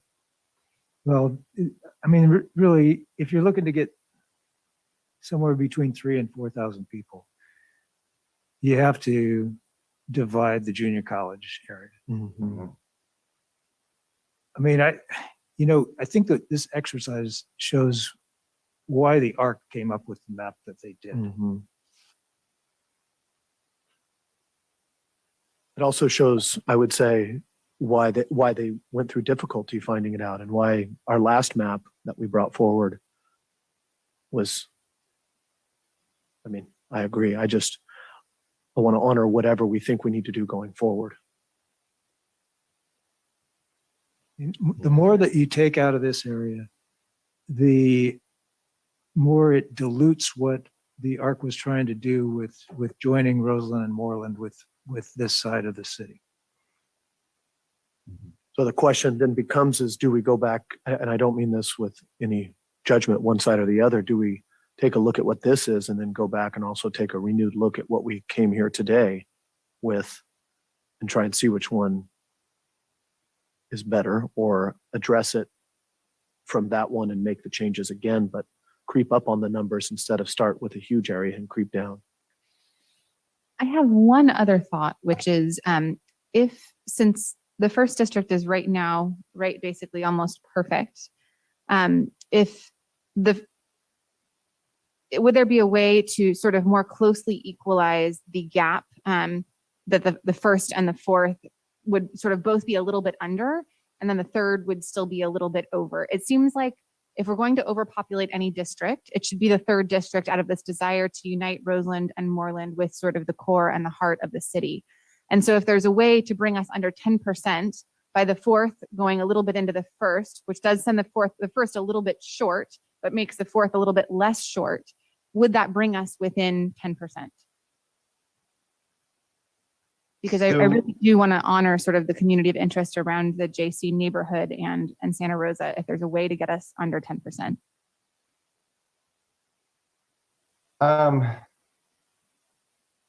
Be close. What I was just looking at there, as saw numbers, is yes, if just to have in your head, if we took the portion that's west of 101 down to College, that would balance it out between 4 and 3.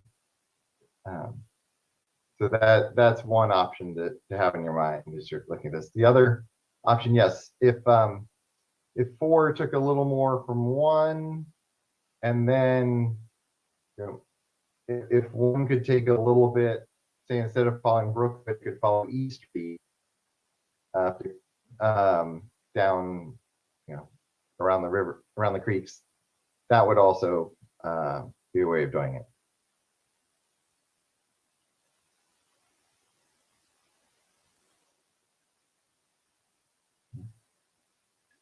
I was thinking if we use East Street.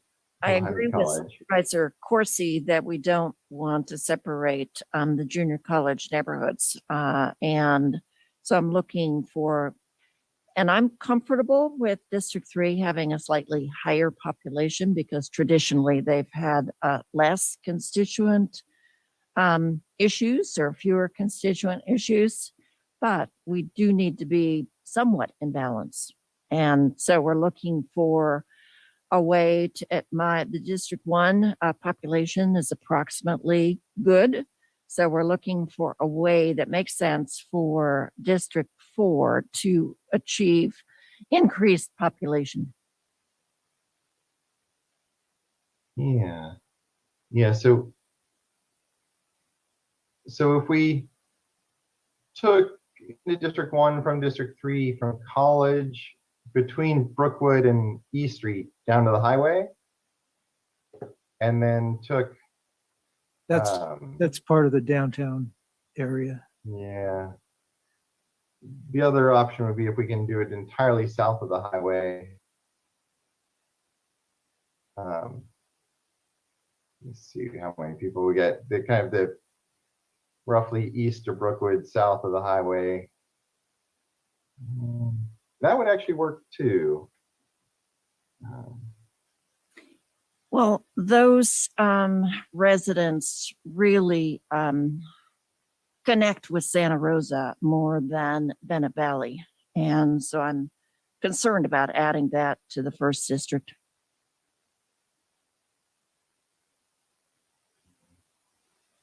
Well, we have to do something. I understand. So could you just review those options one more time so that Sure. potential shifts could equalize the population?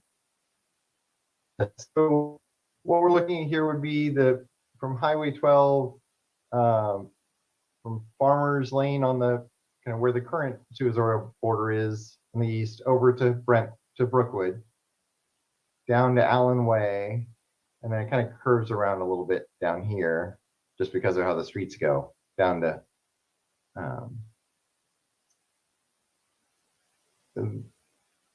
Bellflower Lane. That piece, obviously this neighborhood, I suspect it's somewhat divided today, but it would be divided. That would get District 3 down to 4.88%, really high. But then if we had 1 and 4 at 3%, we'd have an overall 8% map, which is high, but within the legal range. So that's one option. The other option would be for 4 to pick up, as was just like kind of part of the junior college community, the area west of 101 down to College and bordered by Dutton on the west.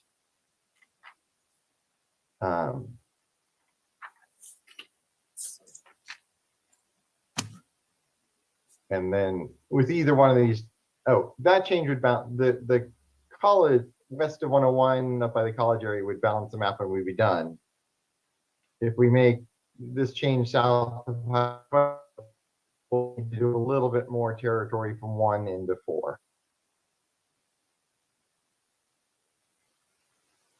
Part of what I'm interested in right now is, and I say this respectfully, is for Supervisor Corsi does like the reason I want to support is the recommendations, the Rohnert Park recommendation. I think we've seen as, I mean, from my perspective, I'd like to still figure that out, but I don't see that right now.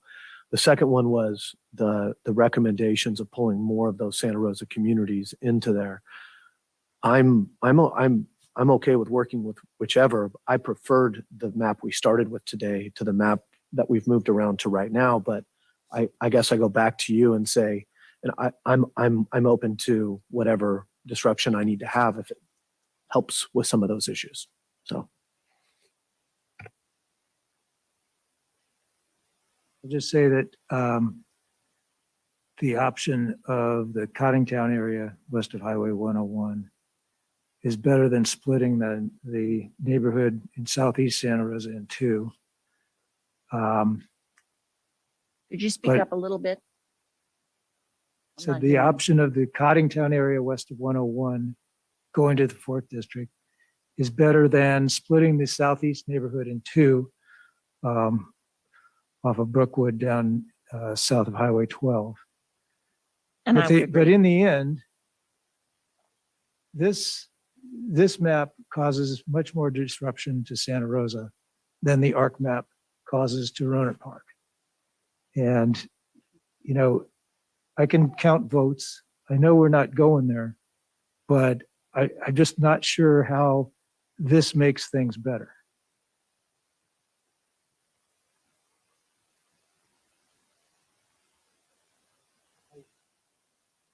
I don't know if the consultant can save this and then almost go back to the map we started with today. And Supervisor Corsi, I don't know if not achieving all of the benefits for Santa Rosa, but if we can work from the base map and start to build up some of those different neighborhoods and see which ones we can pull in, which ones are the priority. Because otherwise, I'm leaning towards the map we started with today, but I want to acknowledge a lot what you're talking about this one could be, is moving all of us around dramatically. But if we can build up to better. I just want to remind you that the map that we started with today divided the downtown of Santa Rosa, separated the junior college from the junior college neighborhood, along with a number of other objections that I was trying to find a way to fix. The downtown is back to being whole with what we've got here, as is the junior college neighborhood. I don't think that all the other changes are beneficial. They're certainly not acceptable to me, but I think this is better than where we started. And I agree. I agree with that assessment. My goal at the beginning of the meeting was to make downtown whole, and to figure out Runner Park. And I'm willing to do what it takes to keep communities somewhat intact as we shift some of the population. So if this configuration works from a population perspective, I think it works from a geographical perspective and communities of interest from my perspective and my knowledge of Santa Rosa. I would like to recognize Supervisor Rabbit, who has been quiet for this last because it's mostly been focused on the city of Santa Rosa, but I wanted to hear your thoughts and sort of look at potential next steps forward. After that, also, I feel like once we have sort of finalized the edits on here, if there's a way to upload it for members of the public to be able to zoom in and for us as supervisors to be able to zoom in as well, that would be helpful. Supervisor Rabbit? Yeah, I have been quiet. And like I said, you guys know those boundaries much better than I do. I only know them anecdotally. I do think that we started with a significant change right off the bat, was more than I thought we would do, quite honestly. And then it's whether the tail's wagging the dog and how are we making up for that. So the changes were coming forward were relatively large because of that. I'm not sure, based upon the conversations that I've had with at least one city council member who represents up in this area, whether or not this is going to be a better solution in terms of what the city believes as representation than what we started with today. It's funny that it seems to be morphing back into a map that was presented to us weeks ago, which is a little bit ironic. And again, I'll leave it to you who know the area much better to come up with the nipping around the edges, but I thought we were really going to try to stay with nipping around the edges, not having some thousands and thousands of people transferring from one to the other. As I was reminded by County Council, the boundaries for the districts for Santa Rosa have not yet been decided. And so any the perception of significant challenges with one district or one council member may not be a challenge in the future. And I do know that district experienced great losses during the fires. And so the census may dictate changes in council boundaries. I appreciate that. Thank you. I just wanted to check with my colleagues before making this suggestion. I believe that Councilmember Fleming is still listening, and this is sort of really at the heart of her district. And I'm wondering if she had any salient information on communities of interest within her district, if that would be okay to sort of recognize her. Is that okay with everyone? I would open that to anyone from the city of Santa Rosa or their staff who happens to be listening to the meeting that could provide information in real time that would help us. And I checked with County Council and Theo Bratton, and they were okay with it. Is everyone okay? And I would just sort of, Chair Hopkins. yes. Chair Hopkins, sorry, if I could just note, just as a reminder, I'm 10 minutes late to my other meeting already, and at 12:30 I really have to go. So happy to do anything until then. Thank you very much, Doug. I would just ask if there are any representatives from the city of Santa Rosa still remaining that could provide some additional insight or information. And I want to recognize we also do have two subject matter experts on the board, but broaden the conversation. Marcy, if you could check and see if Councilmember Fleming or Mayor Rogers or Vice Mayor Rogers or any of the city staff are still in attendance and wish to make a comment, would love to hear it at this time. Thank you, Chair Hopkins. I've moved over Councilmember Fleming, but if there is any of the other mentioned parties, if you're hoping to speak, if you could raise your hand and let me know.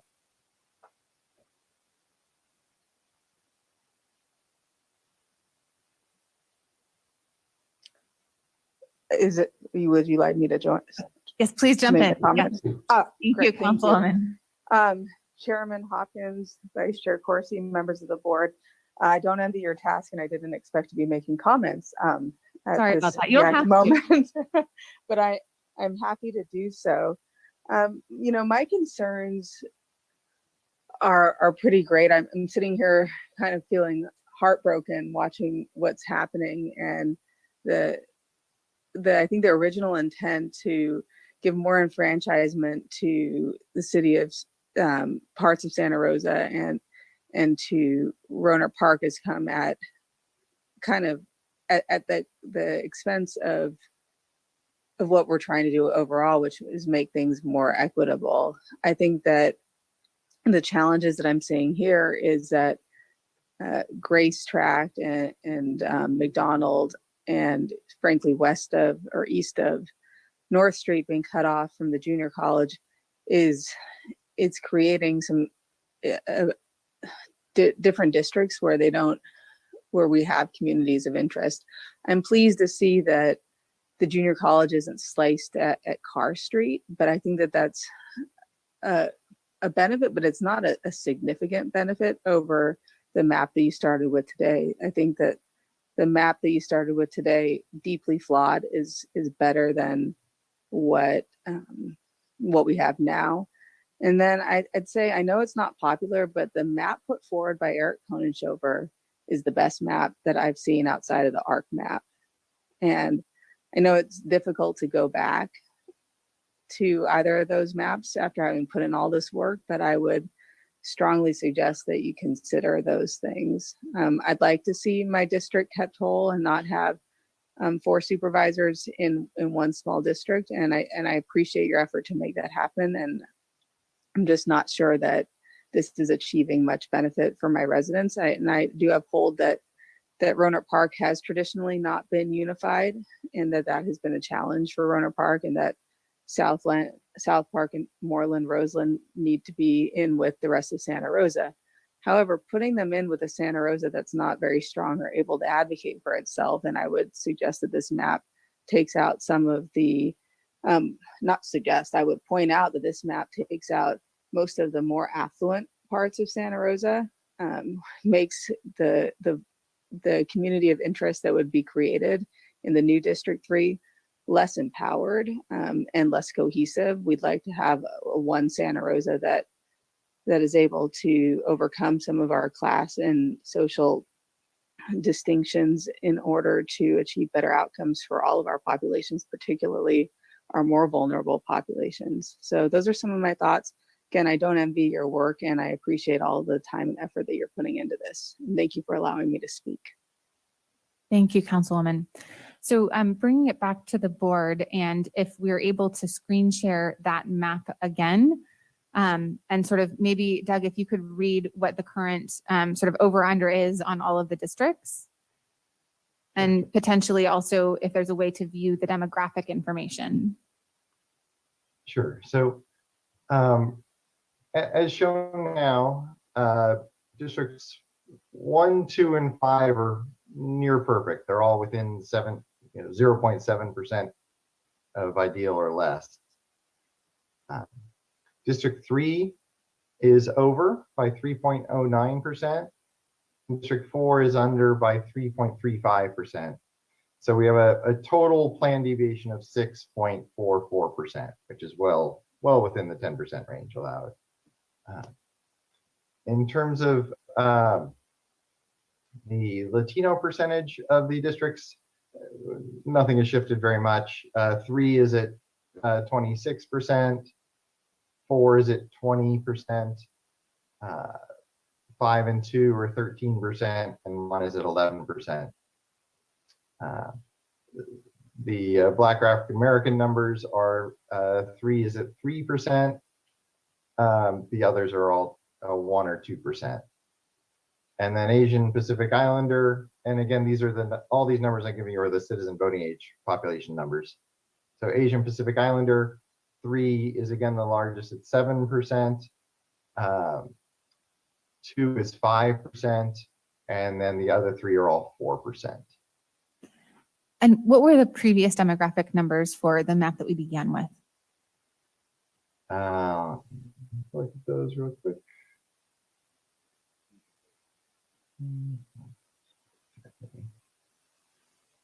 I can probably also pull it up because So these changes actually raised the Latino percentage of citizen voting age population by fractionally. It went from 25% to 26% in District 3.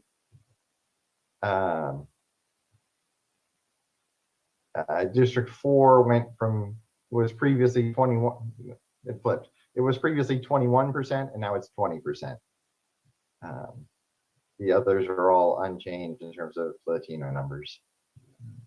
The Black or African American numbers are unchanged, and the Asian Pacific Islander numbers are all unchanged.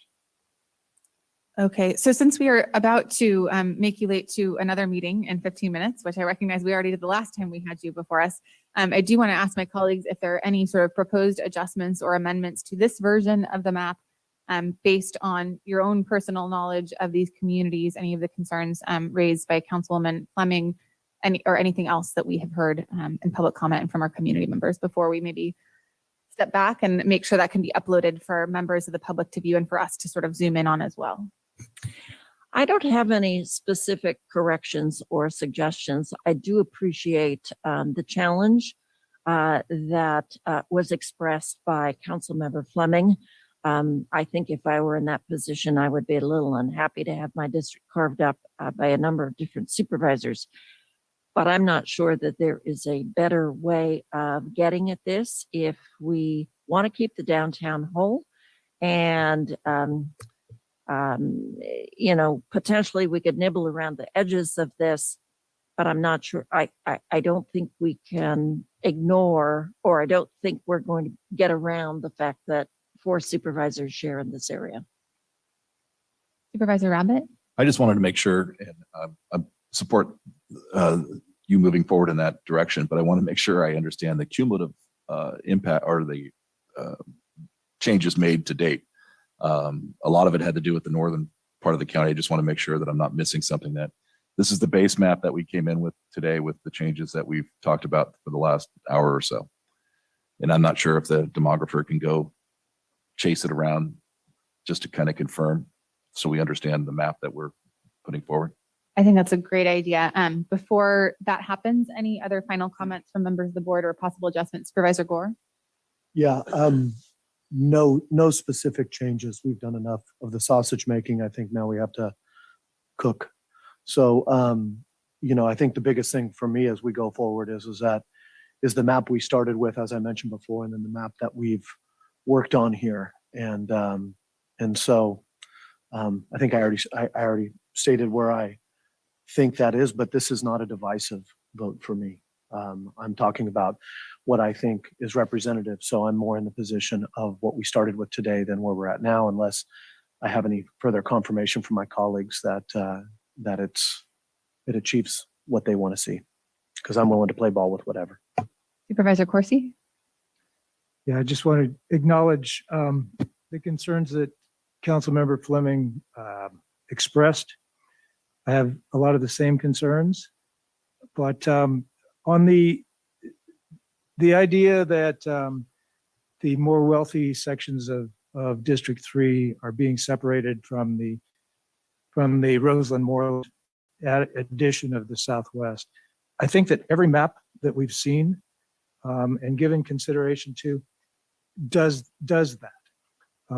Adding 30 or 40,000 people to the southwest of this district means that we need to divide it from the northeast part of it in any configuration. I don't think any of the maps that we've seen have the Grace Tract, Hidden Valley, Fountain Grove, Montecito areas, I think all of those either go to the 4th or the 1st district in all of the maps that we've seen. The other thing is, Doug, if you would zoom in on the intersection of districts 3, 4, and 1, please.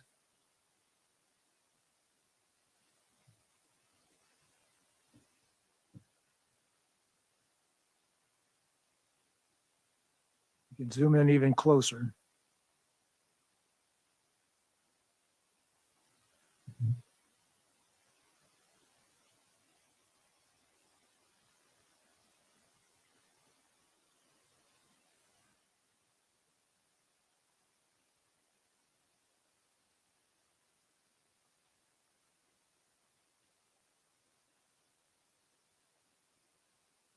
Well, I still can't see that, but I just want to disclose, I believe, yeah, that doesn't help.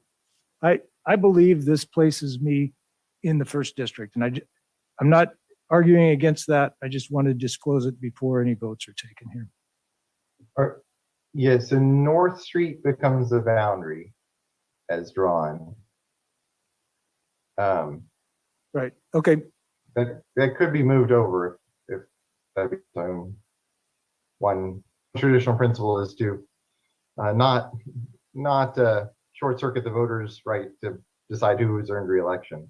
North Street is the natural north-south boundary there. Supervisor Corsi, I have a suggestion, if I may, through the chair. I'm taking a look at the priorities and complying with federal law and state law before we move to the traditional principles. In all due respect, Supervisor Corsi, if I could get a look at the demographics clearly of what the current map is, so I can take a look at this before we make an adjustment. I'm not asking for any adjustment there. Okay, I just want to make sure if I might have misunderstood you, Supervisor Corsi. I'm sorry that I interrupted.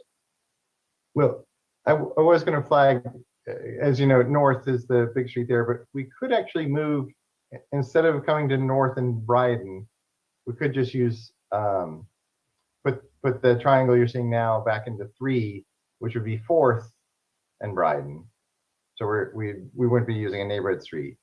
This would take us to a, let me see, and 4.37.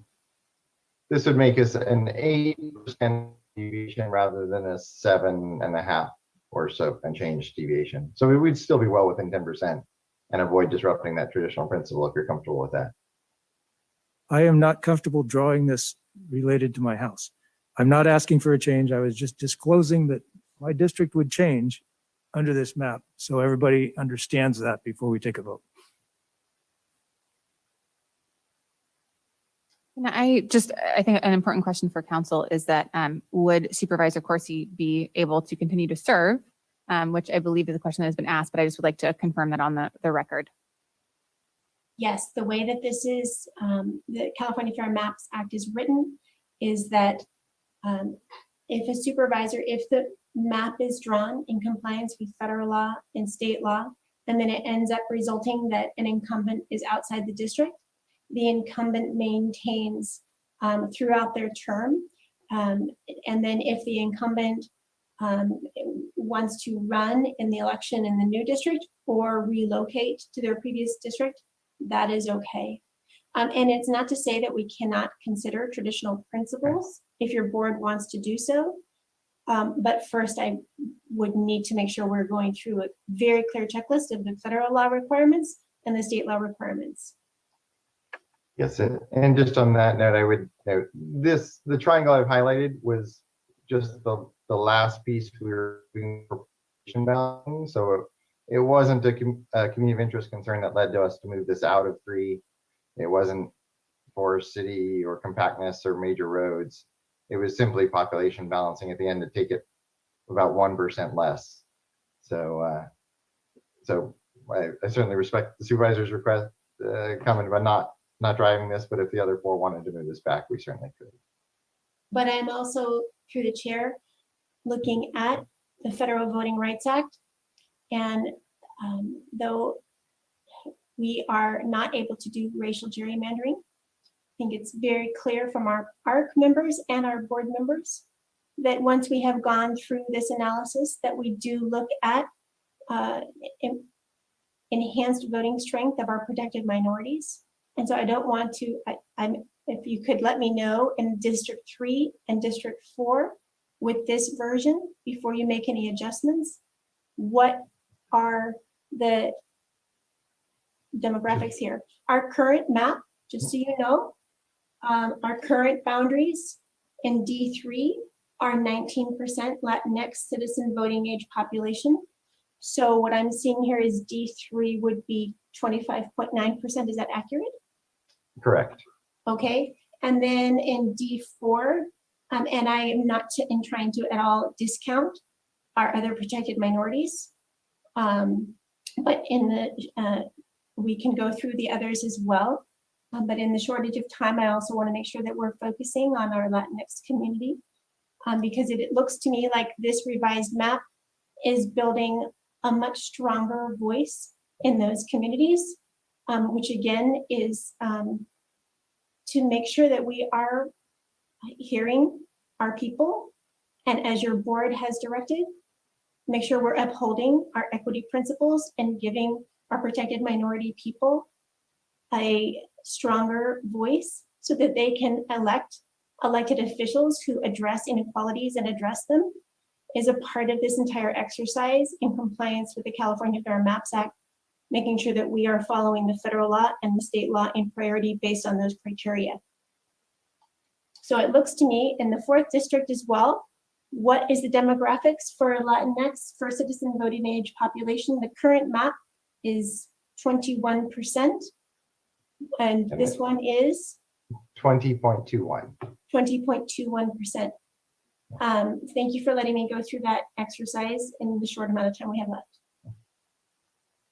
And just to round them out, Lori Chang, I did look at just now at the African American and the Asian American, and the African American, we keep the same one district 3%, districts at 2%, and 2 at 1%. So those are unchanged. It switches districts between a 1% and 2%, but the numbers themselves are unchanged. And same thing with the Asian Americans. The current map has a 6%. This map has a 7% in District 3, and then the others are at 5 and 4 currently, and would stay that way. All right. Yes. I do want to recognize, Doug, that your time is growing short. I am honestly not familiar with this neighborhood, aside from I've been trying to drive around these areas just as a result of our line drawing. And so I would look to my colleagues, Supervisor Corsi or Supervisor Gorin, who might be more familiar with this, to sort of think about what would actually be the natural boundaries in terms of community concern. And so I would look to them before we make this decision, which then hopefully we can upload a map and then Doug would be able to leave and we can continue deliberating. If you could articulate, we're discussing the red triangle that might move from the 1st district to the 3rd district or the 4th district. I'm unclear as to what the proposal is, and if you could articulate the streets, because I really can't see them. Yes, so this would be returning this territory that we're looking at taking out of the 3rd. We'd return it back to the 3rd. And on the south, it's 4th. On the west, it's north. And then on the north, it's Pacific and Bryden. And the proposal is to move that into the 4th district? Into the 3rd. Oh, it's moving that from the 1st district into the 3rd district. Correct. But my population was somewhat appropriate, and the 3rd district's population was high. So are we connecting communities of interest there or balancing population? This was originally moved by balanced population, and we move it back just to avoid disruption. And it does keep populations balanced. As you noted, District 1 currently is 0.5% over. This would make District 1 0.7% under, so no impact. The deviation in District 3 would go up slightly, but we'd still be well within 10%. And that's fine. I'm comfortable with this change as long as we're making it with the knowledge or with knowledge of the reason behind it. I just want to point out that this was proposed by the demographer, not by any of us up here. For location's sake, the red triangle is what's known as the McDonald Historic District for the most part. And can I ask sort of what it most closely aligns with in terms of communities of interest, or is it sort of an independent entity that could either shift in either direction? And what would your recommendation It be? actually has strong connections to the junior college neighborhood. They have a lot of joint efforts together. And I suggested North Street as the natural boundary for the junior college neighborhood because it is the natural boundary. You know, if this change is made, I'm fine with it. If it's not made, I'm fine with it. But I don't want it to be made because of where I live. I appreciate and respect that, Supervisor Corsi, which is why I'm trying to get at where does it culturally align, or where does it align in terms of economic interests, social interests, and ties? I'm less familiar with this neighborhood, so I would look to the two, and I recognize this puts you in a hard place because you don't want it to hear political, but if anyone has any subject matter expertise, knowledge of this, it would be helpful for us to make this decision. And I would support this change because this area and the junior college neighborhood have a lot of areas, a lot of common interests. So I think it makes some sense. And this, Let me also this second neighborhood, that. Grace Track to its northeast have very strong connections too. This neighborhood and you know, Hidden Valley are very closely connected. We're dividing things up here. I have a feeling as if I hadn't made any comment about where I live, that this would not have been a problem. So I'll just leave it at that. Again, I'll just leave it at that. If I might appreciate Supervisor Corsi mentioning that because he triggered a thought going back to the Board of President's earlier comment. What's on screen right now is the city's map of historic preservation districts. And the changes we made earlier added Ridgeway and West End into District 3 and united all of the historic preservation districts in District 3. This population balancing change that we made earlier did take McDonald out unintentionally. Was not aware that that was doing it, but when we were population balancing earlier, we took McDonald out. So the change we're looking at now would put McDonald back into District 3 with the other historic districts. Does it put all of McDonald back in the third district? All of That the was McDonald actually historic- the little change I was making is going up to, and this may be the one place that Carr makes sense, where instead of going to Pacific, the historic district goes up to Carr. So we could add that in. It's only a few people. And as you know, that would be a community of interest driven change. I would look to Supervisor Gorin as the former mayor of Santa Rosa, and I know that you have advocated and worked a lot with historic districts. I'm comfortable with this change, adding the red triangle into District 3. I support it. The only thing that I know about that place is it's a great place to take kids trick-or-treating, or it was back in the pre-pandemic era. So with that, Doug, I want to honor the fact that you are late. Are there any other potential adjustments before we request that this be uploaded for members of the public to view and for the board to view? And then I would recommend us taking a recess for lunch and then sort of returning for the final deliberation on that.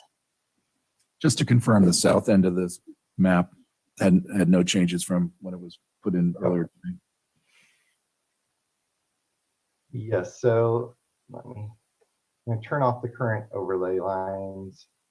And so the dashes that you see now are the map we started with at the start of today. So yes, the down south for 1 and 2 and into the southern part of 3, there are no changes. Same thing up north. Okay, thank you. Thing to start with. Over here, this is the River Road part that we talked about. Okay. So I can incorporate that Montecito change and then we'll get this uploaded and That would be great. And so in order to sort of facilitate time to have that uploaded and hopefully sort of, updated on the county's website, we will be recessing. And I think that we will recess into closed session to try to take out a couple of those closed session items. And we will, at this point, take public comment on closed session. This item will be continued into the afternoon. So the board will be returning to deliberate after how long do we anticipate closed session taking, Council Pittman? Should we break for an hour and try to come back at a time certain of 1:30 or? I apologize. I would suggest 2:00 and then we can get through the 3 items that are not, that are critical to have people in. Okay, great. So we will return for a time certain at 2 p.m. So our commitment to you is that, yes, we are taking a break, but we will not start before then. So if you want to continue to listen into this conversation, please return at 2 p.m. And at this point, I'm going to see if there are any members of the public who wish to comment in person on the closed session calendar. Seeing none, I will ask Marcy or Karen, who's ever at the helm there, to go ahead and lead us in public comment via Zoom on the closed session calendar. Thank you. If anyone would like to comment on the closed session calendar items before the board today, please, these are number 53 through 58B. Through 58B. Thank you. Please raise your hand in the Zoom app or press *9 on your phone keypad if you are a phone-in attendee. And I do see a couple hands. If we could do 2 minutes, that would be great. Thank you. Thank you. And if our first commenter can please unmute and state your name. Hello, my name is Lauren Mendelson, and thank you, Honorable Board of Supervisors. I am contacting you with regards to the matter of Seth Homeyoon, and I represent Mr. Homeyoon, and the matter is before you a settlement proposal with regards to a tax bill that my client is facing, and I've sent over a number of materials that I hope you've had an opportunity to look through. But in a nutshell, my client is an innocent landowner who was not involved with the cannabis cultivation on the property. And he received no benefit in this, and he's being faced with all of the penalties and the taxes. And so we're asking that the county do what is just and right and fair for my client. And there is a proposal on the table, and the county still has the opportunity to collect from the actual operator who's out there and who's acknowledged his responsibility for these taxes. And so I encourage you to take a look at the materials that have been presented and consider the absolute egregious amount of the tax debt that is being presented today, the amount that my client has already paid. And again, just what is right. I don't think that the county and that the taxpayers would be happy to see that innocent landowners are getting stuck with the bill when, quite frankly, bad apples break the rules, don't pay, and then just, leave. And so I think that it sets a bad example to allow that to happen. This is an opportunity for the county to stand up for property owners and also to still be able to, collect via the operator who's still out there. I think there's some problems, that ought to be addressed with how the tax ordinance is written that kind of was brought to light by this matter. So thank you for your time, and I ask that you approve of this request. Thank you. Thank you. The next commenter can please unmute and state your name. This is Eric Frazier. Just a quick question. It was unclear by your comments whether the morning agenda is carried forward at 2 o'clock. It seemed like there's another item or two on the morning agenda that were listed prior to the closed session items. So if you could clarify that for me, I'm sorry, this didn't have to pertain to the closed items. Thank you.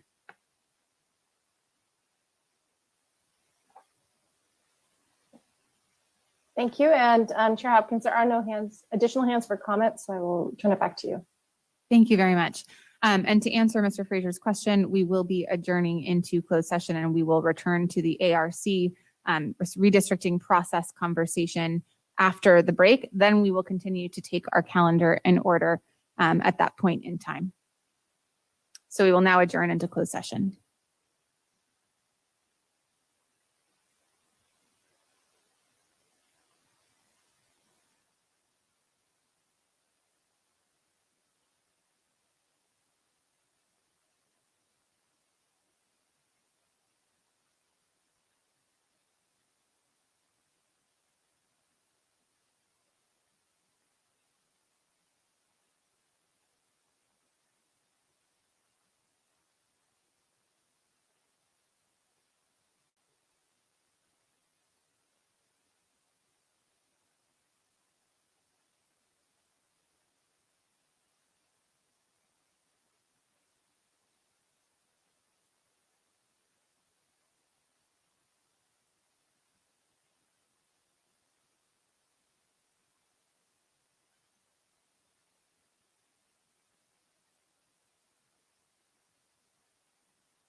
Confirming that you can hear me?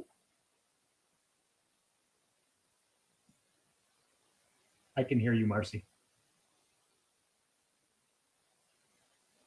And we just need the board chambers panelists to unmute as well.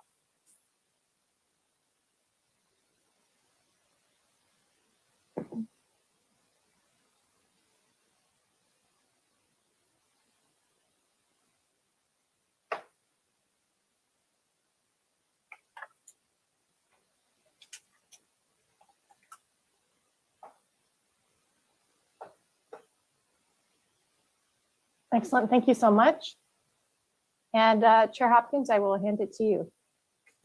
Thank you very much. So we are going to return to our item on redistricting for deliberation. We do have two maps. One was the map that we started at the beginning of the meeting, and another is a map that was developed over the course of the morning session. I would ask staff to please go ahead and share those maps on the screen. And I understand that they are also available now publicly online. And I just would like to confirm that members of the public are able to view that as well.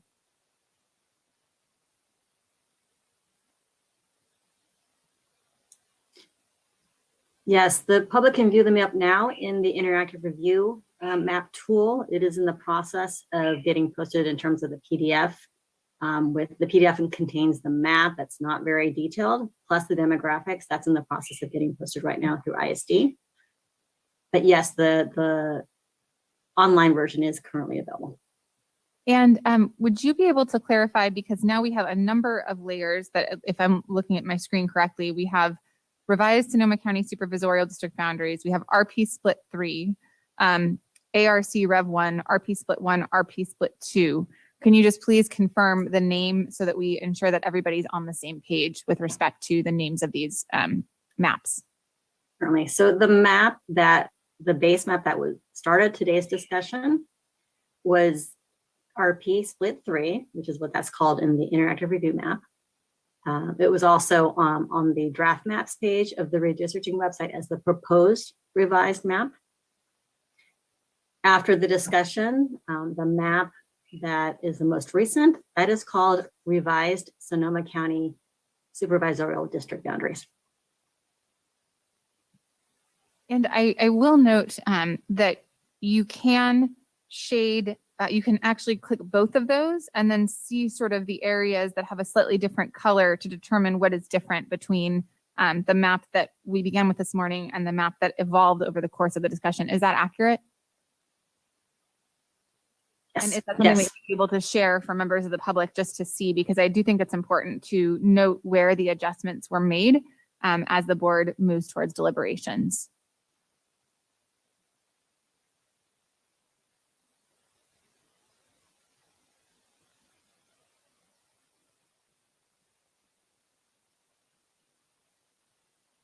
Thank you, Yvonne.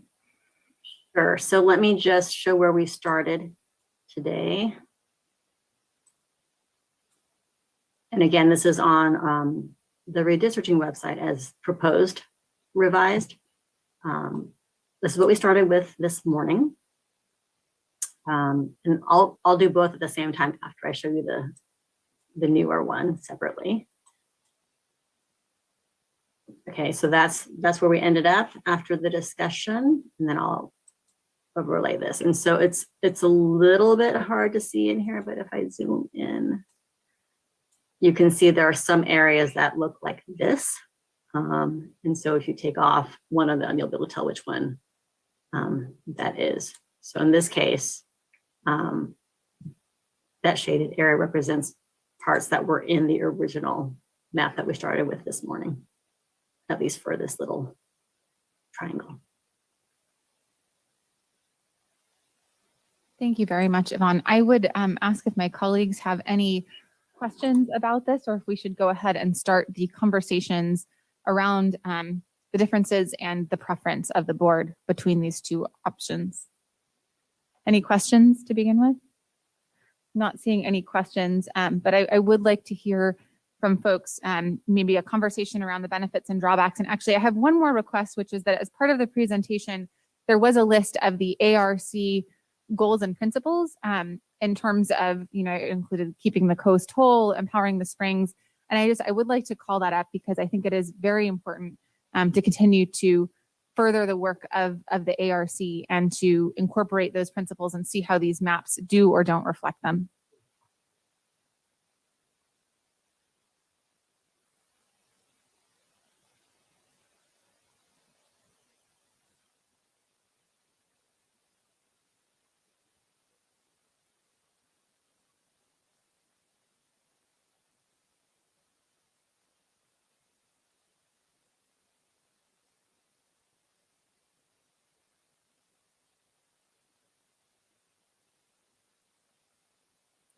These were the map themes that the commission came up with, identified the communities of interest through their process.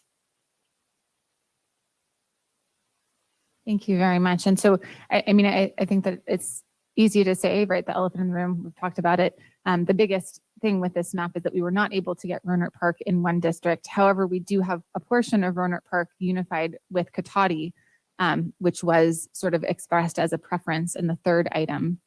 Are there any, and I don't know if this would be a question for Linda Shilkin or for staff, are we seeing sort of any red flags, or do we sort of feel that these are, elements that are embodied in those two maps? Are there challenges? And then I also would just like to have one more final review of the Fair Maps Act and sort of whether these maps meet the criteria, both sort of federal and state criteria with respect to redistricting. So I don't know if that would be a Linda Shilkin question, but I have a sense it would be. That first thing that we need to review is equal population within the 10% deviation. Then we need to make sure that this map's not politically gerrymandered or racially gerrymandered. Though the Federal Voting Rights Act does, for us to make sure that we are meeting the other criteria in the California Fair Maps Act. And if there is an end result that with these demographics, that there is an enhanced strength of our protected minority groups in our county, then this is in full compliance with the spirit and the intent of the Federal Voting Rights Act. We look to the California Fair Maps Act, which is new for us this year, in which many counties are going through, and cities are also going to start going through this. So we need to look at all of the months and months and months of public outreach that you've had, that your Advisory and Redistricting Commission has worked so hard to gather, to listen to the underrepresented people in our community and all voices in our community, without forgetting those who have spoken, who are underrepresented. And when you have all of that information in your board's determination to decide what is it to be, to the extent practicable, in order of priority, geographically contiguous, undivided neighborhoods and communities of interest, which are very specifically defined as a group of people who would have more fair and effective representation if maintained within one supervisorial district.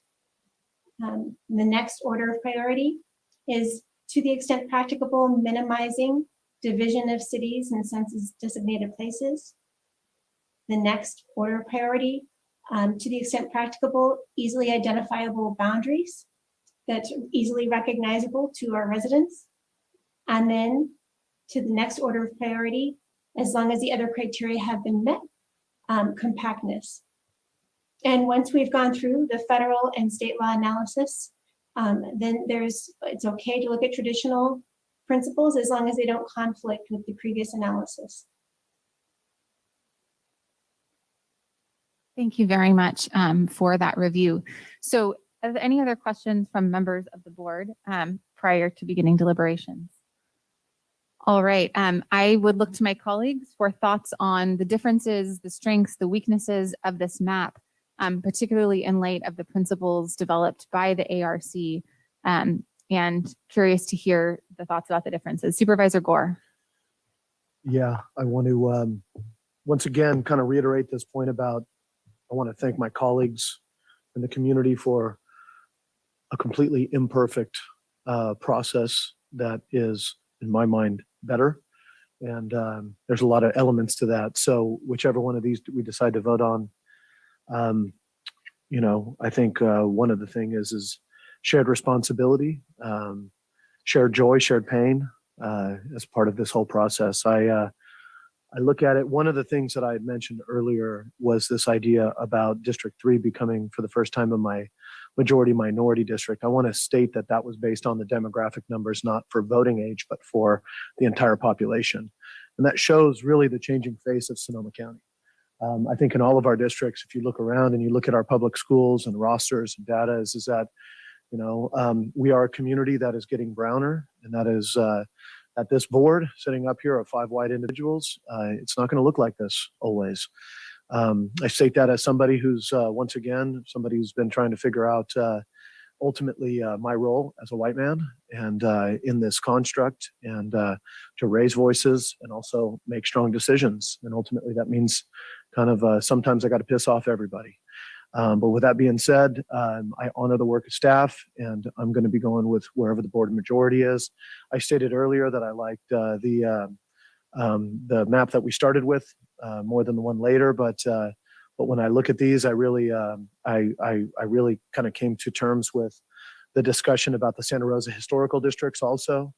That there's only so many ways you can get wins with slicing up a city 4 ways, but there are certain things that we're trying to grasp here at the end of a long rushed process. So thank you. And thank you to my colleagues for getting bloodied up and moving forward into the rest of this year.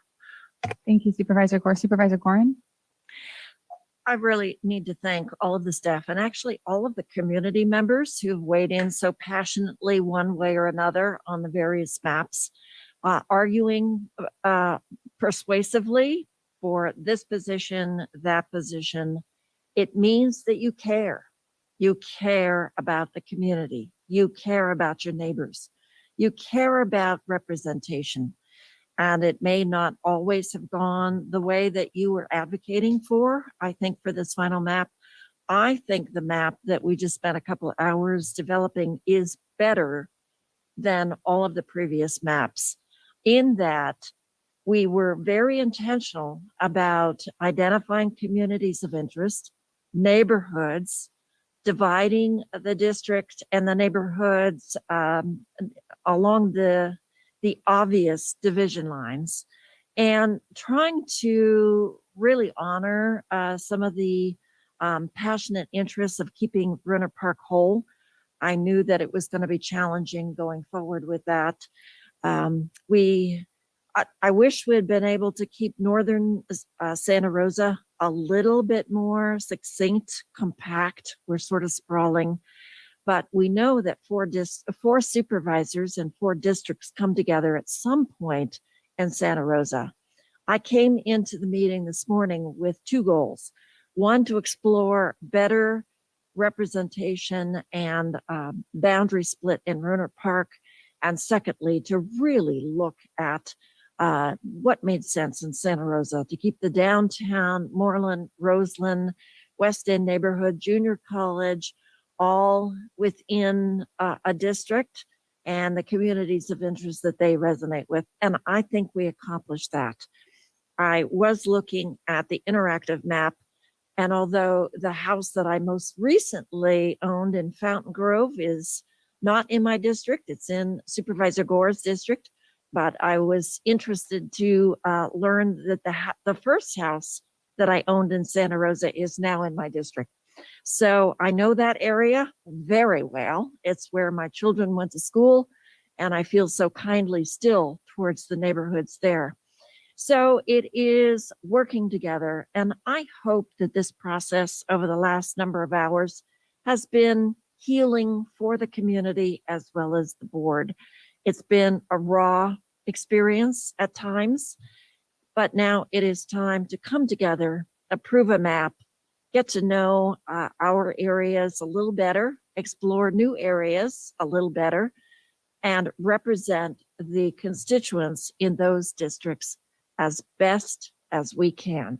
So I look forward to the years ahead and getting to have interesting conversations with former neighbors, with folks that I've known for a long time and certainly my district wide. But once again, great job for the CAO staff and county council and all of the community members who weighed in today or previously. Thank you.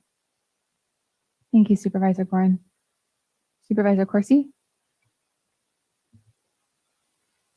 So I'm not going to sugarcoat things. I'm not celebrating here. We had an opportunity and I think we missed it. The continued conversation about how we just couldn't figure out a way to keep Rohnert Park whole is just wrong on its face. The ARC map did that. The ARC revised map took care of other issues that we said we had when we met 3 weeks ago on this. That has obviously changed. There was also a comment made earlier that we ended up with a map that was very much like another one we looked at a couple weeks ago, and I'm assuming that was a comment aimed at what's known as the Koenigshofer map. The difference is, the biggest difference is the Koenigshofer map also kept Rohnert Park whole in one district. You know, we haven't gotten there either. So, you know, I will celebrate that Roseland and Moreland are connected with the center of Santa Rosa right now. The rest of what's been done to Santa Rosa is, you know, much more disruptive, as I said, than what would have been done to Rohnert Park under the ARC's original map.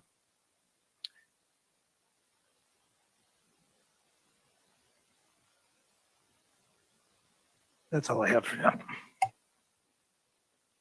Thank you, Supervisor Corsi. And just to clarify, in terms of the preference, of the two existing maps, you would support the one that has been edited. I just want to make sure that we're clear. I support the map that I have supported from the beginning, which is the ARC map. And So the you don't- revision of the ARC map. Okay, and so you don't want to make an opinion between the two maps that are on the table right now? Supervisor Rabbit. Okay. I thought that Supervisor Gorin was going to go to a Leslie Knope quote regarding what I hear when I'm being yelled at is people caring very loudly at me. Good Parks and Recs quote there. I do think that this is a significant change. It's a most significant change on redistricting that this county has had, and like I said earlier, in decades.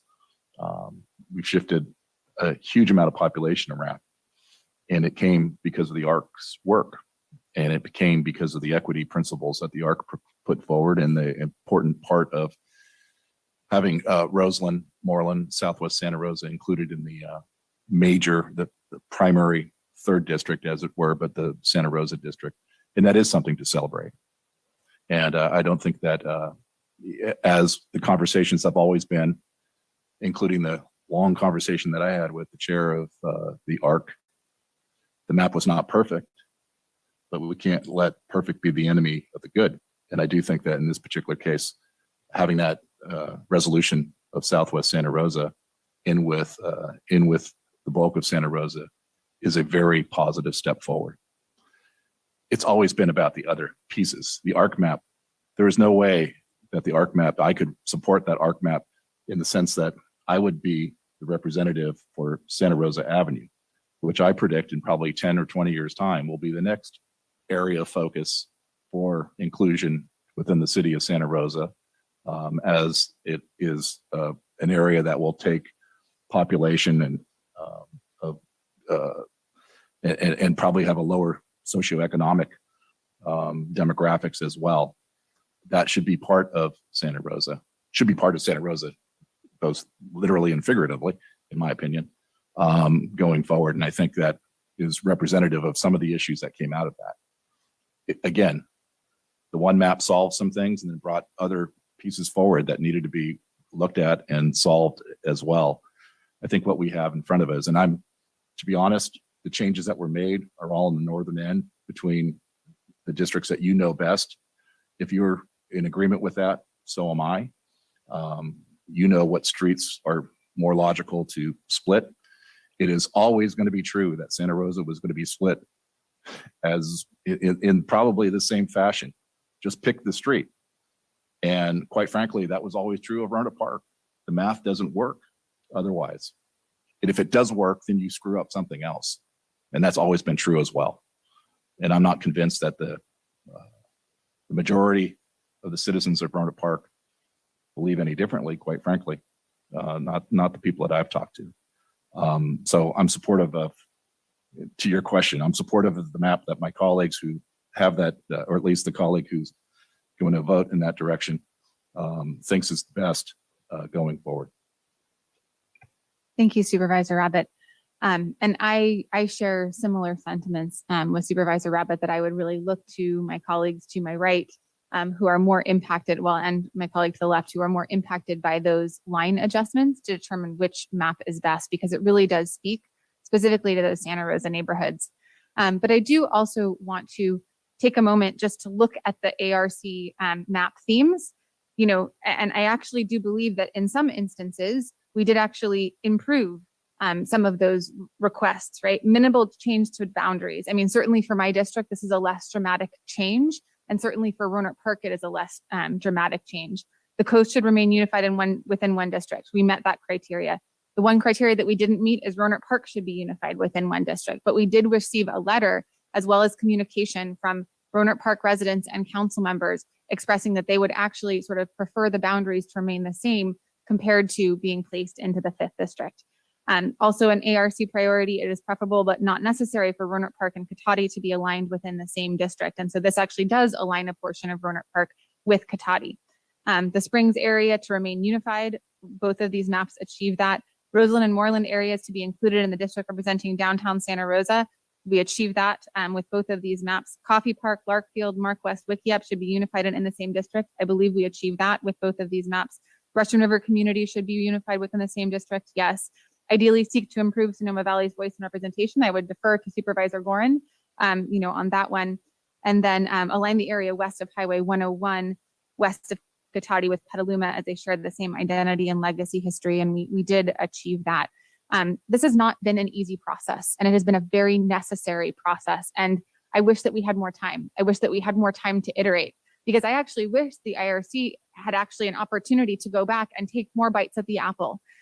Because I think my sort of biggest concern in terms of the map that went forward was that we hadn't had that opportunity to hear from West County and from Roanoke Park regarding the very sudden move of Roanoke Park into the 5th district, which is a very substantial change, both for Roanoke Park and for a district that has been historically comprised of smaller rural communities and Western Santa Rosa. And so I think it was important to hear from the community and to make adjustments.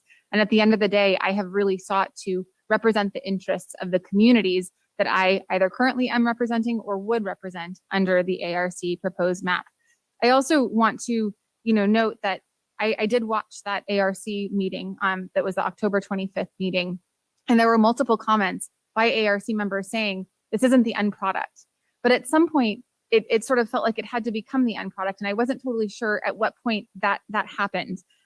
You know, but there, you know, quoting sort of the chair in that meeting, said, I do want to stress that the map we are presenting today is a starting point for you supervisors to help you continue to engage with the public over the next few weeks. And I believe that that is what we have done. And I know that we are not going to all agree on this, but I am glad that we have gone through this process, and that for the first time in the history of Sonoma County, this was not just rubber stamped by other elected officials. This was messy, it was difficult, it was emotional. And every time we drew a line, we created unintended consequences for certain communities. And I do feel that we have achieved better through our conversation today. But again, I would defer to the interests of the more impacted supervisors. But I believe that the intent to really unify the historic districts is a worthy one. I believe that the intent to sort of really kind of strengthen that downtown more in one district that is then unified with Roseland and Moreland is a worthy one. But I would listen to Supervisor Gorin if Supervisor Corsi wants to express an opinion, and Supervisor Gore. I think David and I are looking to you guys at least. I'll tell you the truth is for me, I don't have any more tweaks to offer. It was mostly between the the two different maps, the previous one and earlier today and this one. The only thing I'll acknowledge is the fact that if you look at the new map, it looks like my district at the southern end is a the head of a bear eating District 3. Or District 1. Yeah, or District 1.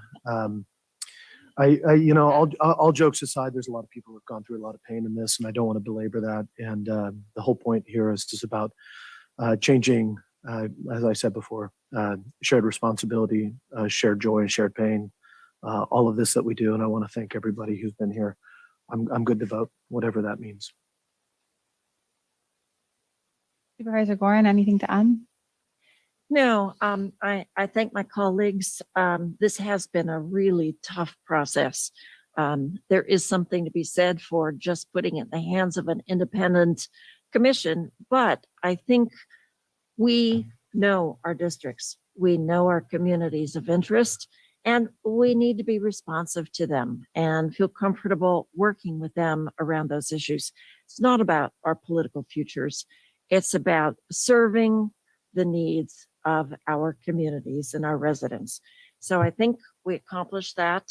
And actually it was somewhat healthy for all of us to go through the map to identify this is a neighborhood. It should remain intact. Here's a natural division line. And we need to balance the population. So I think it was a painful but healthy exercise. And I'm ready to move that we approve the amended map from today. And it's called the revised Sonoma County Supervisorial District Boundaries, I believe, on the interactive map. I'll go ahead and second that. So we do have a motion on the floor, and I would ask for a roll call vote on this. Supervisor Gorin, Aye. Supervisor Rabbit, Aye. Supervisor Corsi, No. Supervisor Gore, Aye. Chair Hopkins. Yes. So with that, we will be having another meeting on this, correct? Because we still need to post this publicly. That I would love to get a sense from staff of what's the timing on that. When do we expect this to be formally posted so that it can then be voted on? And it was discussed earlier in the meeting, but it's been a while since then. We will be convening next week for a time certain in the afternoon to have this on the regular calendar. And if I recall, was it at 2 p.m.? Does anyone offhand remember the timing for that? So that we 2 o'clock on the 14th. Okay, 2 o'clock on the 14th. So everyone who is interested in this process, I would encourage you again to return 2 o'clock on the 14th for the final vote. But we can also sort of share that at that point, we are unable to make amendments because it has to have been posted. Actually, I'm gonna look to County Council for the exact timing. I believe it was 5 days prior to the vote, and it all has to be done before December 15th, or a judge steps in and draws the lines themselves. Could we just get a refresher on exactly what will happen next week and the timing of the posting, please? I actually confirmed with Linda Shilkin outside of the morning's debate. We were slightly off on the posting. It's 3 days, but if we're meeting on Tuesday, there would be no additional time for posting because the final map has to be adopted no later than the 15th. If we fail to meet the deadline of the 15th, then the court does draw it. And when do we anticipate being able to have this posted sort of publicly in an accessible format for members of the public? I just submitted the PDF to ISD for posting, so they are working on it right now. So hopefully by end of day. Very soon. Thank you very much, Yvonne. And I do want to say thank you to every single member of the ARC who served on the committee. And I want to also acknowledge the frustration and the heartache that have gone into this. But I will say that this is the biggest change that Sonoma County has made, I believe, actually, since Eric Konigshofer was a supervisor, which was 30 years ago. It's been decades. I can confirm that. And that at that time, I believe that Cotati was drawn out of the 5th district and the coast was for the first time ever unified in the 5th district. So this is a very substantial change. And I do believe that we have taken a step in the direction of equity today. Is it perfect? No, but I certainly hope that this process will inform the next process in 10 years and that we can continue to build on what we have done today with many lessons learned to share to our future counterparts. So with that, thank you very much, Linda, Crystal, and Yvonne. You have worked tirelessly on this, and I really, really appreciate you dedicating not only your heads, but also your hearts to this work, because it has been tough work, but very good work. Thank you.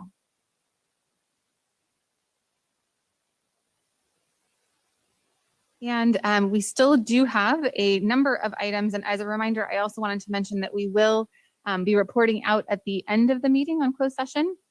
So that will happen in the future. We will be transitioning over to our 2020 Sonoma County crop report. So I believe that we are going to be joined by our Ag Commissioner, Andrew Smith, as well as our Deputy Agricultural Commissioner, who I don't believe I've gotten to meet yet. And I'm very excited to meet Mr. Aymar. If I did I pronounce that correctly or not? I would appreciate a correction. Yes, you did. Okay, thank you.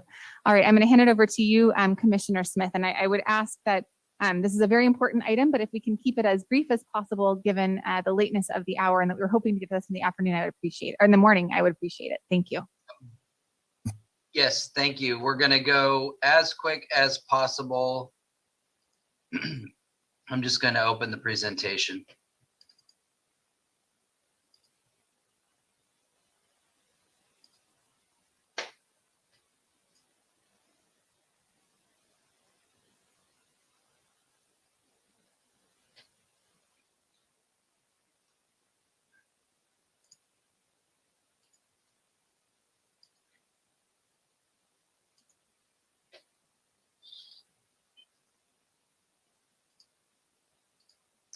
All right. Can everybody see that? Excellent. Good afternoon, Chair Hopkins, supervisors, county administrator, and county council. We're honored to be here today to continue the tradition of presenting the crop report to the board on the regular calendar. This is an opportunity to celebrate the industry that built this county. This is unusually late for us to be presenting the 2020 crop report to you, but the past 2 years have been unusual to say the least. Nevertheless, we are excited to complete this project and are already getting started on the 2021 crop report, which we hope to present to you by mid-year 2022. I'm here today with Pierre Paulo Aymar. He is a Deputy Agricultural Commissioner with our department and is tasked with supervising our pest exclusion programs, which focus on preventing the introduction and spread of injurious pests that have the potential to impact our agricultural and natural resources. Pierre Paulo has been with the department for nearly 7 years and has been leading the crop report project for the past 5 years. Each year, we like to highlight a different agricultural industry or component of our industry. In the 2020 crop report, we chose to focus on the essential and critical role of our agricultural labor force in bringing our agricultural commodities to market. The most important part of our agricultural industries in Sonoma County, California, and the world are the people. It's the human capital that makes agriculture possible and has allowed it to grow here in California, and more specifically in Sonoma County throughout our history. As far as commercial agriculture is concerned, it all started with the Italian immigrants and Chinese immigrants who came here for a better life or made their way here after building railroads into this land. Political forces limited Chinese immigration in the 1880s, and right about that time, a lot of Italian immigrants were making their way west and north from the Bay Area. As World War II ensued, the fear of labor shortages created the Mexican Farm Labor Act, which gave rise to the Bracero program. Sonoma County today has roughly 8,500 agricultural laborers, with approximately 2,500 of these employees working in dairy, livestock, nursery, and vegetable production.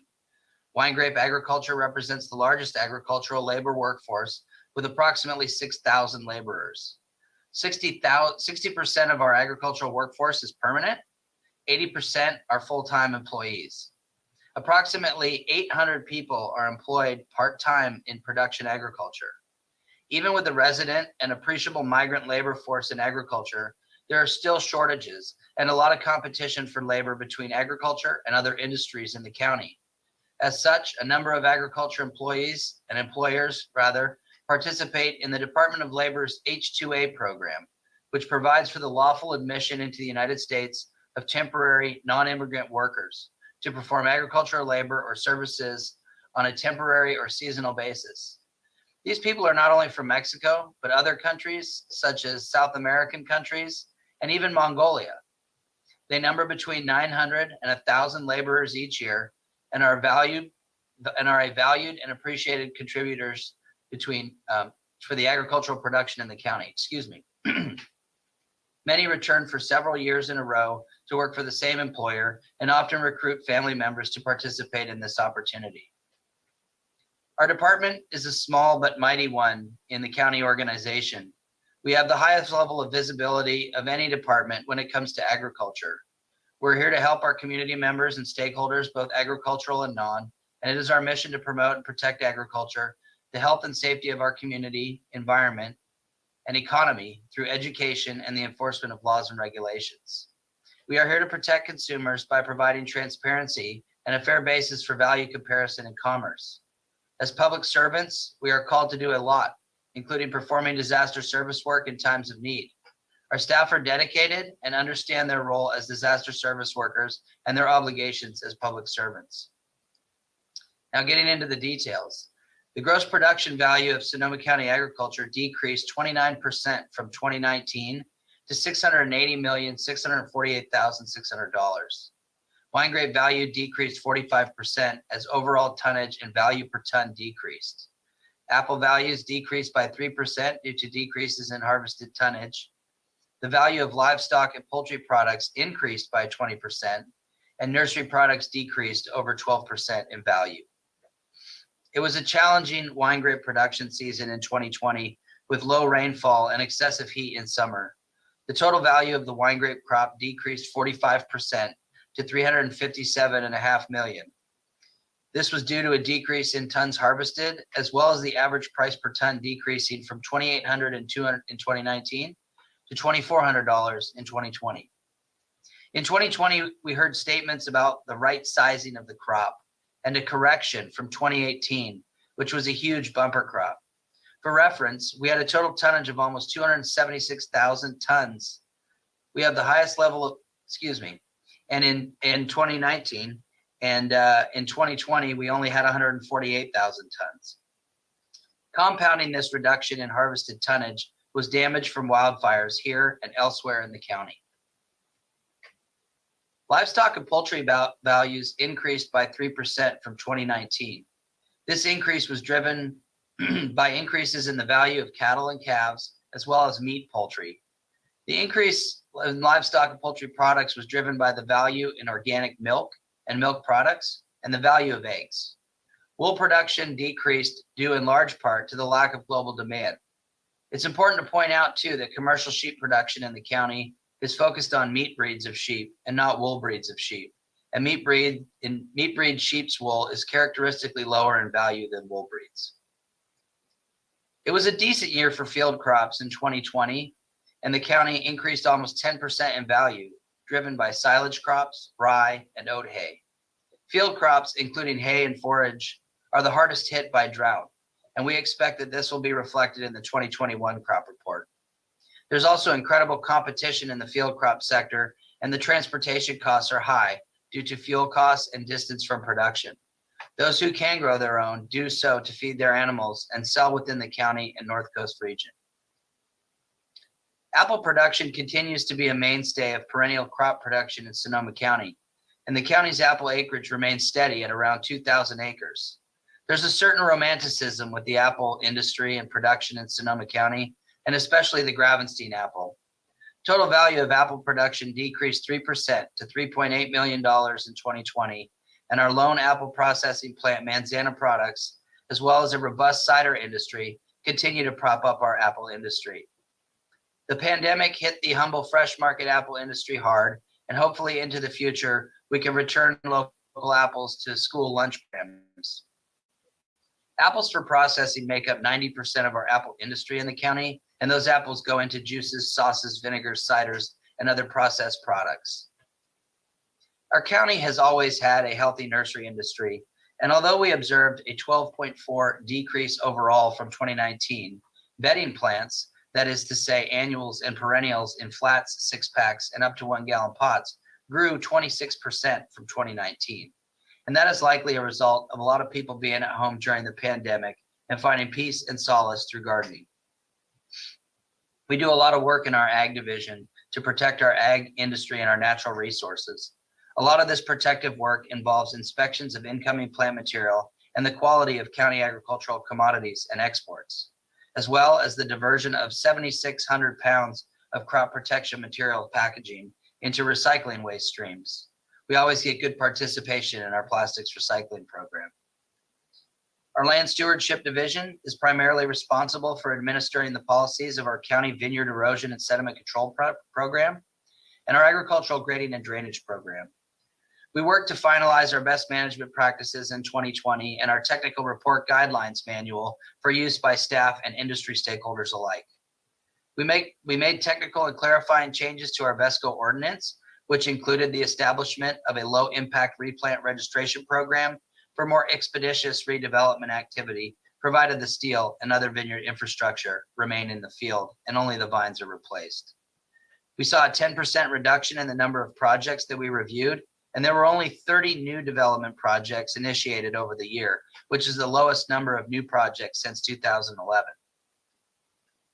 As I like to tell everyone, weights and measures is the most important discipline that no one knows about, and we want to change that.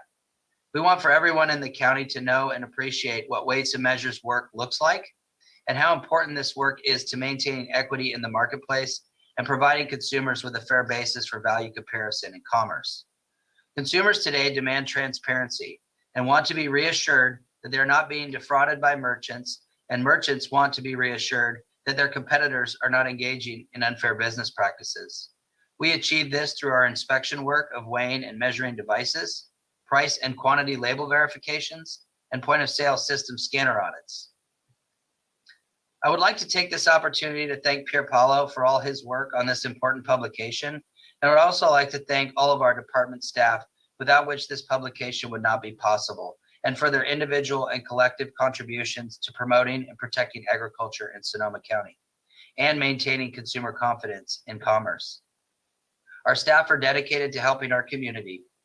Finally, I would like to thank our agricultural industry for their persistence, resilience, and most importantly, their dedication to the land and its stewardship. Agriculture built this county and continues to be integral in the economics and long-term sustainability of our county. We have an obligation to support our agricultural industry and to ensure its survival and viability into the future. That concludes our presentation. We're happy to take questions from the board. Hope that was concise. Thank you very much, Commissioner Smith. I will bring it back to the board for any questions for staff. Supervisor Gore. As much as we get into, it's been a long day. The chair has done a really good job of keeping us throughout the year focused on questions and comments at different times. Maybe I can just lean in. Is that okay, Chair? And just let it go to everybody who's on the call, but more so to those that you serve out in the community, the farmers and ranchers, the small farms, the big farms, the specialty crops, the wine grape growers, the cattle ranchers, the dairies that are continuing to fight to survive through consolidation and other things. Basically the changing evolution of Sonoma County agriculture continues with the only certainty being change. Now we have hemp as an agriculture product. Currently cannabis is in this strange world of being a plant but not being an ag crop. And I won't get into policy now, but I think we can anticipate that over the next 3 to 5 years, there's going to be continued reforms that allow us to understand what we grow and how it's utilized and how we support it on the landscape. With all those high, lofty statements out there, I think is the only thing I want to say is that we finally had a fall harvest season where we didn't have a fire for the first time in about 4 to 5 years. And a lot of people were able to enjoy a time of abundance in the October timeframe for the first time without all the danger. And so we have a lot of work to do. Andrew, I really look forward to the coming year when you sit down with our board in January and present your work plan. My request is that you, over the time and over the next month, is you reach out to the agriculture stakeholders and of all different walks and figure out what's out there. What's the ground truth?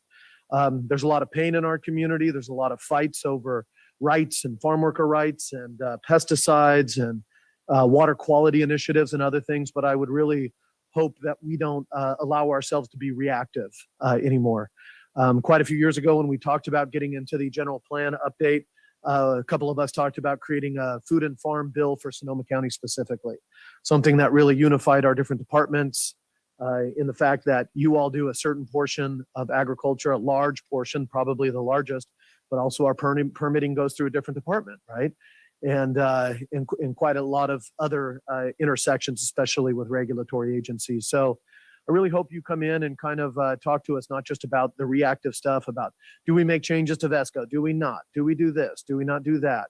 How much do we go into cannabis and how much do we not? And you come in and you talk to us in the community as we leverage into next year is about where the agriculture community is now and where it needs to go. So that being said, I just want to thank you for your work and thank everybody out there in the fields who do the real dirt work. Thank you, Supervisor Gore. Supervisor Gorin? Well, I think, first of all, we want to thank you and all of your staff during a very, very difficult year. And the crop report is beautifully done, even though the data is somewhat depressing and disappointing.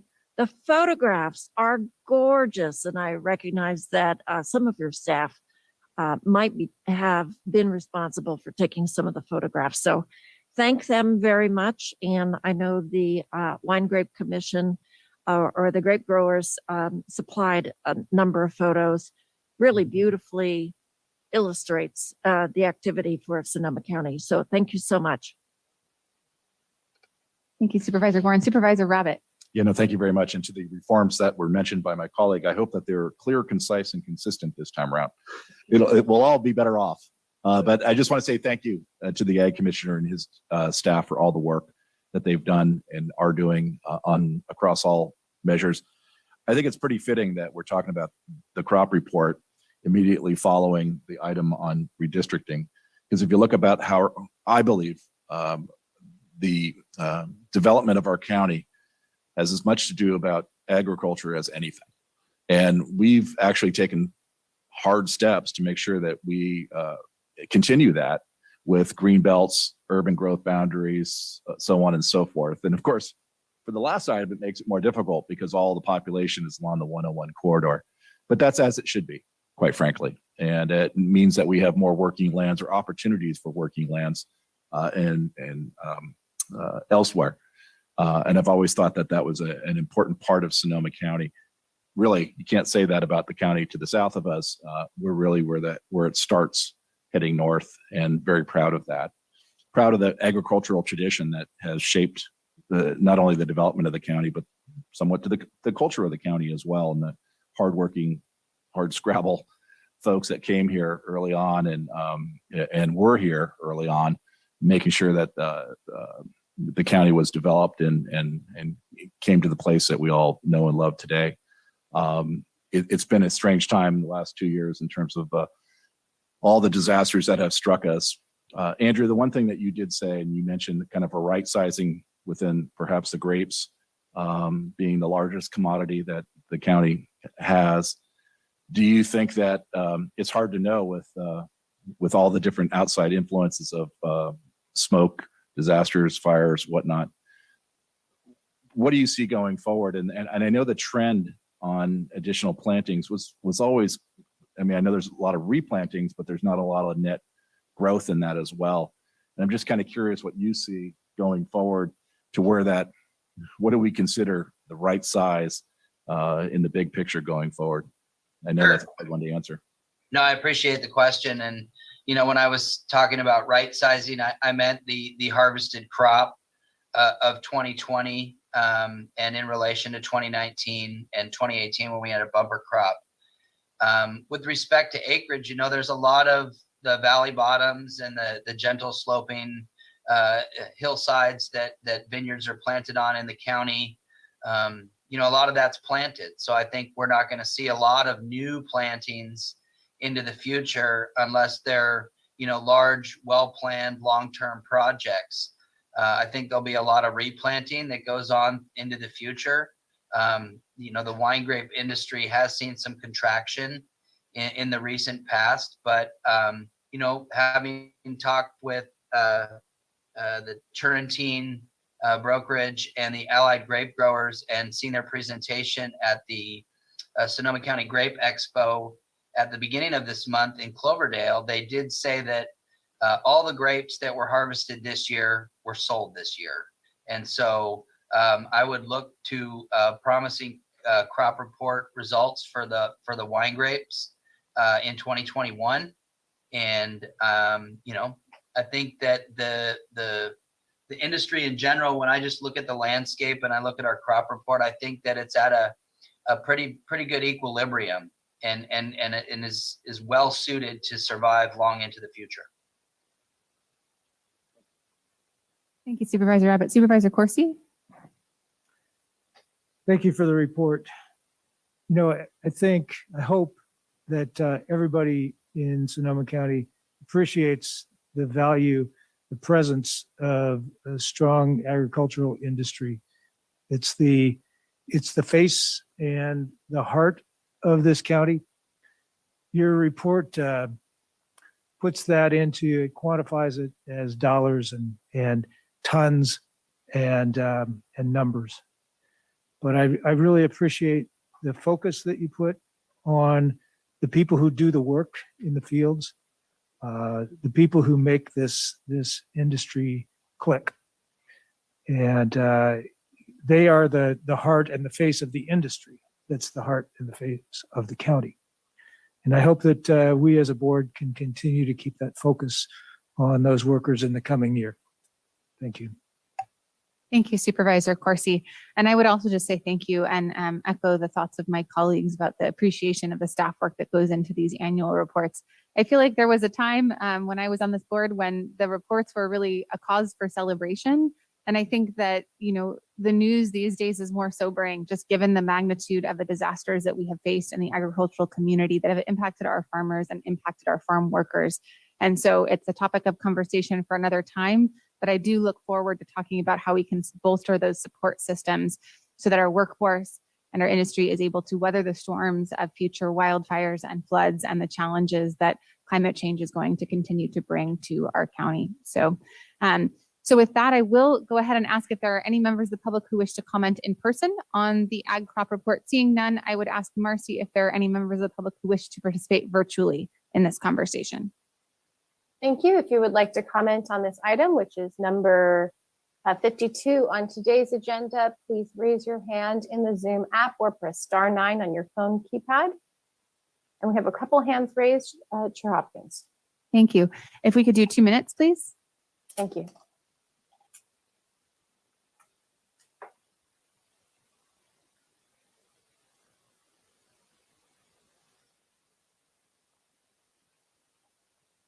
Thank you. And the commenters are Lauren and then Eric.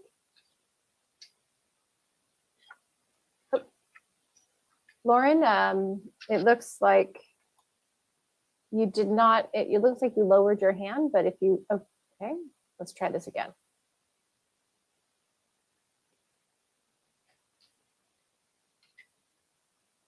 I know it's happening. I'm having some issues with Zoom. I'll ask my colleague Jamie, are you able to allow Lauren the ability to speak?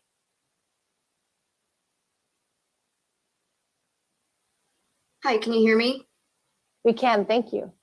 Okay, hi, good afternoon, honorable supervisors and staff. My name is Lauren Mendelson, again, law offices of Omar Figueroa, Santa Rosa resident. I am reaching out about this item today about requesting that you direct the Department of Ag Waste and Measures to include cannabis and hemp in these future crop reports. There are a number of other counties throughout California that are already including this data in their crop reports. And there's even a state law that was passed in 2019, Senate Bill 657, that explicitly says that this information can be included in county crop reports, either in the report itself or via a supplemental report. So the industry is happy to help gather the data. There's guidance from other jurisdictions. And I really think that having this information would benefit the county, benefit the public, benefit businesses, it would serve a tourism interest, and it would really help to show the scale and the value of this industry. Cannabis is the fifth most legal cannabis, is the fifth most valuable cash crop in the state of California, according to a recent Leafly report. And so this is not an industry that can continue to be ignored. It's here. It's really having tangible impact on the county. This weekend coming up is the Emerald Cup, which is going to bring in visitors from all over the place to the county. They're going to be staying here, spending money on local hotels, restaurants, stores.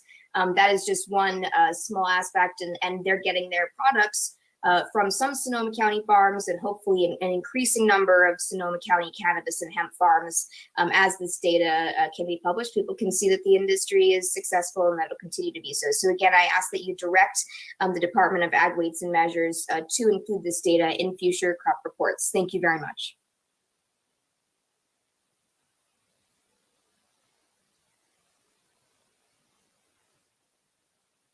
Okay, thank you. And then we'll move on to our next commenter, Eric. Thank you very much, Chair Hopkins, for allowing 2 minutes on this item. This is Eric Frazier with Greater Cherry Street Neighborhood Association, greatercherry@gmail.com. Thank you to the previous commenter to take up the issue of the reporting or lack of reporting for cannabis and hemp.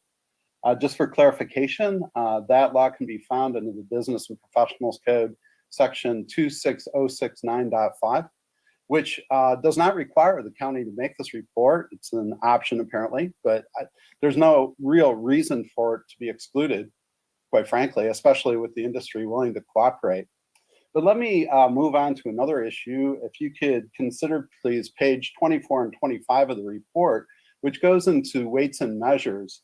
And it's sort of, on the one hand, in the spoken comments, Commissioner Smith, who is a fine commissioner, by the way, but he said that, the work of weights and measures is not very well known or publicized in the county. And indeed, that's true. It shows up in the fact that there's only 33 consumer complaints when probably there's 33 overscans an hour in this county. There's not enough attention given to the consumer ripoff of overcharges. When they talk about 1.5% of items were overcharged, you have no idea what the velocity is. We're not talking about dusty cans of artichoke hearts, I hope. We're talking about milk, eggs, butter, advertised specials. This represents millions of dollars of consumer ripoffs. And the county is not doing enough about it. You're not advertising those retailers that have had administrative penalties or have had notices of violations. There's no in-store signage about what consumers are to do. I could put a notice on next door and get 33 people saying I was overcharged today. You are not doing that, and you're not taking your responsibility seriously. Thank you very much.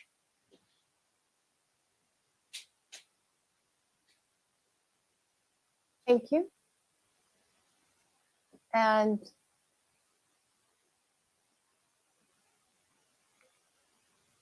sorry, once again, I'll have to look to Mike. Thank you so much, Jamie.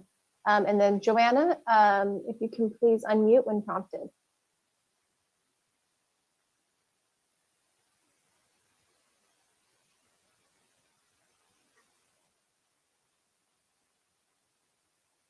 And this is Joanna Cedar, Jamie.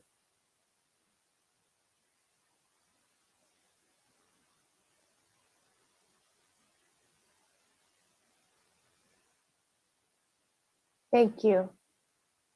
Hi, this is Joanna. Can you hear me? Yes, we can. Thank you. Fabulous. Thank you. Good afternoon, supervisors. I'm just going to agree with absolutely everything that Lauren Mendelson just said. I could not have said it any better. And this is something that should be included. And, what it really comes down to is a community is being asked to make decisions about an issue which is new without data. And we have an opportunity to collect and report on this data, and that will inform decision-making moving forward. And so I would encourage the supervisors to instruct the Ag Commissioner to prepare this data and include it in future ag reports so we can make decisions based on it. So thank you very much, and I hope you have a great afternoon.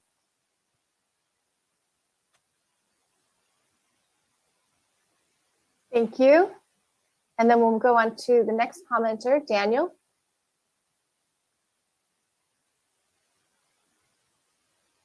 Hi, can you hear me? Yes, we can. Hi, I just wanted to comment on the ag of hemp versus cannabis, marijuana. I would say hemp, which is less than 0.3% THC, probably should be an agricultural product. It can be made into useful things such as rope and all that, but it definitely, the cannabis that's used to smoke as an intoxicant should not be considered a agricultural project. So I think those two things are totally separate. And that's all I wanted to say on that. Thank you for your comment. Thank you, Jamie. With that, Chair Hopkins and board, that does conclude public comment.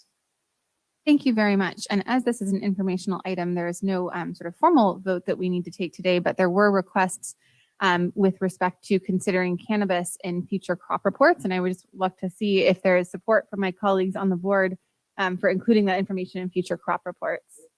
I am seeing at least one thumbs up. Supervisor Gorin?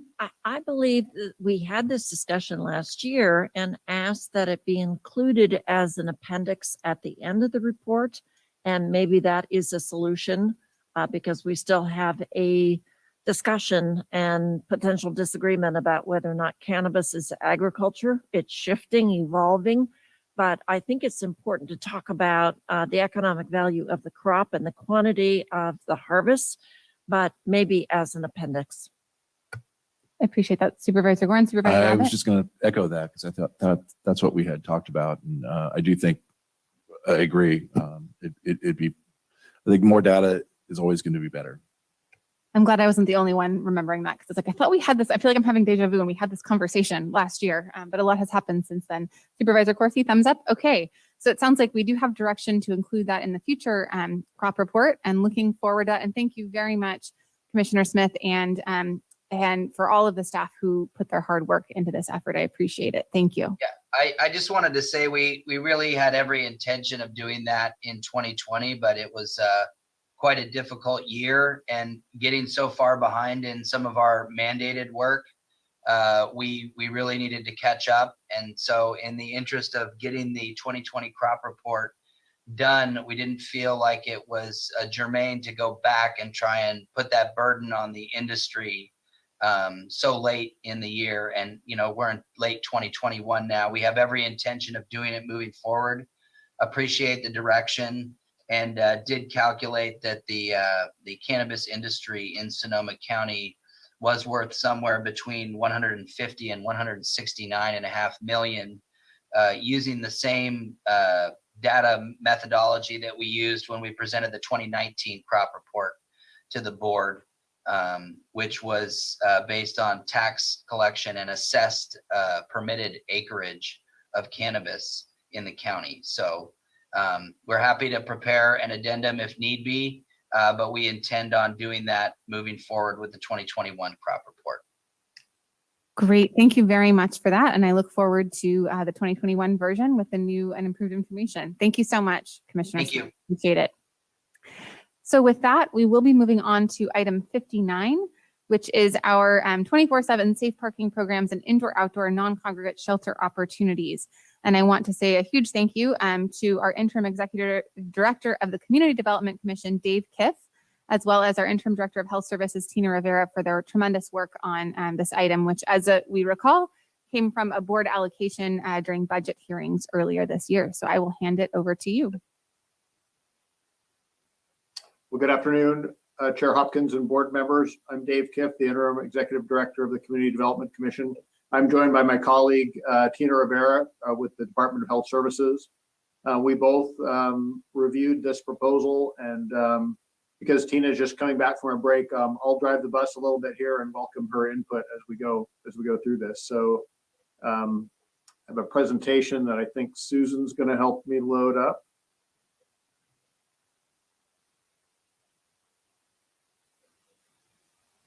Not, I'll just share the screen.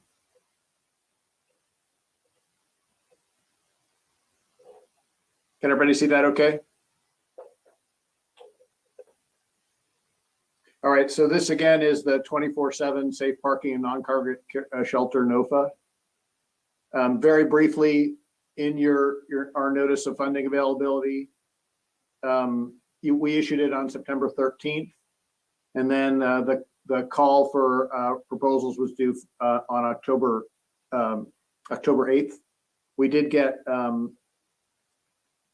about 7 responses, and those responses came in and were evaluated by Director Rivera and myself, and according to the NOFA, the proposal quality, cost effectiveness, and ability to start things up as soon as the end of February. Other responses received looked like this. We had 2 from cities, City of Santa Rosa and City of Petaluma. We had 1 that we submitted from the County of Sonoma. We had 1 from Sonoma Applied Village Services, 1 from Homeless Action Sonoma, and 1 from the Hannah Boys Center. Briefly about each proposal, the City of Santa Rosa is proposing a 24/7 safe parking operation for up to 50 cars and RVs. These would be at the utility field operation site on Stony Point Road. There's 2 years of operations planned with that. Petaluma submitted a non-congregate shelter, and they proposed housing 25 persons at their current committee on the shelterless site. That's on Hopper in Petaluma. And they proposed 3 years of operations. The county submitted a non-congregate shelter opportunity for up to 18 persons at the George's Hideaway site.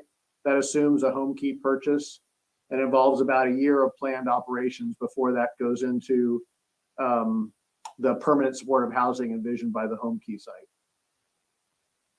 Go back once. Sonoma Applied Village Services, or SAVES, submitted a safe parking opportunity at what's known as the Aston Barn site at the Sonoma County Fairgrounds. It does not involve a barn removal, and they proposed up to 36 recreational vehicle spaces and some autos. Homeless Action Sonoma proposed a non-congregate shelter site at the recently purchased Homeless Action Sonoma owned site at 18820 Sonoma Highway, just north of the city of Sonoma. And their goal there was to house and support about 22 people with quick havens. The Hannah Boys Center also proposed an ask here, and theirs was a little bit different. It was a renovation of 3 existing buildings into dormitory style buildings to house up to 30 transition age youth. And it asked for an ongoing subsidy per person housed. The recommendations that Director Rivera and I made are as follows. I have one proposed modification to those recommendations, and that involves the City of Sebastopol site that just came in fairly recently. It didn't come in through the NOFA process, but I think it's a valid and important safe parking site. But that would be to enter into agreements toward these levels of funding. Of the 2 million, $500,000 we go to the City of Santa Rosa. Again, that's a 2-year proposal. 750 we go to Petaluma. That's a 3-year proposal. Some would go to the County of Sonoma for George's Hideaway. Some would go to 400,000 would go to the Sonoma Valley site, the Homeless Action Sonoma site. And that would be with assistance from Sonoma Applied Village Services, because we're trying to kind of grow capacity of groups like Haas and Saves. And then 80,000 would go towards the Sebastopol safe parking site. I'll speak briefly to that. That's a site that Sonoma Applied Village Services will manage. It allows the City of Sebastopol to move a current RV site into a safer location, a location where people can get services better. This $80,000 would help make that site a 1-year duration site versus a significantly shorter duration than that. So I felt comfortable making that recommendation along those regards. The next action, should you agree with this, is to adopt the budget resolution. We'd return back to the board with an update as these projects in June, and then it authorizes the filing of notices of exemption. And I'll stop sharing there. Thank you. Thank you very much. Anything to add, Director Rivera, or is that Dave covered it quite well. Thank perfect? Great. I will bring it back to my colleagues for questions. Supervisor Corsi. Thanks for the report and the recommendations. I have a couple of questions. On the Sebastopol safe parking site, Dave, wasn't that funded in part at least through the continuum of care in the last couple of months? Didn't we give them some upfront money on the basis of them finding us and securing a site? That's correct, Supervisor. Sonoma Applied Village Services, or SAVES, received $368,000 from the Continuum of Care Board. This is ESG coronavirus 3 funds. And the COC board said that they needed to find this site and get it established in site control by mid-December. And they appear to have done that with the cooperation of the city of Sebastopol. So between that ESG funding and this 80,000, is that their budget? Their budget actually involves the 368, the 80, and then a possible ask of 150,000, which Director Rivera and I need to discuss. It would involve ESG CV3 funds coming from the federal government to the county. And there is an apportionment there that can be looked at for that type of purpose. And that would get this site a full year's worth of operation. So 368, 150, and 80 is what does it. And how many residents are proposed for this site? That's a good question. I don't know at my fingertips. It's about 20 to 24. And that's for 1 year. That's right. All right. On the George's Hideaway, is that a 1 year project also? That is a 1 year project. Again, it assumes that we're able to secure a Project Home Key grant for that. Remember, we had envisioned an interim period of use and then construction and renovation of the lodge and the bringing in of more permanent tiny homes as a permanent supportive housing use. And if Home Key is not successful for that site, would the I'm not sure if we're calling it safe parking or something else, but would that continue without Home Key if Home Key is not successful? If we were still able to purchase the site, and there is funds that would accommodate that, although it's a different equation, we could conceivably do a safe parking site at that location. Okay. And then on the SAVES and Homeless Action Sonoma, 2 sites are associated with those. One's the Aston Barns and the other is the one down in the valley. Which site are we talking about there? We're not proposing activating the Aston Barnes site at all. I think that there were enough hurdles that Director Rivera and Cheryl Bratton and I and us, we looked at that to not be able to accommodate this quickly, if at all. So this envisions these resources going towards the site in Sonoma Valley along Sonoma Highway north of the city. Okay, thank you. And I agree. I'm not sure that the Aston site is great to just move a bunch of RVs onto. I would like to have us continue looking at making something a little more longer lasting there. Thank you for those answers. Thank you, Supervisor Corsi. Supervisor Rabbit? Thank you very much. Thank you for bringing this forward. I am totally supportive, very appreciative of all the work to date. And thank you to Mr. Kiff for also dealing.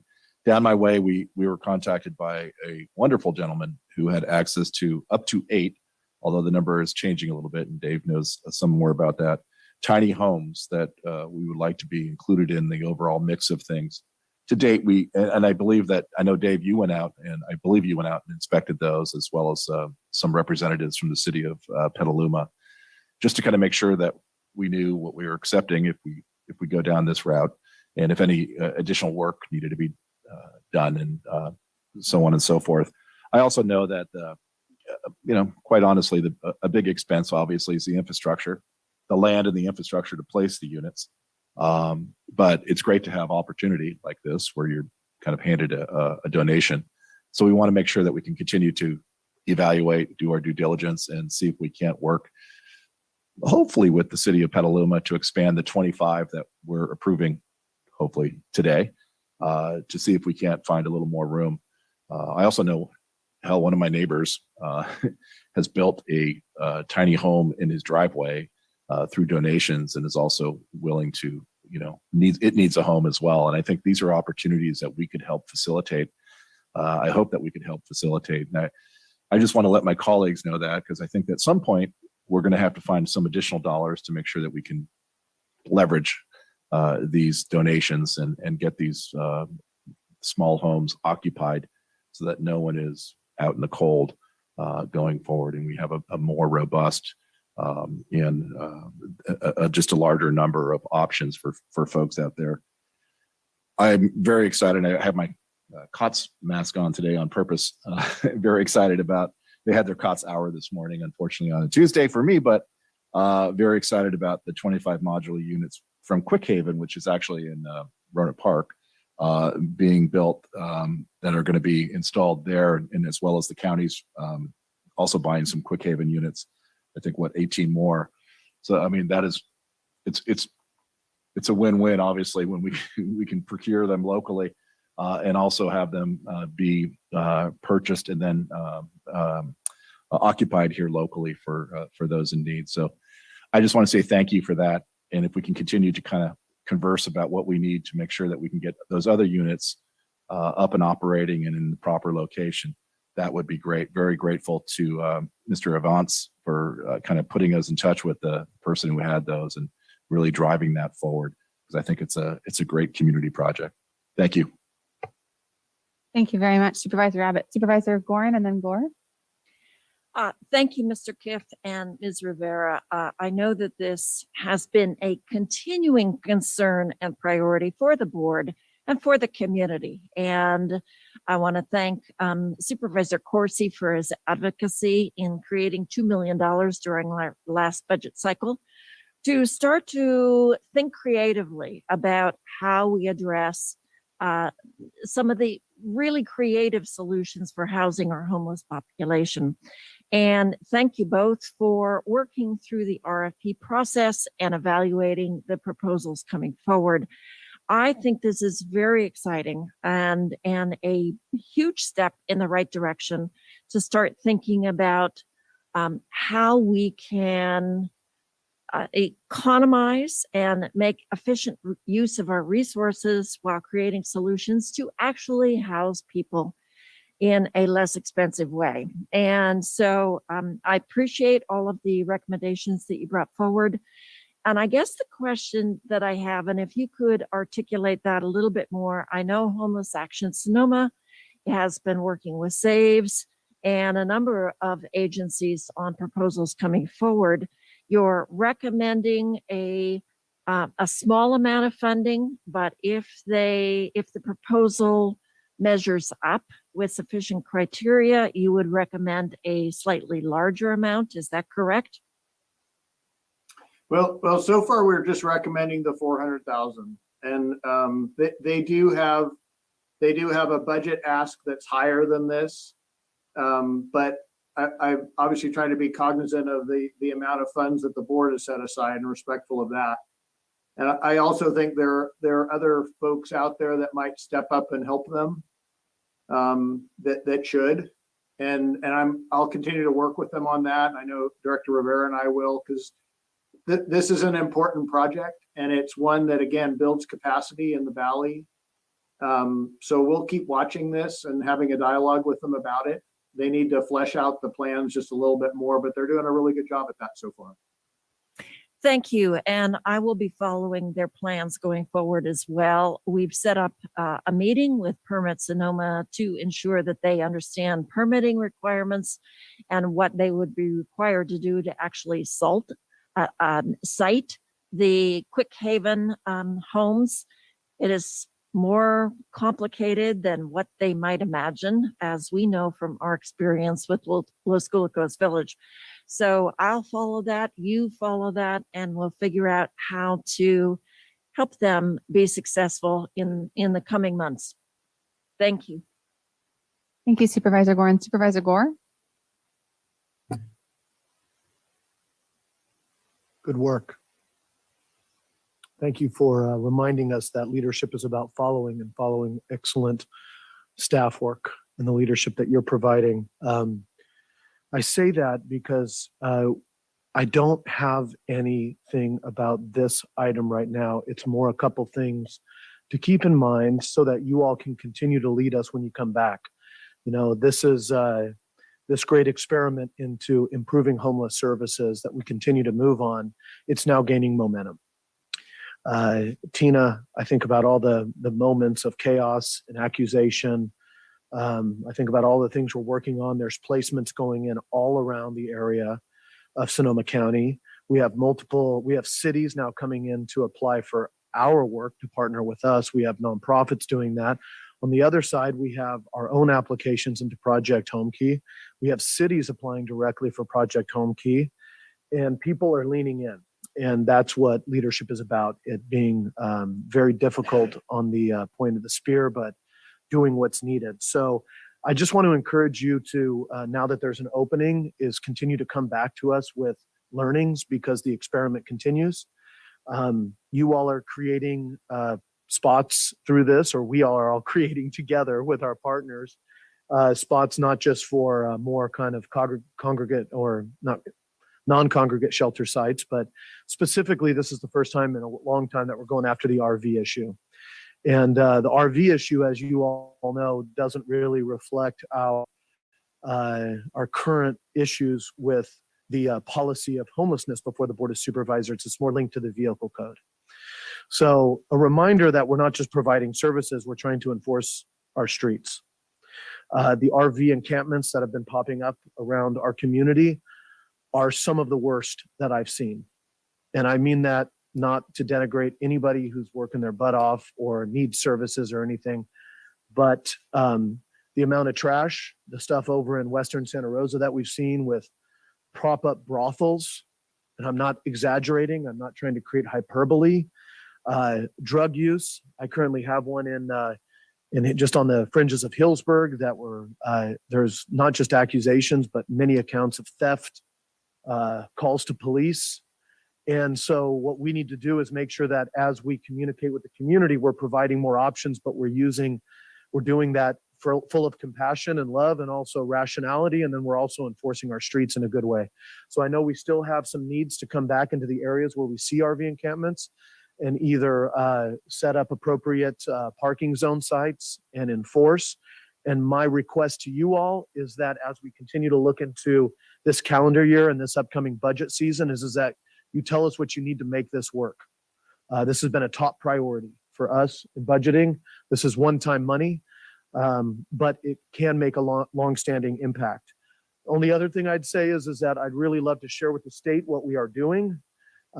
We have worked with them quite a bit. I would also like us to consider that the state is going to have a $32 billion budget surplus. It looks likely that when the governor's proposal comes out for the state, it's going to focus on climate and housing.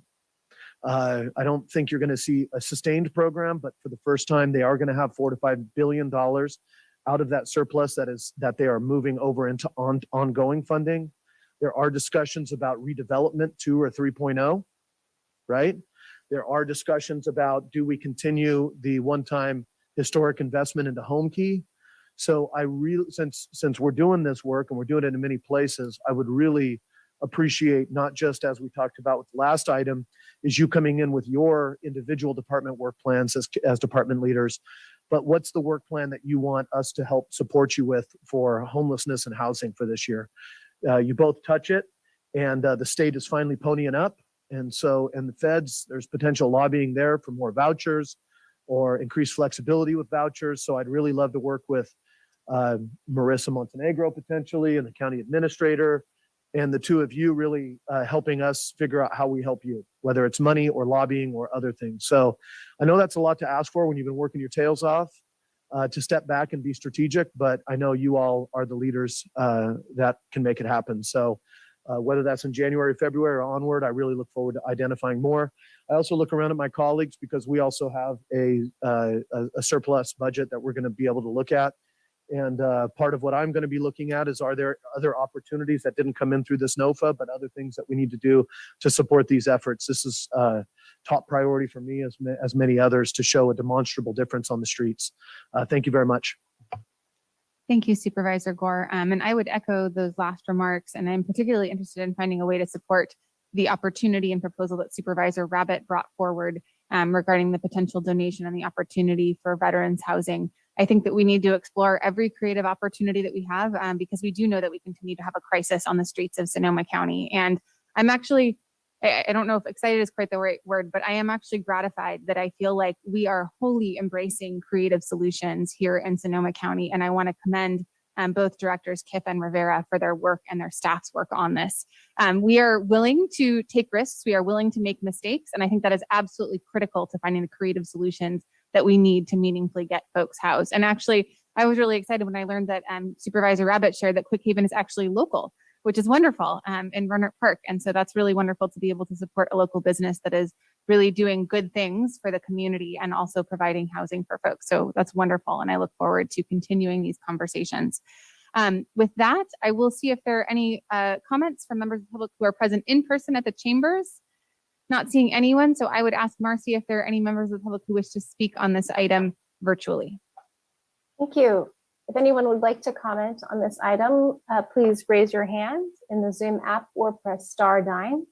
And this is item number 59 on today's agenda.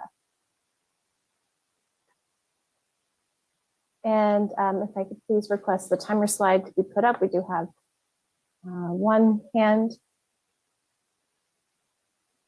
All right, let's go for 2 minutes. Thank you.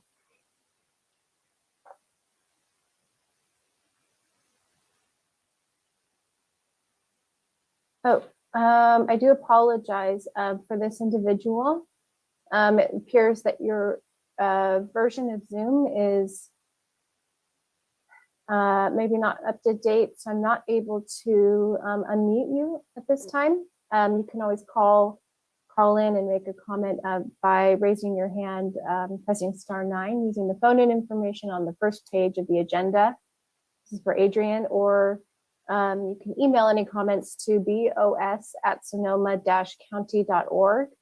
I do apologize for the technical issue there. Can I ask if this is Adrian Lauby?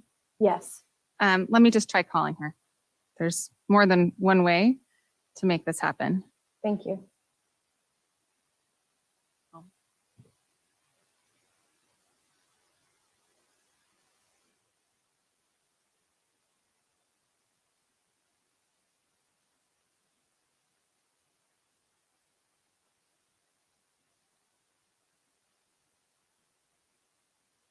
Are you on the microphone?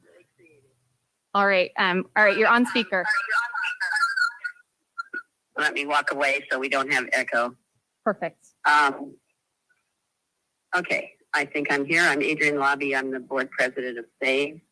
I would just like to speak in favor of some support for Homeless Action Sonoma and let you all know that we're in conversation with them. We feel very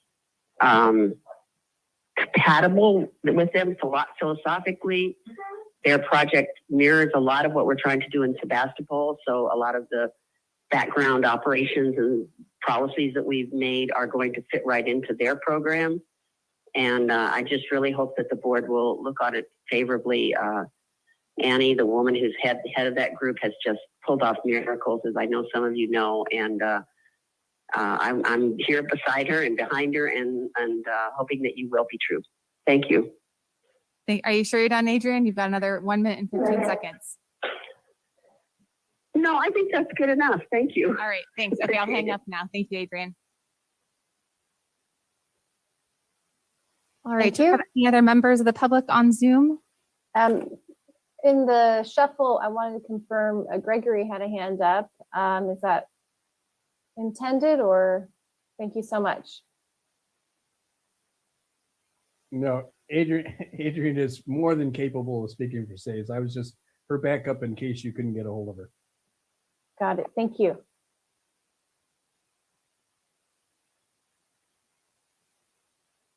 All right, with that, that will conclude public comment. Thank you very much, Marcy. And with that, I will bring it back to the board for deliberation and for action on this item. Looking for any, Supervisor Rabbit? More than willing to make a motion if you want to move forward in that vein. Great. So consider that motion made. All right, motion and a second. And then I would also ask, I heard sort of desire expressed from three of us regarding potential future opportunities to be brought under consideration. So do we have support for sort of staff direction to kind of work on those new opportunities and look at possible funding sources to fund those? Definitely. Okay.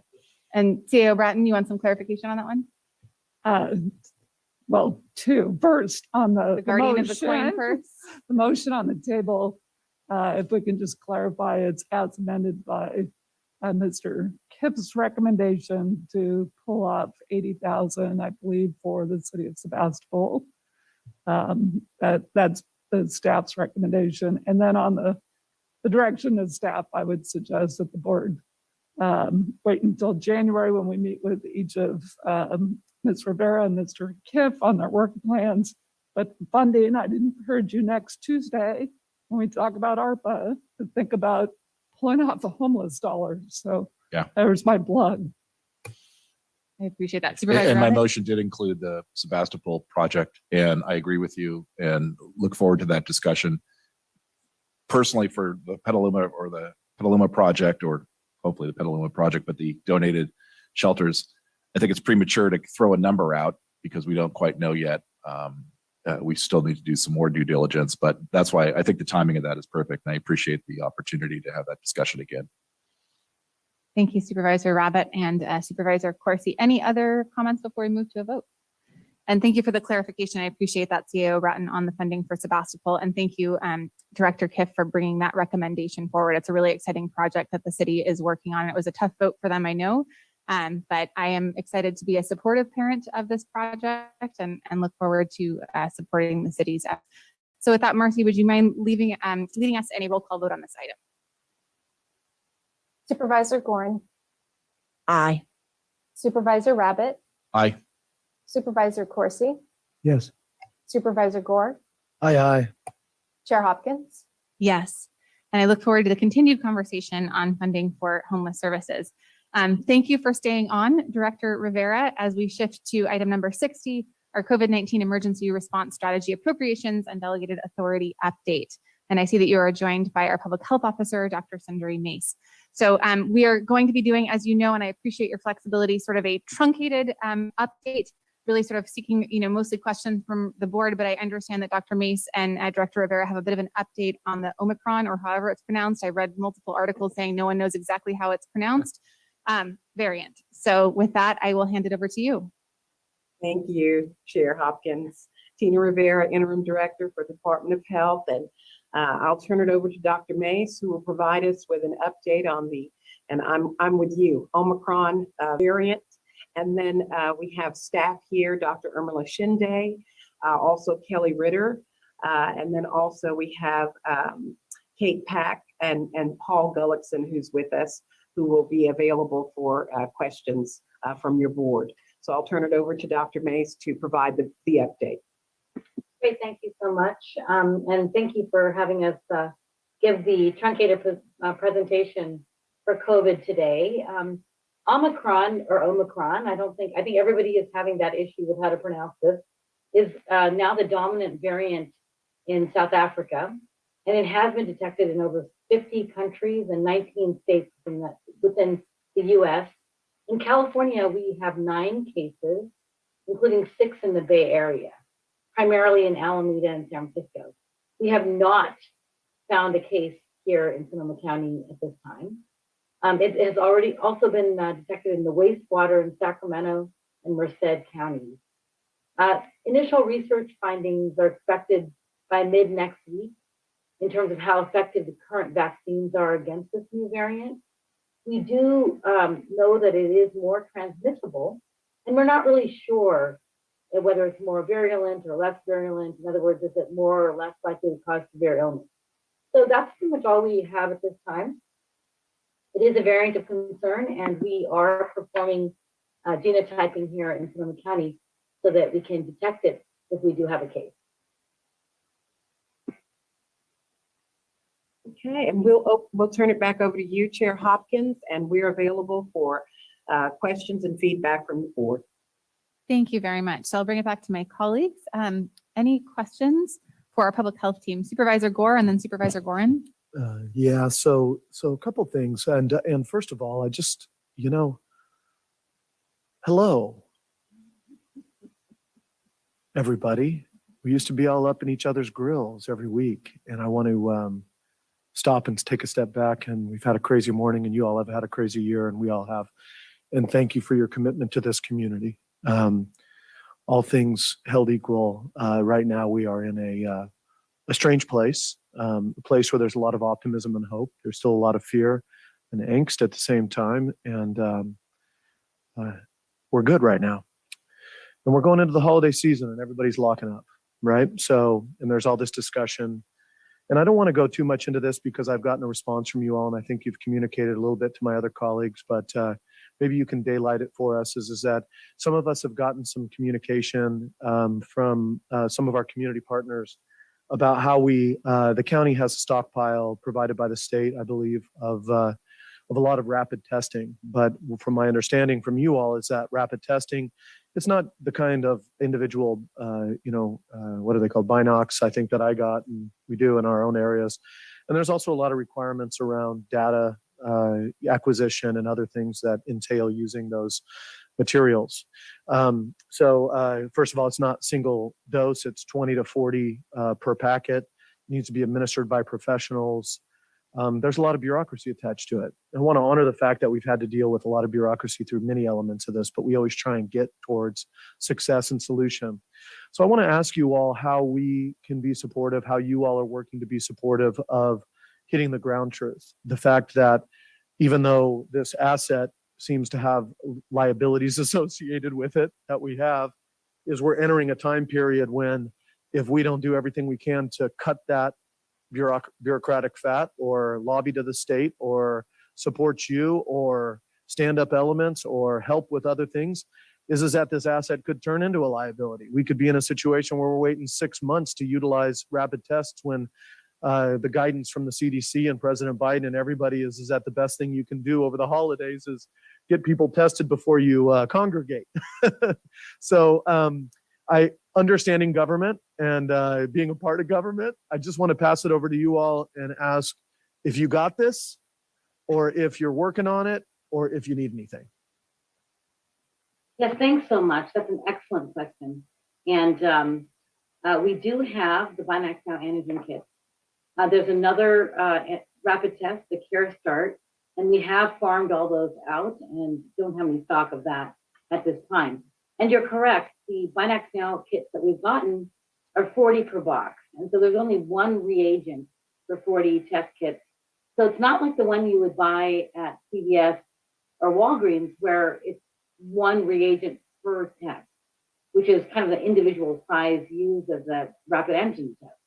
However, and you pointed out too, we have data collection and reporting requirements that go along with the approval for using these tests. We have a CLIA waiver that then binds us to certain specific data collection and reporting requirements. So what we want to do, however, is to try to ensure that we can use these tests as effectively and as quickly for community needs. So we are in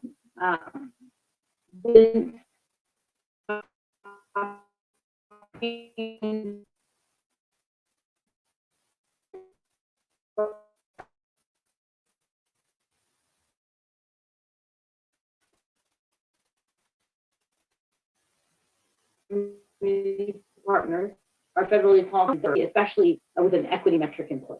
So we'll keep updating you on where we are with that, but we are seeking solutions to try to get these tests out, as you suggested, that we don't waste these tests and that we really have them available for the community at the height of their needs. I don't know if anybody else from public health wants to comment.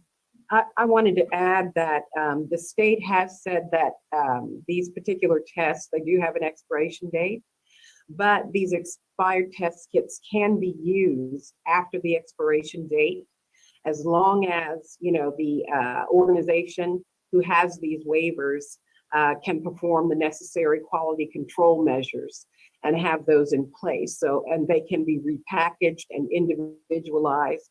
So that's also a strategy that we're looking at, that we can disseminate these particular test kits to individuals for that particular use. And then another thing is we're piloting a county-run antigen test site this week. And so we're taking a look at how successful that particular test site will be. We know that, of course, individuals would prefer to have these tests done in their homes. So again, we're looking at those strategies. I know that some of the community members have put forth some creative solutions and ideas that we'll be in discussion with them about. So we are working on these solutions. We know there's a lot of community interest, a lot of community need out there. So absolutely, we're actively working on solutions to address the needs. Thank you. I don't have anything more, just a request for follow-up from you all as is appropriate. You know what the goal is. I mean, ultimately, at the end of the day, we don't want to be messaging that we need to prioritize rapid testing, and then we're sitting on a cache. And then we look out to the community and say, well, there's bureaucracy attached to it, without fighting to cut that bureaucracy. So if all of you in your review, in partnership with those who have talked about this, not out of like outrage, just like, hey, we're trying to work with your team to figure out how to get this on the ground. But if you identify ways that we need to help you with the state, or you got it, or deployment, or you got it, just please keep that in mind. The only other thing is I want to go back real quickly to masking. I'm fine with masking. I've gotten some notes from people. I don't know if this is true, but that Marin, their masking mandate is currently only for non-vaccinated individuals indoor. Is that correct? They met the metric of 80% of the total population being vaccinated, and they went into that yellow zone. It's been a few weeks now. So they were able to rescind or repeal their indoor mask mandate for all. However, you know, I think they're just watching the numbers now. As another place is going up. Can you, would you mind sending a note out to us about our current status that we can share with our communities? Because as we've learned is that you have to explain again why there's differences in county to county. Either in our proaction or in a state. Thank you very much. Thank you, Supervisor Gore. Supervisor Gorin, and then Supervisor Corsi. Just quickly, thank you all for everything that you have done and performed so well for our community. What a difference a year makes. We sit here, most of us, 80% of us, with at least one vaccination. Some fewer with 2 vaccinations plus a booster shot, and now our children are receiving vaccinations. We feel so much better, so much more comfortable, so much safer in the community while we're still wearing our masks, absolutely, and traveling. I wish I had some comfort level about traveling. I wish I knew who I was sitting next to on a train or a plane.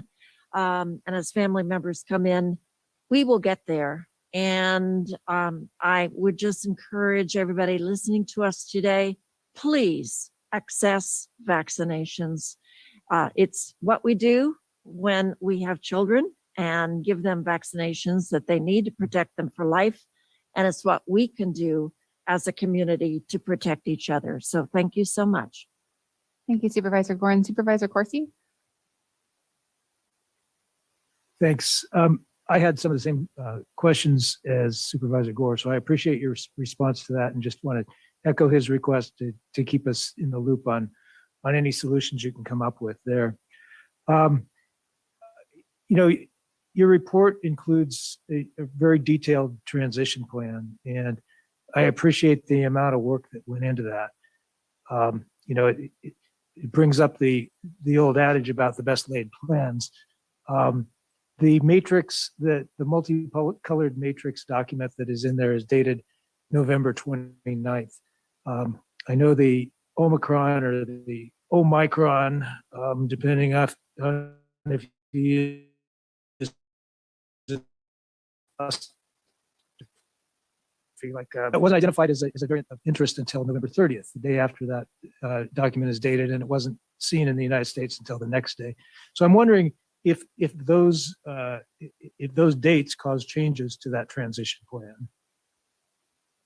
Well, I'll say that the plans that are laid out, you know, as we can all attest to, are all contingent on constant changes. You know, I know Dr. Shinde always coins the phrase, we don't know, you know, things are constantly changing. You know, today it's one way, in an hour we'll have new news and there'll be additional changes. So we're just remaining nimble and flexible, you know, with respect to, for instance, our non-congregate sites. You know, those transition plans are contingent upon what we hear from FEMA. And so we will just remain nimble. We'll continue to be vigilant. And so as this continues to unfold, we will maintain our plans. We'll continue to strategize. And as things change, we'll accommodate those changes. So I hope that answers your question. Well, thanks. I appreciate that. I know this is not the first curveball that you've seen in the last 2 years. I just want to make sure that those documents are still valid, and yes, we can plan on seeing those until we see something different. Correct. Or using those until we see something different. Thank you. Thank you, Supervisor Corsi. Supervisor Rabbit? Yeah, no, thank you very much. And again, thank you for all the work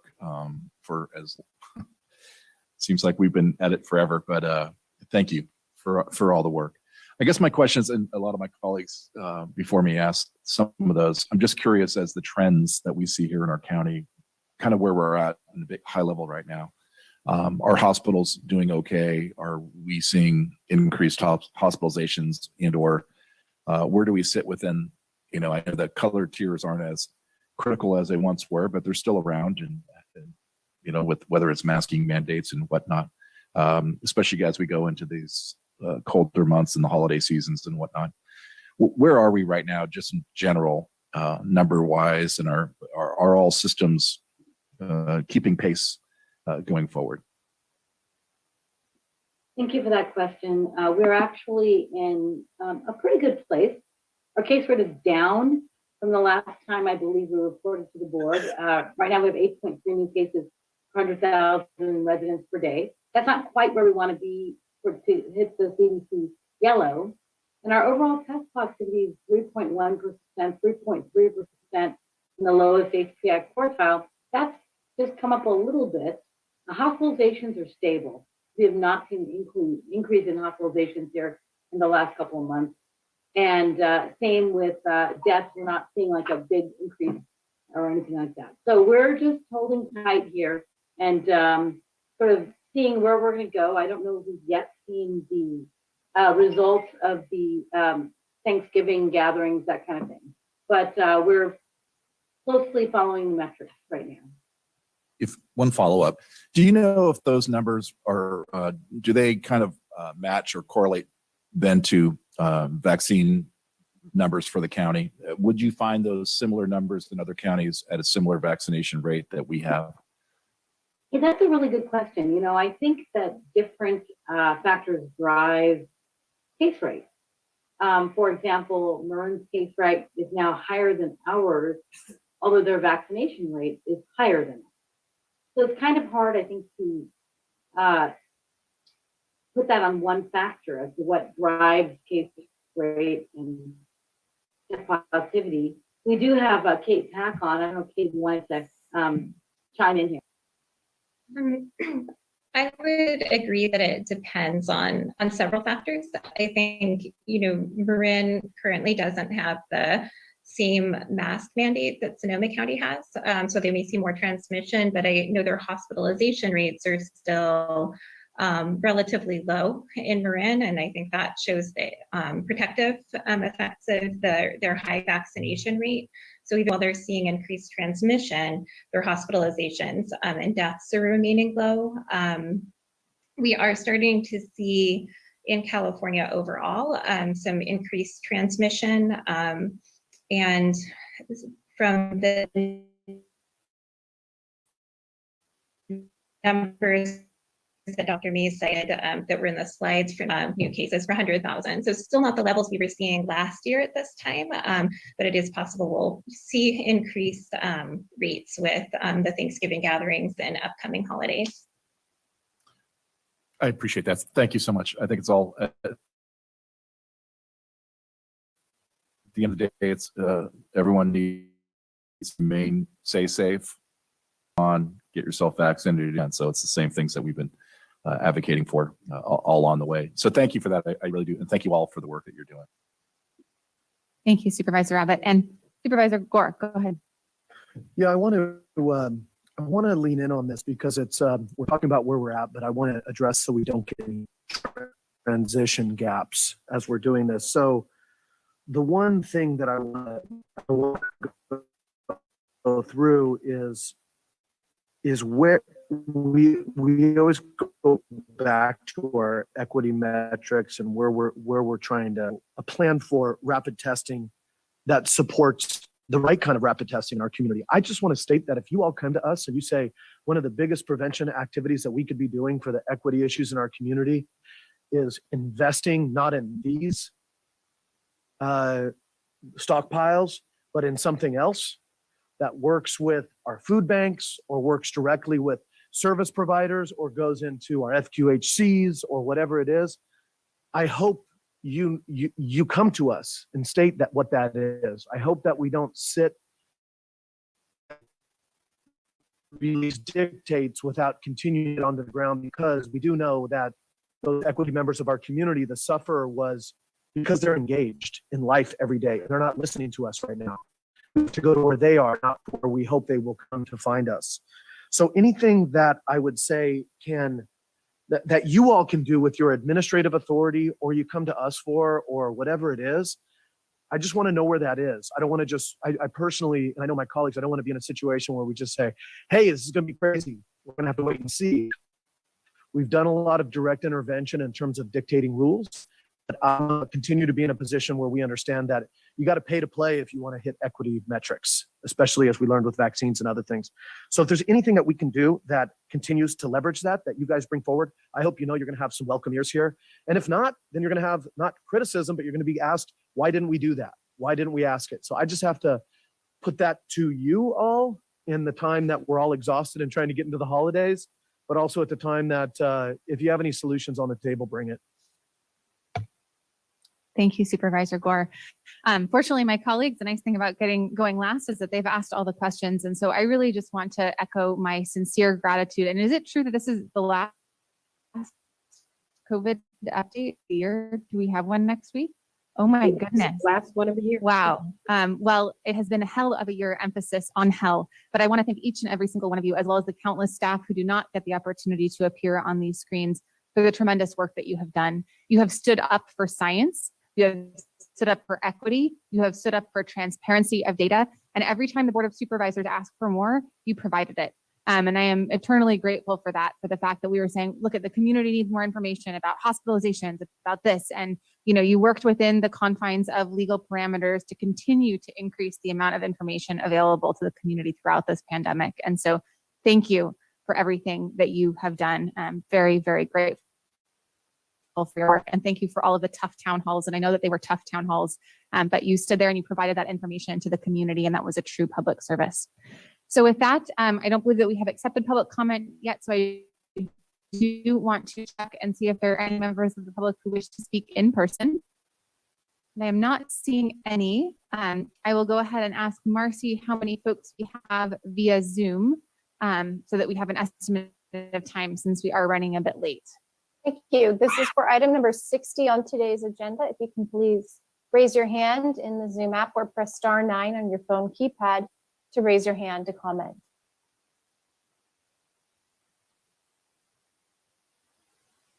And there is one hand. Okay, so we should be able to go with 2 minutes then. Thank you.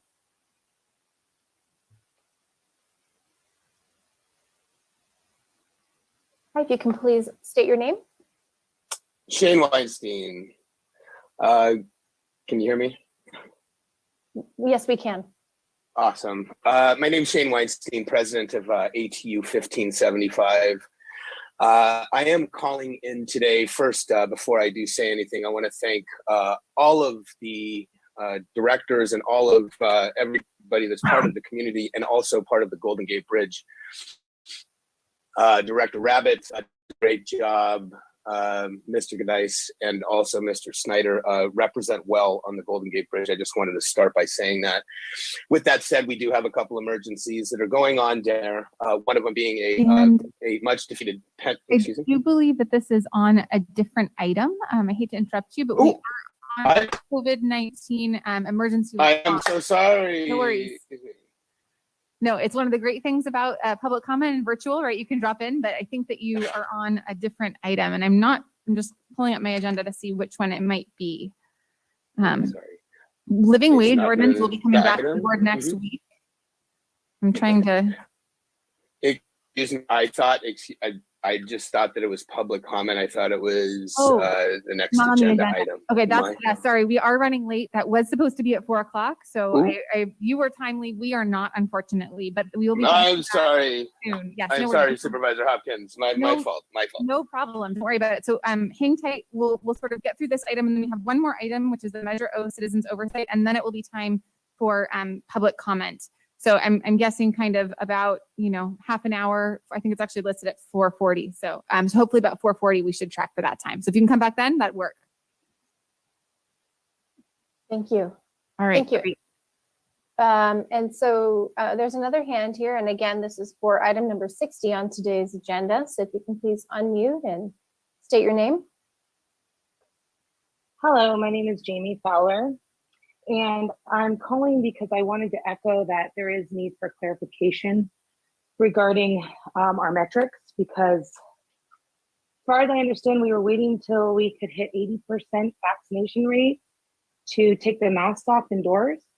And I was watching for a while and it seemed like we were hovering there at about 79.4. And then once the vaccines became available for children, the total metrics was opened up to all of Sonoma County, which dropped our total vaccination rate down since you included 5-year-olds and up. So I would like to see some clarification. I am concerned I'm wondering if we're still using the color matrix and 80%, or if we're going to be waiting, I think it was 8 weeks after the vaccine was made available for children, that the mask could come off, but I haven't actually seen that in writing, and I'm not sure if that is true. So it would be great if you could put some clarification out there around this. And that's all I have for today.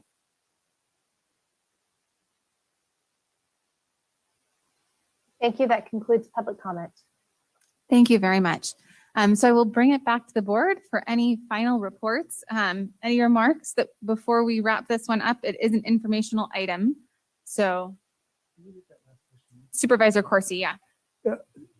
Dr. Mays or anyone else, can you briefly answer that last question? I think it's important information for everybody to know. So basically, when are we going to hit the metrics, or what are the metrics for the mask mandate being correct? Yeah. So there's 3 criteria that we are looking at. One is our case rate. Our case rate will need to be in the CDC yellow, which approximately translates into less than 7 cases per day per 100,000. And that has to be in that yellow for 3 weeks. And we need to either vaccinate 80% of the total population, not the eligible, the total population, or be 8 weeks after the emergency use authorization was approved for the 5 to 11-year-olds. And I believe that's going to happen on December 24th. So one or the other. And then lastly, we need to have a low and stable hospitalization rate, and that's going to be really defined by our hospitals and what they're seeing at the time. So those are the three criteria that need to be met for us to repeal the indoor mask mandate. Thank you, Dr. Mays. All right. Seeing no further questions or comments, thank you all for your fantastic work and Happy New Year. We'll see you in the new year. Through the chair, I'm so sorry. I believe we had a mislabeled note there, but there are actions, I believe, associated with this item. Oh, yes, right. It would because there were actually this time budgets and sort of delegated authority that was part of that. Yes, I do recall that. All right. Thank you very much for catching that, Marcy. I appreciate that. So why don't we go ahead and take a roll call vote on this item? Supervisor Gorin. Aye. Supervisor Rabbit. Aye. Supervisor Corsi. Yes. Supervisor Gore. Yes. Chair Hopkins. Yes. So with that, we will move on. Actually, you know what? It's been quite some time without a break. And I also want to recognize that we have had a number of health services items in a row. So let's just take a brief 10-minute break and reconvene sort of between 4:15 and 4:20. And I will see you all in 10 minutes.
Thank you all.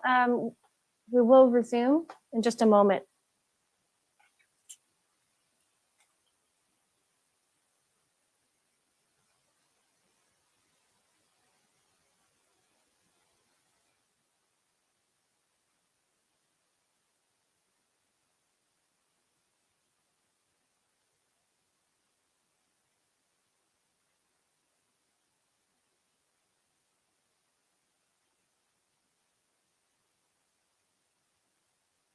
And can you hear me in the chambers?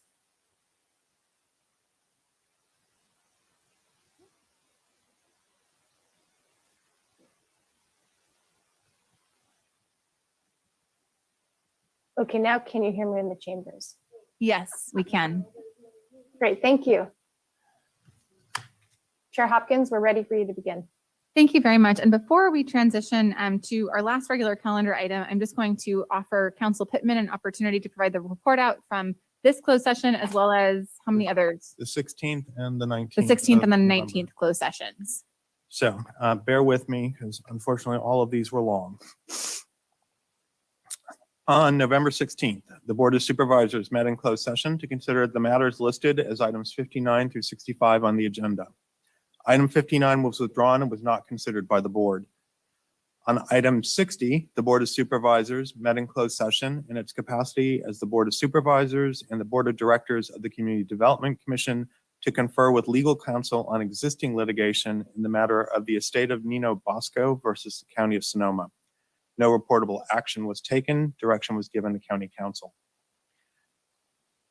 On item 61, the Board of Supervisors met in closed session to confer with legal counsel on existing litigation in the matter of Nicholas Betancourt versus the County of Sonoma Board of Supervisors et al. No reportable action was taken. Direction was given to council. On item 60, the Board of Supervisors met in closed session to confer with legal counsel on anticipated litigation, the significant exposure to litigation in one matter. No reportable action was taken. Direction was given to county staff and council. On item 63, the Board of Supervisors met in closed session to consider the public employee performance evaluation for the Director of Transportation and Public Works. No reportable action was taken. Direction was given to staff. On item 64, the Board of Supervisors met in closed session with the county's labor negotiator to discuss the public employee appointment for the executive director of the Economic Development Board. No reportable action was taken. Direction was given to the Human Resources Director. On item 65, the Board of Supervisors met in closed session in its capacity as the Board of Supervisors, the Board of Directors of the Water Agency, the Board of Commissioners of the Community Development Commission, and the Board of Directors of the Agricultural Preservation and Open Space District to confer with the agency's labor negotiators for all employee organizations. No reportable action was taken. The boards gave direction to their labor negotiators. That concludes the report out from November 16th. On November 19th, the Board of Supervisors met in closed session to consider the matters listed as items 1 through 5B on the agenda. On item 1, the Board of Supervisors met in closed session in its capacity as the Board of Directors of the Agricultural Preservation and Open Space District to consider the public employee performance evaluation for the general manager of the district. No reportable action was taken. Direction was given to staff. On item 2, the Board of Supervisors met in closed session to consider the public employee appointment for the Director of Health Services. No reportable action was taken. Direction was given to staff. On item 3, the Board of Supervisors met in closed session to consider the public employee performance evaluation for the equity officer. No reportable action was taken. Direction was given to staff. Item 4 was continued to a future date and was not considered by the board on November 19th.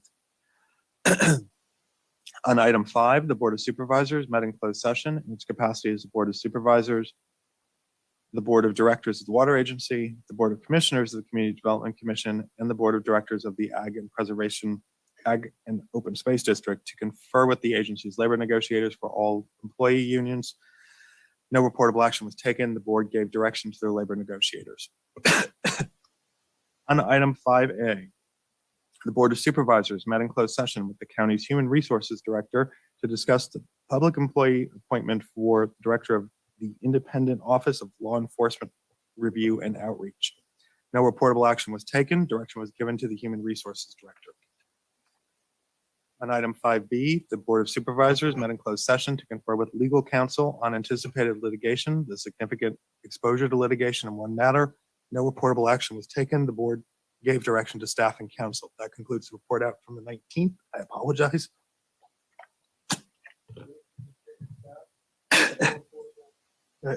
Direction was given to staff and counsel, and that concludes the closed session report for 19. On this afternoon, the Board of Supervisors met in closed session to consider the matters listed as items 53 through 58B on the agenda. On item 53, the Board of Supervisors met in closed session to confer with legal counsel on existing litigation in the matter of in re national prescription opiate litigation. By a 5-0 vote, the board in closed session approved and authorized its counsel to settle and release the county's claims against defendant prescription opioid distributors McKeon Corporation, Cardinal Health, and American Sourcebergen Corporation, and defendant manufacturer Johnson & Johnson Janssen Pharmaceuticals, Ortho McNeil Janssen Pharmaceuticals, Inc., and Janssen Pharmaceutica, Inc., in exchange for consideration set forth in the proposed settlement agreements and allocation agreements, which includes but is not limited to the execution of participation agreement to the distributor's settlement agreement and any and all documents ancillary thereto, participation agreement to the Janssen settlement agreement and any and all documents ancillary thereto, proposed California state subdivision agreement regarding the distribution and use of settlement funds, distributor settlement by executing the signature pages of that allocation agreement, and the proposed California state subdivision agreement regarding distribution and use of settlement funds for the Janssen settlement allocation agreements by executing the signature pages of that agreement. On item 54, the Board of Supervisors met in closed session to consider the public employee appointment for the Director of the Economic Development Board. No reportable action was taken. Direction was given to staff. On item 55, the Board of Supervisors met in closed session to confer with legal counsel on existing litigation in the matter of County of Sonoma versus Homoyun Anderson. No reportable action was taken. Direction was given to staff and counsel.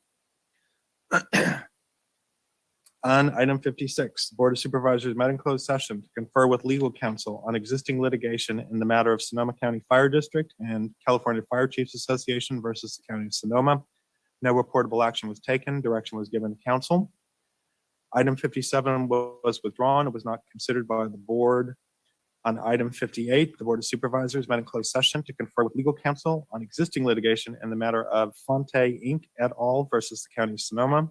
County of Sonoma versus Fonte Inc. et al. By a vote of 5-0, approval was given for the proposed settlement of the County of Sonoma versus Fonte Inc. matter to be paid by the county to the county by defendants. Direction was also given to County Council and Transportation and Public Works staff to execute all documents necessary to effectuate the settlement. On item 58A, the Board of Supervisors met in closed session to confer with legal counsel on existing litigation in the matter of Gidget Sliker versus County of Sonoma, a workers' compensation case. By a vote of 5-0, approval was given for the settlement of Gidget Sliker's workers' comp claim by way of stipulation for $54,800. Direction was also given to the Deputy Human Resources Director to execute all documents necessary to effectuate the settlement. And on item 58B, the Board of Supervisors met in closed session to confer with legal counsel on existing litigation in the matter of Robert Casey versus County of Sonoma. No reportable action was taken. The board gave direction to staff and counsel. That concludes the report out for closed session. Thank you very much, Council Pittman. And with that, we will go ahead and move on to our last regular calendar item, which is item 61, our Measure O Citizens Oversight Committee creation and appointments. And so I would welcome back Director Rivera from Health Services. And I believe that she will be joined by Leah Benz, our Health Program Director for Health Services, as well as Linda Shilkin. Thank you, Chair Hopkins. We're happy to present the Measure O Citizens Oversight Committee creation and appointments. Measure O, the Mental Health, Addiction, and Homeless Services Measure Transactions and Use Tax Ordinance, was passed by voters in November of 2020. This measure authorizes a countywide quarter-cent special transactions and use tax or sales tax for a 10-year period in order to support behavioral health and homeless services. And per the ordinance, your Board of Supervisors shall establish a Citizens Oversight Committee in order to provide transparency and ensure fiscal accountability. The recommended actions for this item are as follows: to adopt a resolution creating the Measure O Citizens Oversight Committee. Secondly, to appoint members to the Measure O Citizens Oversight Committee. And thirdly, to adopt bylaws to govern the responsibilities of the Citizens Oversight Committee. And with that, I will turn it over to Leah Benz, who will assist in walking us through this process. Leah? Thank you. Hi. All right. So the Oversight Committee purpose and term is to provide transparency and assure fiscal accountability, review the receipt and expenditures of Measure O revenue, produce an annual oral or written report for your board. Committee members will serve a 3-year term and are eligible to be reappointed by your body. The committee's responsibilities shall not include decision-making on spending priorities, financing plans, or tax rate projections or assumptions, and the committee shall have no authority to direct, nor shall it direct county or city staff or officials. The start date for this committee should be spring of 2022 to review the first year expenditures. The required composition is 7 members total. 2 of the committee members will be selected by the Sonoma County City Selection Committee, which made their selections in June. 1 hospital representative or first responder, a business community representative, and a community member with lived experience of mental health needs or homelessness. So that's 7 members total, 2 that have already been selected. Today, we need to select 1 business representative, 1 hospital representative, and 1 member with lived experience, and then 2 more that can be from any of those categories or a community member. This is just let you know of our opportunity, the outreach we did to notify the community of the opportunity to serve. So email blast to all stakeholder and public interest groups, asked partners to share with their networks, public notice via the CAO, district level outreach by each of you, and we extended the application period. The City Selection Committee appointments were Ben Ford of the Cotati City Council and Kevin McDonald of Petaluma City Council, both from District 2. The Hospital Council gave us 2 options: Chad Hickerson, the CEO of Healthcare Services of Aurora, and Ernesto Olivares, Public Affairs Manager of Providence. You may select one or both. This is the names of everyone else who applied. So it was 27 additional applicants. You have this list. And then we reached out to you all to help narrow down the field, and then staff also have some recommendations for you, all of us considering geographic representation, diversity, experience serving in this capacity, and their letter of interest. And here we are with our recommendations for you to talk about and look over today. We did invite everyone to attend. However, the timing of the meeting was difficult, and I don't know who stuck around this late, so I don't know who's here to introduce themselves, but these are the full names. So as you can see, we have 2 people from lived experience, 2 people from the Hospital Association or first responder. In business, we only have 1 name put forward, so that should be pretty easy. And then in the other category, you can select 2 of them. So we wanted to go over a little bit about each person so you could make your selections. Can you see this screen? We can see it, but not read it in any way, shape, or form. It is very. I will read it for you. So in lived experience, we have Orlando O'Shea. Orlando is a transgender single parent currently studying psychology at Sonoma State with experience with his own mental health needs and 2 children with autism and bipolar disorder. He's on the board of Positive Images LGBT Center in Santa Rosa and is a founding member of Trans Life. And we also have Jessica Wolf, a volunteer for Buckaloo Family Services Coordination. She opened and ran Guerneville's Empowerment Center and has experienced homelessness with her daughter herself. For the hospital, we have 2, Chad Hickerson, the CEO of Aurora, which is the only acute psychiatric hospital in Sonoma County, and Ernesto Olivares, the Public Affairs Manager of Providence with over 42 years of public service experience. Obviously in business, we have Betsy Chavez, who works with her family business, Picasso Family Brands, and has indicated she wanted to represent the needs of the Spanish-speaking community on this committee. And then in the other categories, as community members who were interested, we have Michael Reynolds, a peer counselor at West County Community Services with a special interest in behavioral health and substance use issues. Gregory Fearon, a retired homeless advocate with previous experience on boards and worked at Marin Health and Human Services, as well as the executive director, he was the executive director of Community Support Network. We have Shirley Zane, who needs no introduction, but did want to reiterate that she was a very integral member of the campaign for Measure O and worked very hard to get Measure O passed, and obviously was a past supervisor here and has a lot of demonstrated interest in behavioral health and homeless needs in the county. Jared Garrison Jackal, a family physician and homeless advocate who's lived and worked in West County for over a decade. He does not reside in District 5, but he is well represented there and has worked in that community for a very long time. So Chair Hopkins felt like he is kind of a District 5 representative.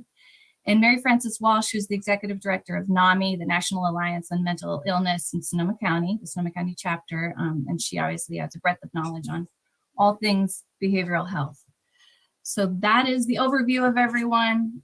This asterisk, so the names that we're putting forward for staff recommendation are based on diversity and geographic representation and their experience serving on a board like this. So the staff recommendations are Orlando O'Shea for lived experience, Ernesto Oliveras for the hospital or first responder, Betsy Chavez obviously for business.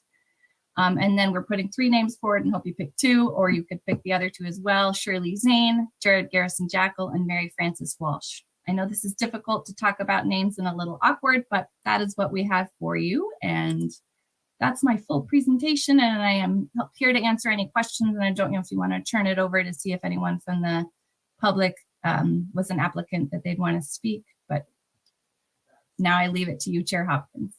Thank you very much, Leah. And I want to say thank you so much for the thorough process that you have gone through in terms of vetting the applicants, in terms of bringing them forward to the board.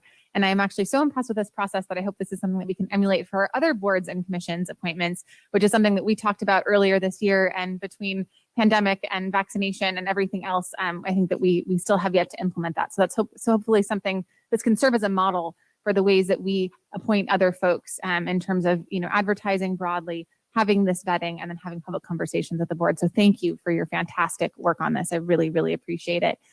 With that, I would just ask if any of my colleagues have any questions. I think it would be good to do questions before we open it up for possible comments, because then if there's an applicant who wants to answer one of the board members' questions, they would be able to do that during the public comment period. Supervisor Gore. Yeah, thank you, everybody. And to start off, heck yeah, great presentation, Leah. And I want to thank you and your colleagues for Health Action as the appointee to that, and for keeping things moving, and a lot more to come in this coming year. I want to exceptionally well presented. I think one of the questions, and once again, I'll probably go to Tina Rivera for this, and also Cheryl Bratton, but this is a larger question for our board, is because as we move into this, I'm a member with Supervisor Corsi of the ad hoc for Measure O. I'm under the assumption that we're going to move into the new year and we're not going to have an ad hoc. We've done an ad hoc for a year. The goal was to set up the initial funding formulas, where we needed to be and what we're doing. And I think then on the other side, this is an appropriate entity to take forward and make sure that it's all connected with the community, and that we figure out how we all continue to work and stay engaged and what items come back. But that's kind of just one thing from the perspective of this. And Tina, since you've led the charge in terms of Measure O implementation and I want to thank you I just want the colleagues over here to know that Supervisor Corsi and I have been very well served as policymakers with what Tina has set up. It's been impressive. You've brought all the voices to the table. You've let everybody speak freely, a lot of staff members and others. And so we've had a lot of vetting and a lot of partnership and a lot of ups and downs, but it's been real. And so Tina, just a process going forward. I don't know if I kind of wanted to question, I threw a couple things out though, is that how do you see this group really serving long-term, and kind of this idea of an ad hoc and then moving over into this area? Well, I do know that County Administrator Bratton can correct me if I'm wrong, but and then provide some additional feedback on this. We do have some additional funding decisions that we still need to bring before the ad hoc. So I still see working with your ad hoc, which I'm really pleased to see, for, you know, a few Not more yet? Is months. that what you're saying? Not yet? So You- we're you- not you done see me yet. just- Do you see We me just still trying to have- put up a parachute? We still have a few more decisions to bring before you. So I still Good. see a few more months of work Okay. with the ad hoc. And whatever those decisions are, you know, this particular committee that's being formed by your board will be reviewing, you know, these funding decisions after the fact. So that will be their role. They will not be making the decisions. They will simply be reviewing the expenditures. So the ad hoc still has some work to do, and we'll be bringing that back to the full board. And County Administrator Bratton, I don't know if you had anything additional you wanted to add. I would just reiterate under the measure, the role of the Independent Oversight Committee really is focused on reviewing the expenditures. So looking back and looking at those expenditures to make sure they're consistent with the measures. So it has a limited role, but an important role. Any follow-up, Supervisor Gore? Okay, Supervisor Corsi? You are not excused yet, James. And I don't think I am either. But I want to echo Supervisor Gore. On working on this ad hoc has been a huge eye-opening educational experience for me. I think that you know, we have really taken a deep dive into the financing and policy issues of mental health in this county. It has been just a hugely valuable experience for me. I look forward to more work to do on this. And I appreciate the people who have stepped forward to be on the Oversight Committee. Again, want to make sure to the public and to this committee that they are not charged with making funding decisions as the ad hoc and the board are going to be doing. But they do have the responsibility of oversight. So thank you all for applying, and thank you in advance for your service. Other questions from members of the board? Supervisor Warren, questions? No? Okay. So why don't we go ahead and open it up to public comment? And I will first see if there are any members of the public who wish to speak in the chambers. Seeing none, I would go ahead and ask our clerk of the board to please open up public comment via Zoom.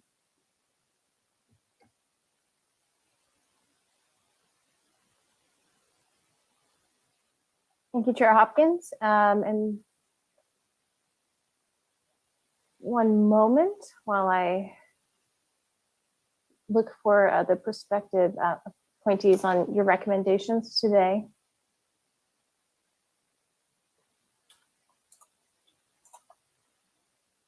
Okay, with the hands that are raised in Zoom, I'm going to go to Gregory, who's a prospective appointee.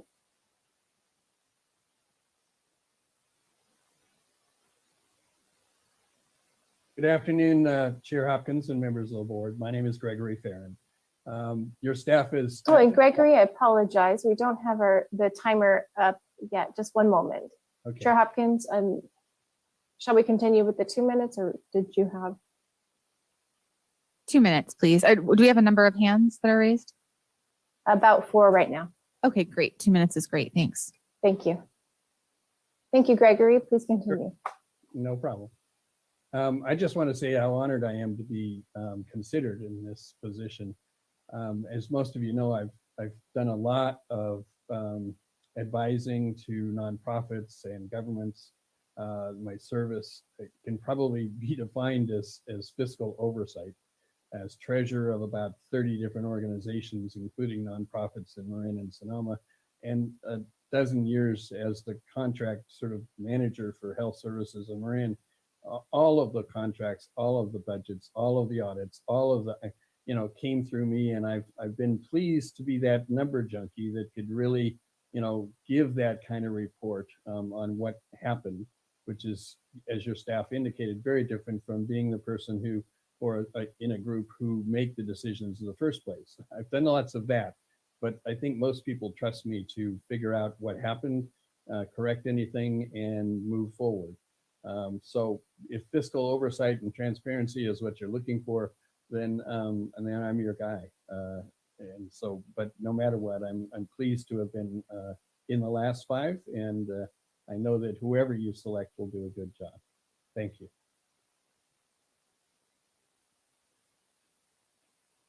And thank you. Michael, if you can please unmute and state your full name before beginning your comment.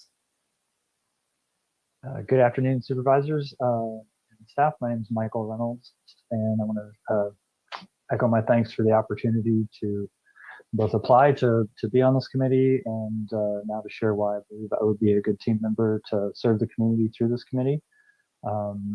As you just saw in the proposal, Measure O's intention is to support mental and behavioral health services and facilities, outpatient substance use disorder services, and transitional and permanent supportive housing. And I just wanted to give you an overview of my experience in each of these areas. In the area of mental health, I work as a provider of mental health services with West County Community Services. I've served as the manager of the Russian River Empowerment Center. I'm currently the peer programs coordinator for the 4 peer centers in Guerneville, Petaluma, and Santa Rosa, where I've developed working relationships and collaboration with several of the behavioral health providers throughout the county. In the area of housing, I have developed a Transitions to Housing program, which is designed to fill the gaps and provide additional wraparound services for those transitioning from the streets into housing. The program's been reviewed and received support from organizations like COTS, Latino Service Providers, Providence St. Joe's, Director Bill Carter, Behavioral Health Division, and Senator McGuire. And in the area of substance use disorder, formerly worked as the intake coordinator for a local substance abuse treatment center. I'm also connected to several recovery communities, including being part of the leadership team for Celebrate Recovery in Petaluma and Santa Rosa. In addition, my friends and I have developed a 501c3 recovery residence to provide wraparound services for those who are coming out of substance abuse treatment. So I believe that my experience would be a great asset to the committee, as well as I could serve as a conduit of communication both to and from any stakeholders in all of these areas. So I really appreciate your consideration, and thanks for all your work.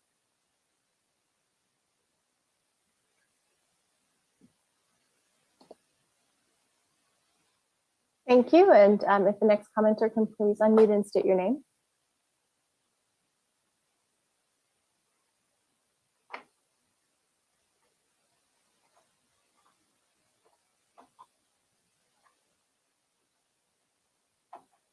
Pam, we're not hearing you, but I do see that you're unmuted. I'm sorry, I'm having trouble as always with Zoom. We Okay. can hear you now. Yep. Okay. Hello, my name is Pam Hain. I live in the 5th District, Yay Rio Neato, and I'm a longtime employee of the Employment and Training Division of Human Services. Ms. Pearson Whitley and Mr. Neal gave us a gift. Again, Black doing for white. They held a mirror to our face. They showed us who we are. I too struggle with taking action when I hear microaggressions. Twice recently, I had a very weak response when I heard something I should have addressed more strongly. Me, owe it to the BIPOC community to get a spine. If you hear something, say something every time. It's all our duty. No punting to the Office of Equity. We lead by deeds.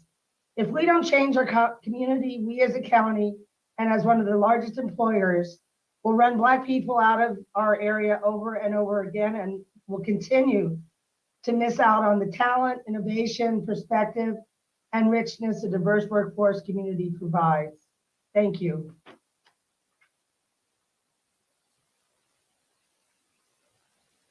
Thank you. And there are no more hands for comment.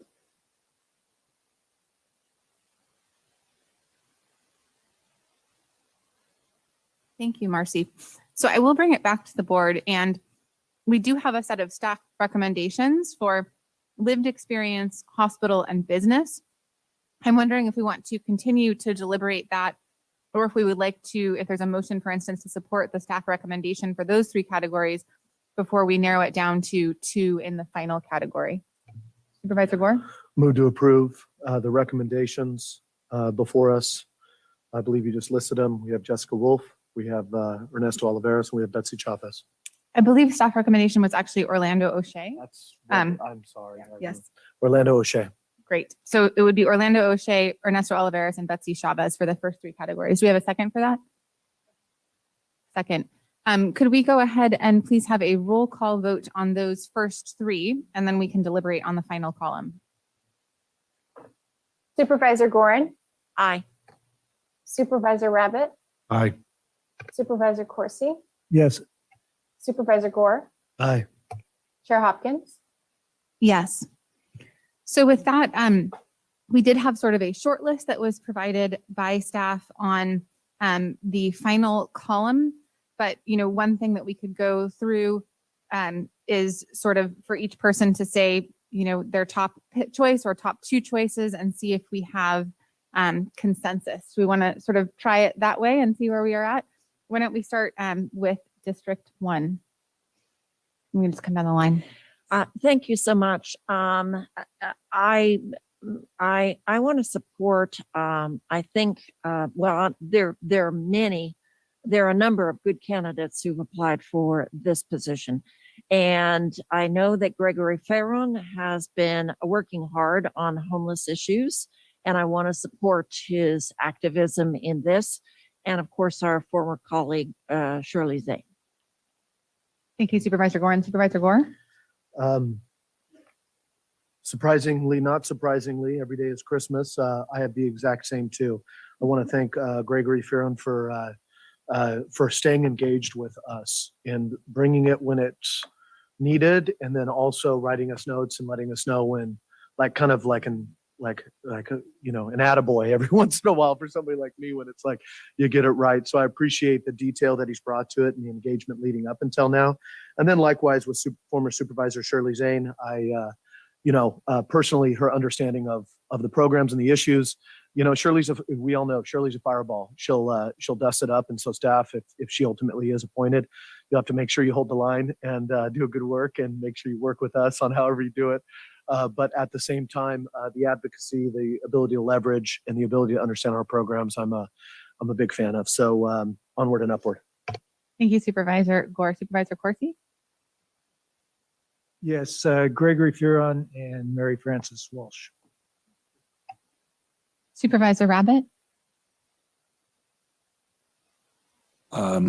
Shirley Zane, and again, I need to echo the comments that were made because this is a difficult selection. Thanks to staff, but really thanks to those who put their name in the hat. It is great to have such hardworking, dedicated, passionate people, and a special shout out to a friend of mine, Carol West, who didn't make the short list, but I can tell you is as passionate and dedicated to this cause as anyone I know, and appreciate her serving, representing District 2 on Mental Health Board. So with that, Shirley Zane, and I'm looking at the balance of the board, and I was originally, I shouldn't probably say this, but thinking of the importance of NAMI to be represented, but I think Shirley can bring some of that as well. And I appreciate the comments made regarding Gregory Ferron. So is that a vote? That's Ferron and Zane. Okay. And I will actually also concur with former Supervisor Shirley Zane, who has been a tireless advocate for mental health services, and Gregory Ferron. And I really just want to say to Gregory that I know that you are not a West County resident, but I recall the first time that I met you, which was way out in what has now been burned up in Armstrong Woods at a Stewards of the Coast and Redwood dinner, where you started complaining about this crazy young woman who was running for supervisor against Noreen Evans, not realizing that she was sitting at the same table as you were. And so it was a very funny way to meet. And I think we've hopefully grown to respect one another, because I certainly respect your tremendous, tireless efforts on homeless services. And so even though we don't have sort of a formal 5th District representative in this list, I do trust both Supervisor Zane and Gregory Ferron with representing the rural West County. And I know that Gregory, your passion and advocacy takes you all over the county in terms of homeless services. And I really appreciate also not just your ongoing advocacy, but honestly, your commitment to holding government accountable, because you are at every single meeting, you are always watching, you are always paying attention, and you're always fighting for what's right. So thank you for doing that. And thank you, of course, to my former colleague, Supervisor Zane, for her work as well. And more importantly, thank you, staff, for an amazing presentation that made what is typically an extraordinarily awkward process at least slightly less awkward. So So thank you for that. It was really your good work that I think made this as smooth and as tidy as it was. And I really appreciate that. So I would entertain a motion for those final selections. I did hear majority support for those two names. So moved. Second. All right. And Marcy, if you wouldn't mind leading us in a roll call vote on that item. Thank you, Chair Hopkins. And for the record, can you please repeat the final two names? The final two names are Gregory Fearon and Shirley Zane for the other category. Other pick two. We picked two. And the motion includes all options, correct? And we already did the motion on the first three, or so I think we're good. Okay. Mhm. Yep. Okay, Supervisor Gorin. Aye. Supervisor Rabbit. Aye. Supervisor Corsi. Yes. Supervisor Gore. Yes. Chair Hopkins. Yes. Thank you so much, staff, and also congratulations to our new public servants on the Measure O Oversight Committee. Really, really grateful that you all have stepped up to serve, and I think it will be a great group moving forward. So with that, we are actually only about 18, 19 minutes late. Or actually, we have to go to board member reports. Just kidding. I thought we were only 19 minutes late on our public comment on matters not on the agenda. Marcy, you look like you're leaning in to remind me that I've forgotten something. I'm just looking for clarification. I want to make sure that I didn't miss anything. Did the motion include approving actions A and C as well? That is a great question. I will ask the sort of movers of the motion. That's what my inquiry was. Okay, And so it wasn't about that's the what I first three. meant. Okay, that's what you, okay, so it was, yes, it does include those elements, but we had already sort of voted on the first three names separately. Thank you. Great. Thank you, Marcy, for getting that straight for us. I appreciate it. All right. So with that, I will bring it to the board for our board member reports on assigned boards, councils, commissions, or other attended meetings. And while we all fumble with our calendars, I just want to check in with CAO Bratton. Do you have any announcements that you would like to make? I do not. Okay. Didn't buy me any time there. All right. Who's got their calendar up? And if this is going to be a few weeks because I believe that we skipped it due to running late last time as well. So Quickly, I'll report out that Supervisor Rabbit and I attended the North Bay Water Reuse Authority, very short meeting.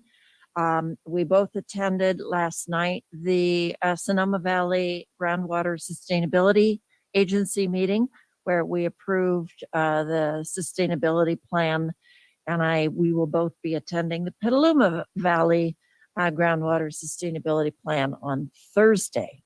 And a number of us attended the CSAC conference in Monterey last week.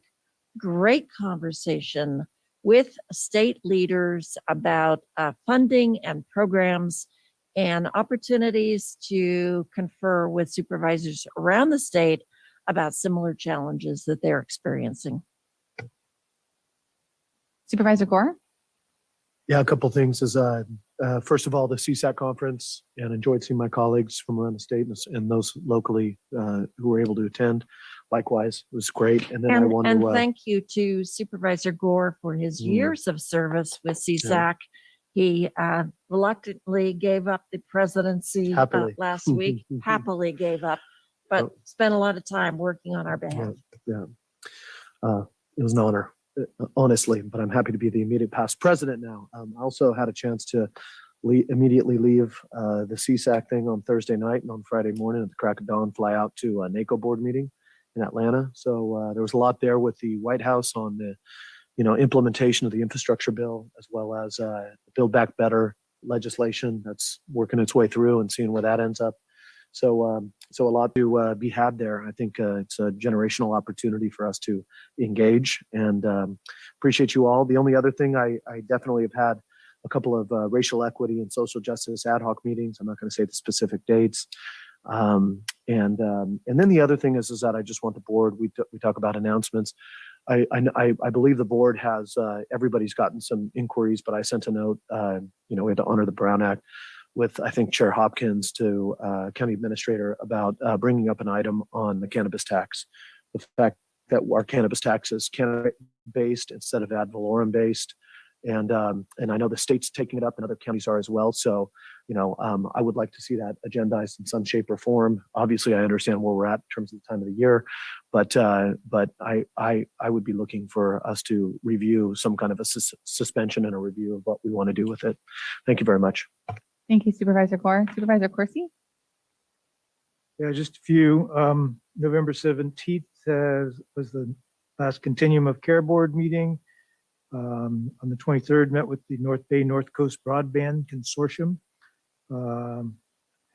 I attended the CSAC meeting last week, and yesterday Supervisor Gore and myself, as the Measure O ad hoc, met with school district superintendents and other education leaders around the county about how Measure O can help schools with their heightened mental health issues now and in the pandemic and certainly in the future. Thank you, Supervisor Rabbit. I think since last we met, I got them all. Metropolitan Transportation Commission, Bay Area Toll Authority, Bay Area Headquarters Authority, Bay Area Infrastructure Financing Authority, Smart Board meeting. That was one day. Golden Gate Bridge Transportation Committee meeting, Building and Operations Committee meeting, Finance and Auditing Committee meeting, and Review of Officers Committee. ABAG Finance and ABAG Executive Board meeting, Golden Gate Bridge Labor meeting, Rules Policy Industrial Relations Committee meeting, and a Board of Directors meeting. North Bay Water Reuse Authority was in there as well, as was mentioned. Also participated in the CSAC conference, and congratulations and well done to immediate past President Gore. I did chair the Housing, Land Use, and Transportation. Thank you for that honor this year. Yesterday, I did take a tour with the water agency for some of the lesser known areas of the within the system, and including a few places out west that had some failures on the force main. And it just reiterates, I think, the need to make sure that we strive for additional infrastructure dollars. And then, as was mentioned last night, we had our first groundwater sustainability plan adoption at the Sonoma Valley, of which I was honestly late to, coming back from that tour that ran over a little bit. That's it for me. Thank you. Thank you, Supervisor Abbott. Since last we checked in, I don't think I've reported out on attending the COP26 conference, which I would love to have, and I think we can bring some ideas forward at our planned agenda item early next year through the climate ad hoc. And a lot of folks kind of wonder, is it worthwhile to sort of go to something like that? And I think that I came home with a lot of ideas and connections, and I would hope that my colleagues on the board have an opportunity to participate in the future, because I do think that it was valuable, and there may be some opportunities for additional participation there. I also had a Bay Area Air Quality Management Board of Directors special meeting, an RCPA funding for climate ad hoc meeting, as well as a Sonoma County Coast Municipal Advisory Council meeting, a Sonoma County Lower Russian River Municipal Advisory Council meeting. I believe, the LAFCO meeting was canceled, so that one did not exist, and a Bay Area Air Quality Management District Mobile Source and Climate Impacts meeting as well. And I believe that gets me up to the current. So with that, I believe, actually, did we have acts and determinations on this one? I'm actually not seeing acts and determinations on this. So we will go ahead and move to public comment on matters not listed on the agenda, but within the subject matter jurisdiction of the board and on board member reports. And I'm wondering, if you are interested in making public comment on matters not listed on the agenda, could you please raise your hand so that we can get an estimate of how many folks are interested in commenting, so that we can set a time. And then Marcy, if you could sort of give me a rough estimate of how many hands are raised, that would be appreciated.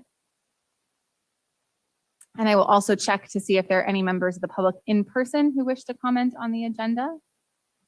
And I'm not seeing any, so. Thank you. And again, if you're a phone-in attendee, you would raise your hand by pressing *9. And this is for matters not on the agenda, but within the subject matter jurisdiction of the board. And Chair Hopkins, we have about 30 hands raised right now. Okay, let's keep it to 90 seconds, please, given the lateness of the hour. And I do believe that a couple of board members have commitments that they need to get to.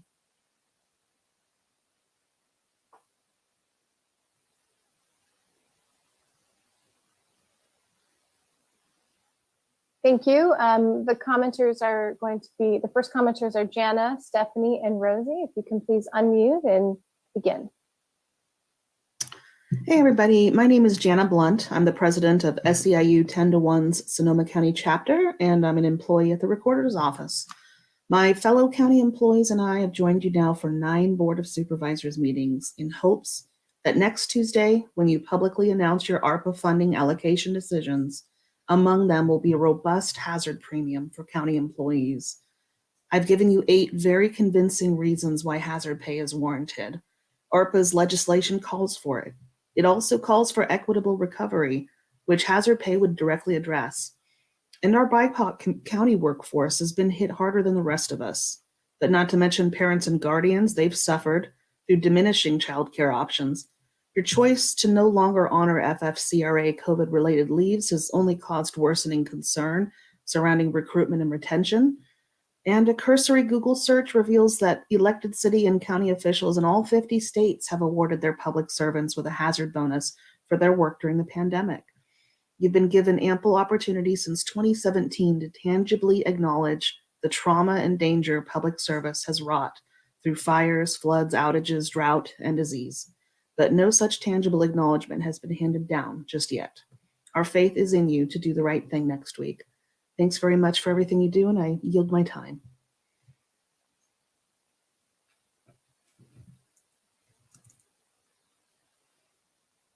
Thank you. If the next commenter can please unmute and state your name. Hello, my name is Stephanie Landman, and I work for Sonoma County Regional Parks, and I'm a member of SEIU.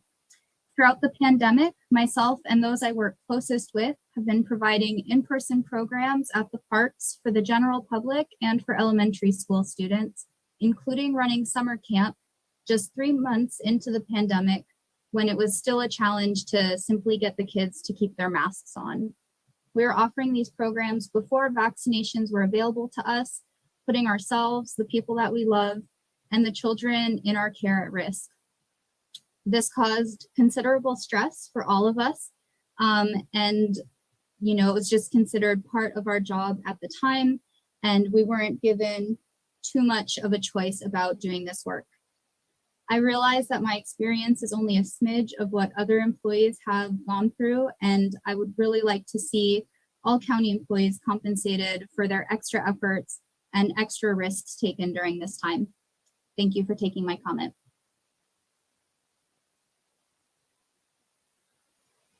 Next commenters are Rosie, Ellie, and Sasha. Please. Hi, thanks. Good evening. My name is Rosie Goucher, and I work at the probation department and am a member of SEIU, and I live in Petaluma. On September 8th, each of you were sent our chapter's proposal for a hazard pay bonus for each county employee. The package contained each of the proposals we submitted last year during the long and arduous pandemic meet and confer. I ask you to go back and take a look at how reasonable and helpful each of our proposals were and how indifferent HR's responses were to each. There was no air of collaboration despite our efforts. Temporary lifting our vacation accrual cap during the lockdown, no. Comp hours for frontline workers, no. Continued disaster pay for those with closed work sites, no. Maximum possible telework, no.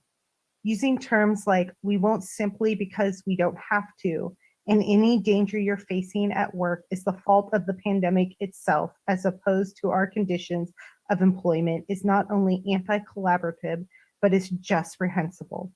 We're not asking for anything we don't deserve. We're just asking you to do the right thing this time. Thank you, and I reserve my time. And I'm just going to interrupt the Zoom comments briefly because it turns out we do have a member of the public here in person who was unfortunately locked out because the door locked at 5 p.m. So I know we need to get the microphone turned on here as well. Okay. Let's get our tech set up.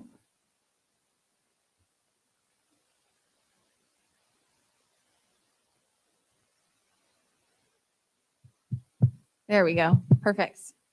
Thanks so much for letting us know. Apologies that you were left out in the cold. and welcome. Good to see you. I'm here. I'm honored to be here.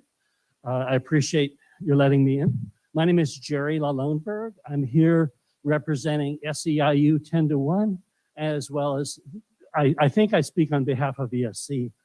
I think that the county staff deserve hazard pay, which you can allocate. I did 16 months on the streets doing outreach to the most vulnerable homeless people while most other people were indoors. All of these people needed to go to the congregate shelters, and it was your county staff that was sent out to find them. My opinion is that a great deal of the opportunity we have now in solving homeless problems is because this COVID outreach process identified the most vulnerable people. And so I really laud you for some of the things you did earlier. But I want to point out in terms of where I've met my hazard. I spent a lot of time at Sonoma State interviewing most of those people who were in Sonoma State. I was there for the transition to DEMA. I was there at the Astra Hotel. I was the first county frontline staff person to deal with a Chino parolee who was released and had COVID and ended up at the Astra. I want to say how admirably the managers at the time responded to that one particular individual, and I was honored to be part of that. I went out to the Alliance Redwood numerous times. I went under the bridges in Cloverdale. I went along the creeks in Petaluma. I went behind the bushes and into the bushes in Rohnert Park. I went to the parking lots and the garbage bins in Santa Rosa, and the dumpsters and the hotels and the voucher forms. I did all of those things for the people of Sonoma County, and I did them on your behalf. And so I think you have the ability to give us hazard pay. I didn't know I'd be as emotional as I am right now, but on behalf of all of the workers from HART, from the COVID team, from the public health nurses, from ESC, we all went out there because we care very deeply about the people that we've met on the streets, and we're willing to serve. And I do so with honor. But I also think if you can give us hazard pay, you should also do that. Thank you. Thank you very, very much. And thank you for your service and for your passion and the heart that you bring to your work. Very, Thank you, very Jerry. grateful. Thank you. And I know you all do too. Thank you for everything you Jerry. do. And sorry that you were locked out. I'm surprised you're not freezing. Short sleeves in this weather. All right. Have a good night. And with that, we will go ahead and return to Zoom comments. Thank you. The next commenters are Ellie, Sasha, and Tom. You can please unmute and begin. Hello, everyone. Thank you for having me. My name is Ellie Muehlrath, and I am an employee of Sonoma County Regional Parks and an SEIU member. And I'm here today on behalf of myself and other county employees to ask that you approve hazard pay at your vote on Tuesday. Throughout the pandemic, us frontline workers were exposed at a different rate than folks that were able to work from home. And then those that worked from home had to juggle, childcare, had to juggle their workload from home, computer issues. And it was a stressful time for everyone. In our department specifically, the parks were some of the only recreation opportunities available to people. We remained open throughout almost the entire pandemic. We had park aides and park ranger assistants cleaning bathrooms with raincoats as PPE.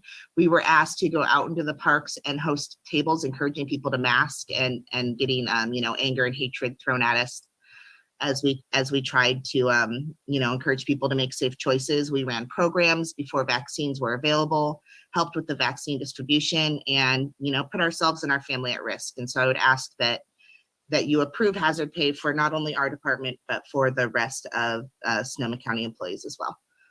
I yield my time. Thank you. If the next commenter can please unmute and state your name. Hello, my name is Sasha Cohen, and I'm here with the SEIU 1021 Truth Campaign. I work for economic assistance. I am a senior eligibility specialist. I determine eligibility for CalFresh and Medi-Cal. Our programs are now needed more than ever before during the pandemic. We are essential workers. We've been coming into the office since the beginning of the pandemic. We've been exposing ourselves to one another, to the clients in our lobbies, and having our families impacted by secondhand exposure due to our role as essential workers. As you've heard over the last several weeks, county employees throughout the county have been working in varying hazardous conditions due to the pandemic and deserve to be compensated as such with hazard pay for all county employees. Please show your appreciation of the risks we have taken in order to serve the public.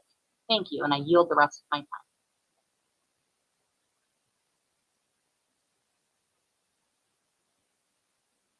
Great. If the next person can please unmute and state your name. Good evening. I'm Tom Hartman, SEIU member from Permit Sonoma, speaking on behalf of my team. The work we perform can be done remotely, and we have been doing it remotely. There is no need for us to be physically in the office and risk COVID exposure to perform our duties, at least for some of us. This is especially urgent given the extremely contagious Omicron variant, which we still don't know how virulent or dangerous it is. While there are indeed situations in which employee presence on site is essential, the goal should be to reduce the spread of COVID, not increase it. So only employees who absolutely must be on site for the department to function and serve the public should be expected to work in person during COVID health orders.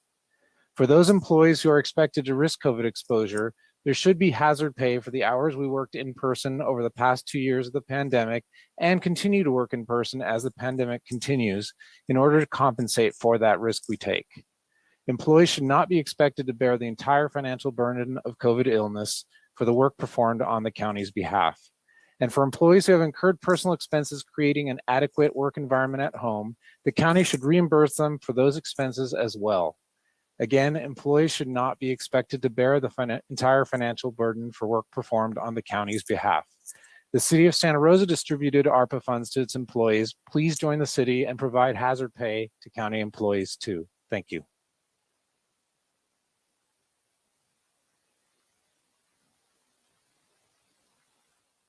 Apologies, can you hear me? I had the connection issue.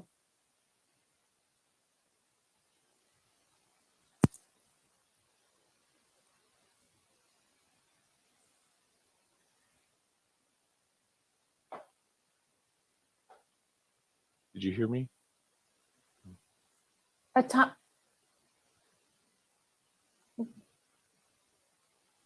Alrighty, so sorry about that. All of that. I'm sorry, what was that? We did hear Tom, and we can hear you. Okay, great. It was just on my end then. Thanks.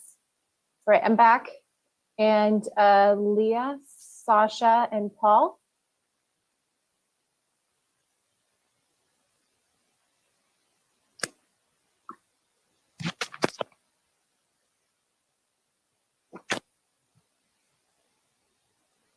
Leah, it seems that you've unmuted. Are you ready to?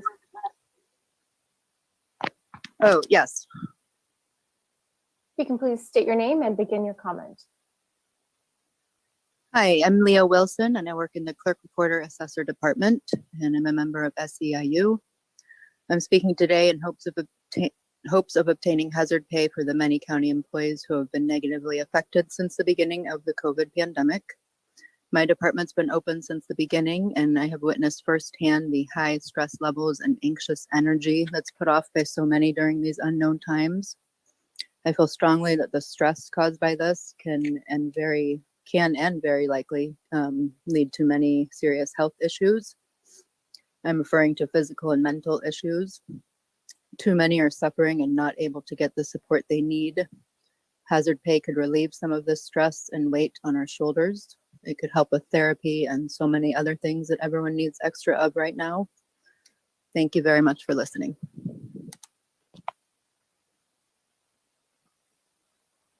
And Sasha, if you can please unmute and begin your comment. Hi, my name is Sasha Reschmeyer. I'm a park ranger assistant with the Sonoma County Regional Parks and an SEIU union member. From the start of COVID pandemic last year, park employees have been essential workers. While many other places were closed, parks were open to the public the whole time except for 2 months. Us ranger assistants and park aides were only given 1 month off, and then we were asked to come in and work. And all of that time since last year, we were exposed to potentially hazardous working conditions while maintaining park facilities such as restrooms and trashes. There were definitely scenarios where we could have been infected with COVID, considering there was a long period of time where we were unvaccinated. There were a lot of scenarios where we were within 6 feet of people without masks that would even sometimes touch us on occasion. There were also a lot of times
office. Indeed, ISD has kept all our systems up and running despite the limitations imposed by working remotely, and this is not without cost to the ISD staff. My wife and I repurposed 2 areas of our house as home offices, purchased a considerable amount of home office equipment, and ran up increased utility bills as a result of teleworking from home. We're among the lucky ones. Some of my wife's team members lost their homes in the 2017 wildfire. Most of our team members have had to evacuate their homes repeatedly these past few years due to the wildfire threat, and we've all had to endure air quality that at times during 2020 was worse than anywhere else on planet Earth. Many of our colleagues work on site and are therefore at even greater risk of being infected with COVID-19. I am therefore asking for hazard pay to compensate for the financial, emotional, and medical losses that we've all had to endure during these past 2 years. Thank you for listening. I yield my time.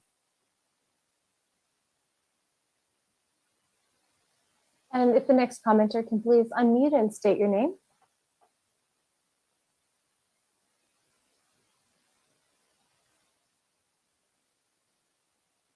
Hi, can you hear me?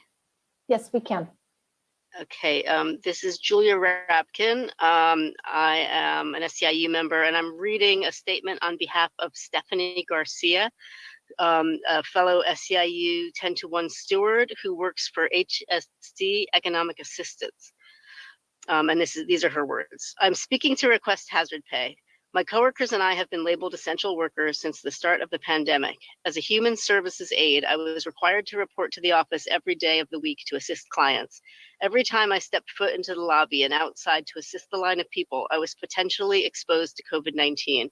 We were required to report to the office prior to being offered the vaccine.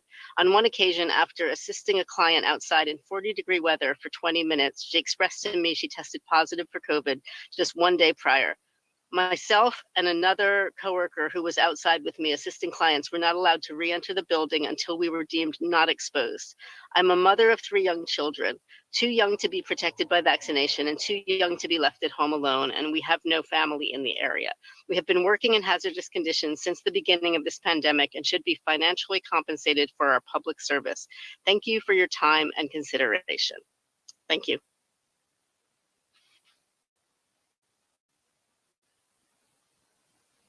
Thank you. If the next commenter can please unmute and state your name. Good evening. My name is Katie Greaves, and I am a constituent living in District 3 and a 14-year employee of the County of Sonoma, but I'm not commenting on hazard pay. I strongly support your vision for social justice and fully support the focus on racial equity in particular. However, I am concerned that the conditions that led to Sheba Person Whitley's resignation were not attended to and mitigated in time to prevent her leaving. It has led me to question how seriously the county is taking this important work, how it stacks up in the list of priorities, or if seriousness is not the issue, how your board and the county organization defines supporting the work of racial equity. What does it look like, behaviorally speaking, for each of you in your individual and collective spheres of influence? And what does it look like concretely for the county organization? I ask these things truly with curiosity, as I too am trying to find my own footing in this work as a white person with many markers of privilege, also grappling with the myriad day-to-day demands of my job. We've all seen the quote to do the best you can until you know better, then when you know better, do better. And I do believe that you believe in this work because you stated you do. As we look ahead and reflect on what we know better, I think we all need to sit longer with how to do better. And we are looking to you to do better, to help role model for us. Thank you so much for your comment. That does conclude the time. The next commenter is a phone attendee, so please listen for the prompt to unmute by pressing *6.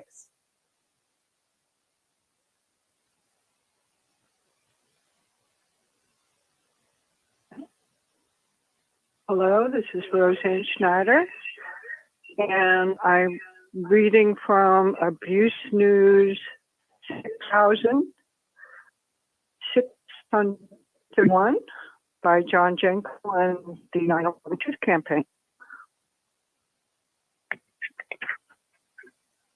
Fellow trade Americans, our elected public servants, except for Donald, gave aid and comfort to government organized crime and not to we the people. Quote, this Constitution and the laws of the United States which shall be made pursuant thereof, and all treaties made or which shall be made under the authority of the United States shall be the supreme law of the land, and the judges in every state shall be bound thereby. Anything in the Constitution or laws of any state to the contrary, notwithstanding. U.S. Constitution, Article 6, General Provisions, Item 2. Note 1. Our County of Sonoma, California presiding judge, Bradford J. DeMayo, gives aid and comfort to government organized crime at the unsustainable expense of the 9/11 bounty hunter, John Winkle. Thank you. And that does conclude the time. And the next commenters are Kat, Amanda, and then a phone attendee. Please go ahead and begin your comment. Thank you. Good evening, board. My name is Kat Victorino. I'm a constituent of District 5, born and raised in Sonoma County and a county employee for the last 16 years. I wish to share my thoughts on the resignation of Sheba Person-Whitley and Derek Neal's withdrawal from the DHS director's position. Living in Roseland most of my life, I see inequitable treatment daily, and I was pleased to see county leadership finally take a stand on the issue of racism and encourage change from within. I couldn't wait to join my division's equity team and work towards this change. However, that feeling was short-lived when Sheba Person-Whitley resigned and Derek Neal withdrew from the DHS director's position. The reasons for leaving break my heart as a white woman. It left me feeling that these declarations by leadership were just words and not a commitment. I feel disheartened and scared to hear that her concerns were not acted upon and changes implemented. I have no illusions that racism is rampant in Sonoma County. Unfortunately, I see it every day in my neighborhood as both sheriff and SRPD harass my Hispanic and Native neighbors. Really, there is no room for it. The attitude of leadership at all levels towards the treatment of our Black colleagues must change to get to a place where BIPOC staff feel safe, feel valued, and can rise to their full unfettered potential. It's going to take a commitment from all of us, you, me, and everyone, to do better, and be willing to accept that we have faults and be willing to work to be better on them. The one thing I've learned on my journey as an ally is that it's hard, uncomfortable, and ugly. However, we must face these changes and work to be better if we want a strong, vibrant workforce and community. Thank you. Thank you so much for the comment. That does conclude the time. And the next commenter is Amanda. If you can please unmute and begin. Good evening, members of the board. My name is Amanda Gata, and I'm also here today to comment on Sheba Person-Whitley's resignation as the EDB director, as well as the withdrawal of Derek Neal from the health director position. It is heartbreaking to hear about these events that have happened under your leadership, and incredibly disappointing to hear that Ms. Person-Whitley was not supported by the board. That's inexcusable. And your responses in the media were surface level and lacked a plan for doing better in the future. I was proud of the county when you added the racial equity and social justice pillar to the strategic plan, but it feels like you are moving away from and not towards its goals. We need you, leaders in this community with power and privilege, to put actions behind your words and truly prioritize racial equity. While the Office of Equity should be championed and supported, you shouldn't put all the work on them. I, as a constituent and a county employee, respectfully urge the board to do more and tell us how, specifically and concretely, you are going to learn from your mistakes and truly begin listening to and supporting our Black leaders and other county leaders of color. We need you to be leaders for the county in this important work. Thank you for your time.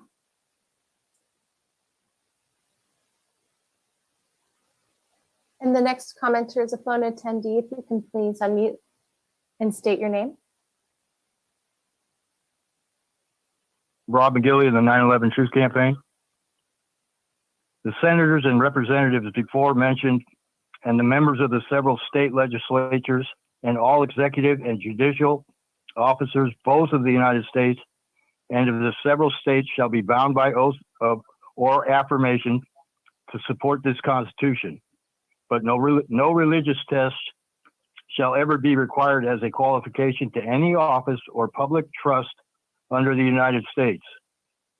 U.S. Constitution, Article 6, General Provisions, Item 3, Note 2. Our County of Sonoma, California presiding Judge Bradford J. DeMayo violated his oath of office to support and defend the Constitution in favor of government organized crime, not to the 9/11 Truth Campaign and we the betrayed people. Congress shall make no law respecting an establishment of religion or prohibiting the free exercise thereof or abridging the freedom of speech or of the press or the right of the people peaceably to assemble and to petition government. A court is 1/3 of the government for a redress of grievance. U.S. Constitution, First Amendment. Note 3. Our County of Sonoma, California presiding Judge Bradford J. DeMayo violates the constitutional rights of 9/11 Truth Campaign members to Thank you peaceably so much for the assemble comment. and That to does petition conclude the the time. government. And the next commenters are Sarah, Debbie, followed by a phone attendee. Good evening, all. My name is Sarah Lewis Crow, and I'm a constituent of the 5th District. I'm very grateful to have worked for the County of Sonoma for 5 years as of this month. I appreciate you giving me the time to share my thoughts on the resignation of Sheba Person Whitley and Derek Neal's decision to withdraw. It was incredibly heartbreaking to hear that these difficult decisions were made because of anti-Black bias and racial microaggressions. More heartbreaking still is that losing these two important leaders was preventable, and we all must take responsibility for that. This needs to be a wake-up call for each of us at the County of Sonoma. I do not want to see us lose any more of our valued colleagues or lose potential new colleagues in this way. It is important to me to work for a government where all of my colleagues feel a sense of belonging, feel valued for their full, authentic selves, and feel supported. It is important to me to work for a government where all of my colleagues are taken seriously when they speak out about inequities in the workplace and community. And it is important to me to work for a government where all of my colleagues, particularly our county leaders, work actively to recognize our own unconscious racial biases and make culture more inclusive at all levels. For too long, that burden has rested on the shoulders of our colleagues of color. Those of us who have the privileges of moving through the world as white need to step up and do our part right alongside. Systemic change is overdue, and each of us have a role to play as individuals as well. For me, as an analyst, that means looking critically at our department's data and making commitment to disaggregating data on staff and client outcomes by race and ethnicity. For you, this may look like committing additional resources, continued advocacy, and personally modeling the anti-racist culture change we need every day. Racial equity work is not necessarily the responsibility of any one department or team. It belongs to all of us. Thank you so much for the comment. That does conclude the time. And if the next commenter can please unmute and state your name.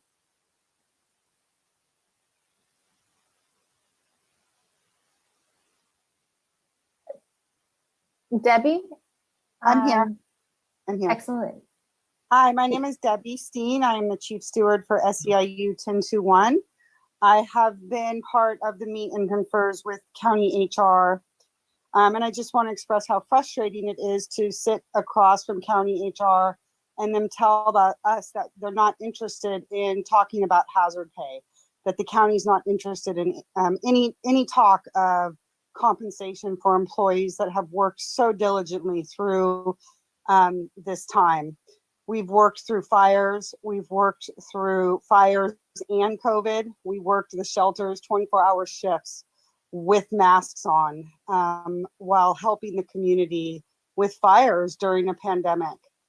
I think this is a time for the board and the unions to come together. I know sometimes we can be adversarial, but I honestly believe we built some really good relationships with the board members in the past 2 years.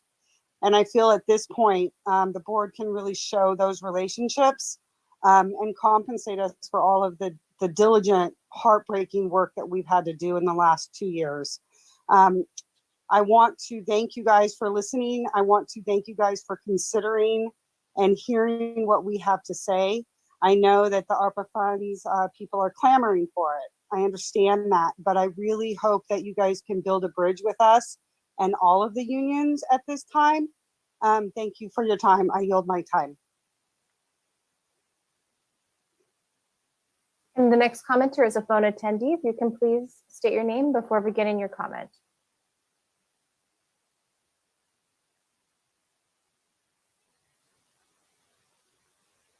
Mr. Rich Hannon, 9/11 Truth Campaign. The cover-up of 2,947 unplanned murders on 9/11 by World Trade Center lessee Larry Silverstein will end when our top local judge, Bradford J. DeMayo, honors his oath of office. Number one, since December 11, 2020, our County of Sonoma presiding judge, Bradford J. DeMayo, has denied the 9/11 Truth Campaign's members our constitutionally secured rights peacefully to assemble and petition the California Superior Court of Constitutional Law for redress of grievances about his honor not allowing us to enjoy our rights to due process of law with our relief in the nature of prohibiting traitor Joe Biden from holding any office under the USA Authority CC 6, Section 10, 14th Amendment. Padilla, Secretary of State of California, responded. Number two, our County Superior Court of Constitutional Law denies due process of law for our significant democracy-saving petition, Exhibit 50, clearly giving aid and comfort to enemies, foreign and domestic, of the state of California in violation of California Penal Code, Section 37, treason, Exhibit 3, and giving aid and comfort to enemies, foreign and domestic, of the United States of America in violation of the United States Code Title 18, Section 2381. And the next commenters are Daniela, a phone attendee, followed by Jamie.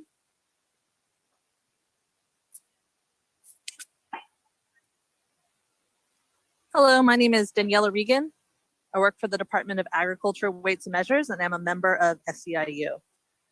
I gave birth during the pandemic, and after my maternity leave was over, my department was kind enough to allow me to take leave without pay and telework part-time. But eventually I was called back to the office.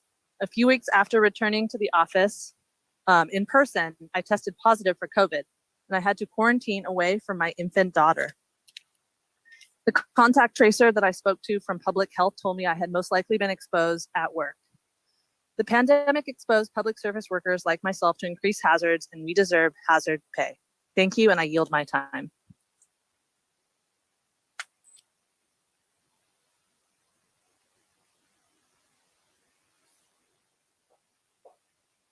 Next commenter is phone attendee. Please unmute and state your name.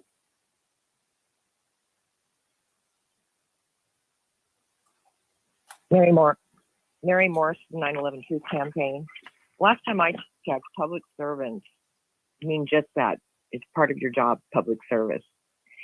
Our county workers, our public servants, are among the highest paid in the country. And yet you're saying, I don't know of any other field that has paid their employees hazard pay during this time, during the past 2 years. The rest of us, we were all affected by it. And why this county's employees, it just feels very greedy to me that you're actually asking for this during this time when it has cost all of us so much. Number three, consequently, on November 26, 2021, 7 members of the 9/11 Truth Campaign filed by phone a violation of California Penal Code Section 37, treason, Exhibit 3, against our County of Sonoma presiding judge Bradford J. DeMayo, filed with our County of Sonoma Sheriff Department in event number SD 213280102. Reported to Sheriff Deputy Jeffrey Bowker, badge 2863. This valid world-class treason complaint will not be processed if our presiding judge DeMayo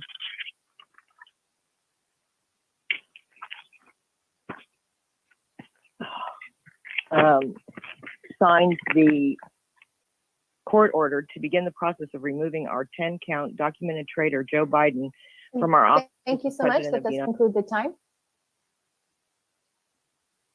The next commenter can please unmute and state your name. Hi, my name is Janie, and I work for the Auditor Controller Treasurer Tax Collector, and I'm talking I'm calling on behalf of my union members. Hazard pay is defined as dangerous work that may cause bodily harm or loss of life. After the fires, we all volunteered and did more than our job. With this virus, we need reciprocation because just going to work meant putting our lives and those of our families in danger, and that in itself is hazardous. I asked for hazard pay because we were all labeled essential workers, meaning we had no choice but to go to work with a dangerous virus that might have harmed us bodily or even killed us. And that's why it's important to get hazard pay. I yield my time and I thank you all to consider it really, really well. Thank you very much. Next commenters are Kayla, a phone attendee, and Caroline. Hi, my name is Kayla Friedrichsen. I work for the Department of Agriculture, Weights and Measures. During the COVID pandemic, our department was asked to stay home for 2 months. However, some of us were asked to come in to perform essential duties. During that time, I was often performing duties in a crowded warehouse with unmasked workers, full of folks who were not yet eligible to be vaccinated. During this time, I was also giving care to my grandmother, primarily who had stage 4 cancer. I had to quarantine myself and test every time I was able in order to be able to give her the care she needed during that time. Hazard pay is essential for all workers who were affected either physically or mentally during this pandemic. And I ask that the board sincerely consider offering hazard pay to all county employees. Thank you so much. I yield my time.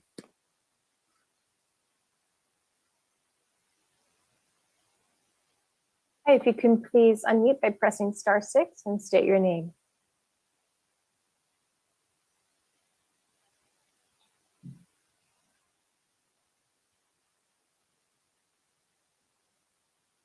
This is for a phone attendee.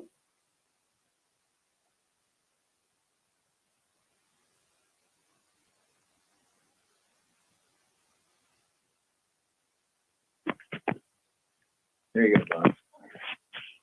Hello, this is John Jenkel. We're in our Tooth campaign trying to get justice that will hopefully save our university, our democracy. We are in bad shape, we the people. And unfortunately, we can't get our presiding judge to help us. And we filed a treason complaint against him. We already talked about that. And we will not press that if he'll just help us send a petition to our Secretary of State to rebel, to take away all the votes for Mr.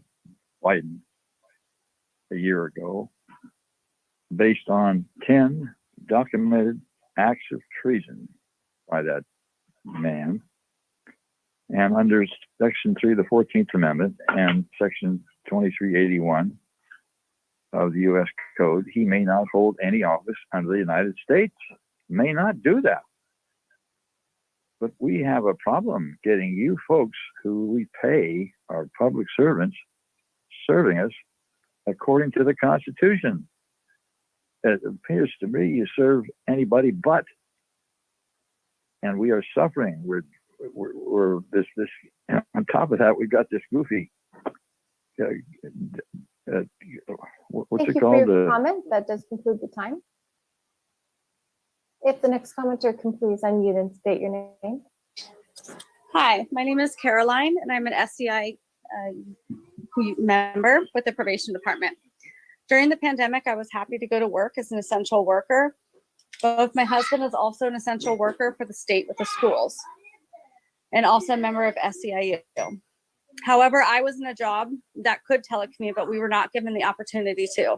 Instead, we were required to work within the jail system, where the sheriff's department, which was also a Sonoma County employees, were not required to wear PPE. Not only were my children out of school for all people while our children were out of school. It cost thousands of dollars per month to have them into daycare. This was a financial loss. While in daycare, one of my children contacted COVID.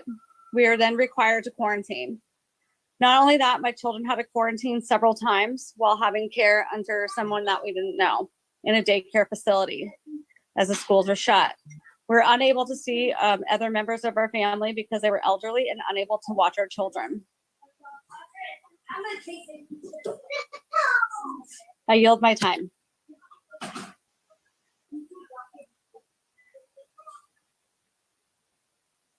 And the next commenters are Jesse, Nick, and Andre.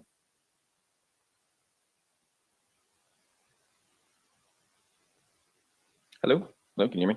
Yes, we can. Hi, my name is Jesse Wren. I am a member of STIU and I work with the Parks Department out at Dorndietz. I'm an extra help park aide. And I gotta say, as essentially the lowest end of the totem pole out here, we are tasked to do a number of jobs that would be pretty considered reprehensible by the majority of humans. We have to clean restrooms, sometimes clean up blocked sewage lines and the resulting explosion of said sewage lines. We've had to deal with blood as well in the past, vomit. We interact with upwards of 100+ people per day during the entry station, all of which are unmasked and who knows their vaccination status. We interact with campers of the same category, who knows what their vaccination or mask policies are personally. I feel like for that, we deserve hazard pay. Other people in our positions have received hazard pay, and I think our county is lagging a bit in providing it to us. So I believe for those reasons, we deserve to be compensated for that. Thank you. Now I yield my time.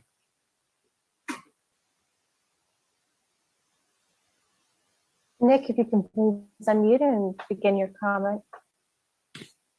Thank you. My name is Nick Malney. I work for the Human Services Department. I'm also an SEIU member, and I'm here speaking on behalf of my fellow county employees to encourage you to consider giving us hazard pay. When the pandemic first broke out, we had no information on how to stay safe. This was a time when the CDC had told us that masks were unnecessary and that COVID was on surfaces and spread by touch. Many of us had children that suddenly needed to be schooled at home. Many of us relied on older family members for childcare. Vaccines were not even a blip on the horizon at that time. And a lot of us are terrified.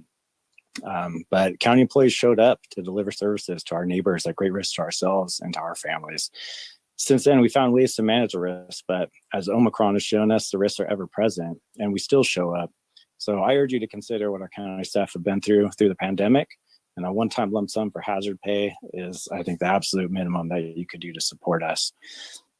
I'd further like to speak on the separate issue of racism, as some of my colleagues brought up earlier, and just state that while I'm excited that we have an Office of Equity in place, it's not enough just to defer to them when it comes to issues of racism. We're still risking losing our Black and BIPOC colleagues, not only from county employment, but from county residency. And so I implore you all to look into the mirror and ask yourselves, what are you doing to fight racism? Because inaction is complicity with white supremacy. Now you have my time. Thank you.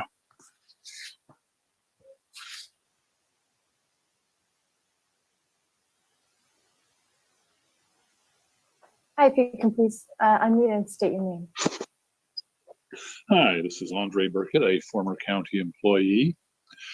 I am again urging that the board favorably consider providing the hazard pay to the county employees, all covered by the Sonoma County Coalition of Unions. And for the people in the audience who are not part of the county, I'll be there in a minute.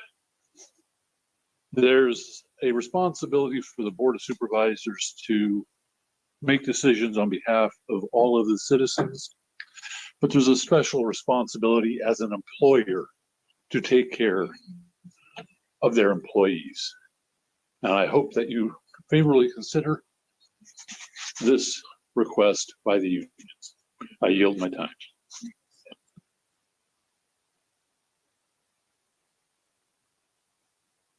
And the next commenters are Jill, a phone attendee, and Michael. Good evening. My name is Jill Caden and I work for County Parks and I am a SEIU member. We have been coming to public comment for weeks on receiving hazard pay. I truly hope the Board of Supervisors have heard all of our frontline stories of how that pandemic has affected and changed how we work and live our lives today in Sonoma County. As the pandemic is still raging on right here in Sonoma County and the world, we are still serving our community here in Sonoma County and dealing with yet another new strain of COVID, booster shots, and vaccinating our children, and waiting for science to tell us what we need to do to survive COVID and the pandemic and still show up to work. We all show up to work to have our community feel like we are back to some kind of new normal. Thank you for your time. I yield my time.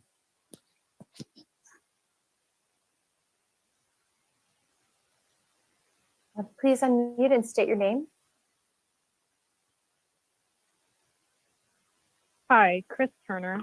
I'm a longtime resident of Sonoma County. I have been very active in calling in with the Board of Supervisors, trying to stay involved in our civics. I'm hearing a lot of calls from our county employees, and I appreciate their work. I've actually been considering them a lot lately when I realized that this requirement for their employment, including a COVID vaccine, which is a medical experiment as a condition to participate in civics or society, not only for the employees, but for the community, is unlawful coercion according to California law. And I'm urging the board to consider this. According to the California Code 24172, this is the Experimental Subject Bill of Rights and states that the individuals be given the opportunity to decide to consent or not to consent to a medical experiment without the intervention of any element of force, fraud, deceit, duress, coercion, or undue influence on the subject's decision. I would say that putting somebody's job at risk based on this is definitely some type of force, fraud, coercion, or undue influence. The reason I think it's fraud is because I've been attending several of the public forums directed at, actually at the parents to promote vaccines for our children. Dr. Mace is not reporting, nor are the medical professionals reporting all of the adverse effects. And when they're asked about things like deaths and blood clots, miscarriages, they will say there's no comment. That does conclude the time. Oh. And the next commenter, if you can please unmute and state your name. Hello, my name is Michael Stanford, and I am still a member of SEIU Local 1021, as well as still as an extra health park aide for regional parks. I've had to deal with vomit and feces during this pandemic, as well as unmasked and intoxicated park patrons not respecting our physical distance and putting undue stress on us. Well, a dozen of county employees have died from this pandemic as well, so we mourn their loss. This pandemic has been financially and emotionally stressful for us at parks because we have seen our income decline and the risk we take every day when we perform our duties.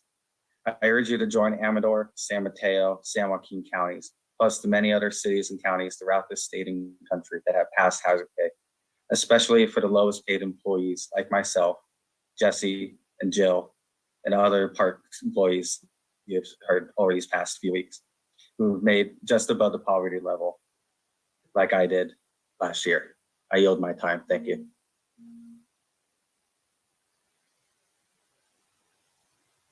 And the next commenter is a phone attendee, so please listen to unmute and then begin your comment.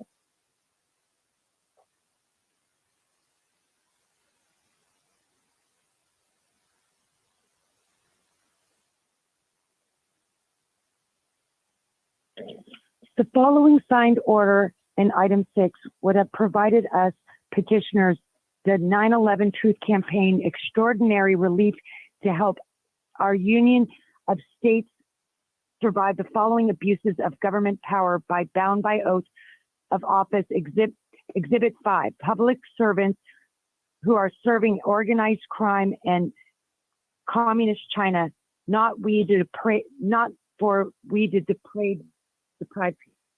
The term "the" means the shadow president Willie Brown, stained and controlled. Where are you these days, wizard of deception, Willie? No doubt you have your hands full directing Pedo Joe and his baby sitter Kamala for communist China. They are ruining over 30 years of brown green day Chinese slave machine and 1% protection racket. On 9/11, San Francisco Mayor Willie Brown came within 41 minutes, Exhibit A, all of becoming our vice president of a union of the state. But Enron puppet President George W. 9/11 attempted white killer Bush found his sponsor Ken Lay's plan for 9/11 by leaving our first lady in the White House to be killed with Ken Lay's targets, energy czar Dick Cheney and his. And thank you so much. Yes, That does conclude the time. Chair Hopkins board, with that, that will conclude public comment. Thank you very much. So I will bring it back to the board, and we do have a number of adjournments. Oh, yes, Supervisor Gore. Yeah, thank you, Chair Hopkins. I know usually we don't address public comment on items not listed on the agenda. I'm not looking to address the accusations of organized crime and Laser beams.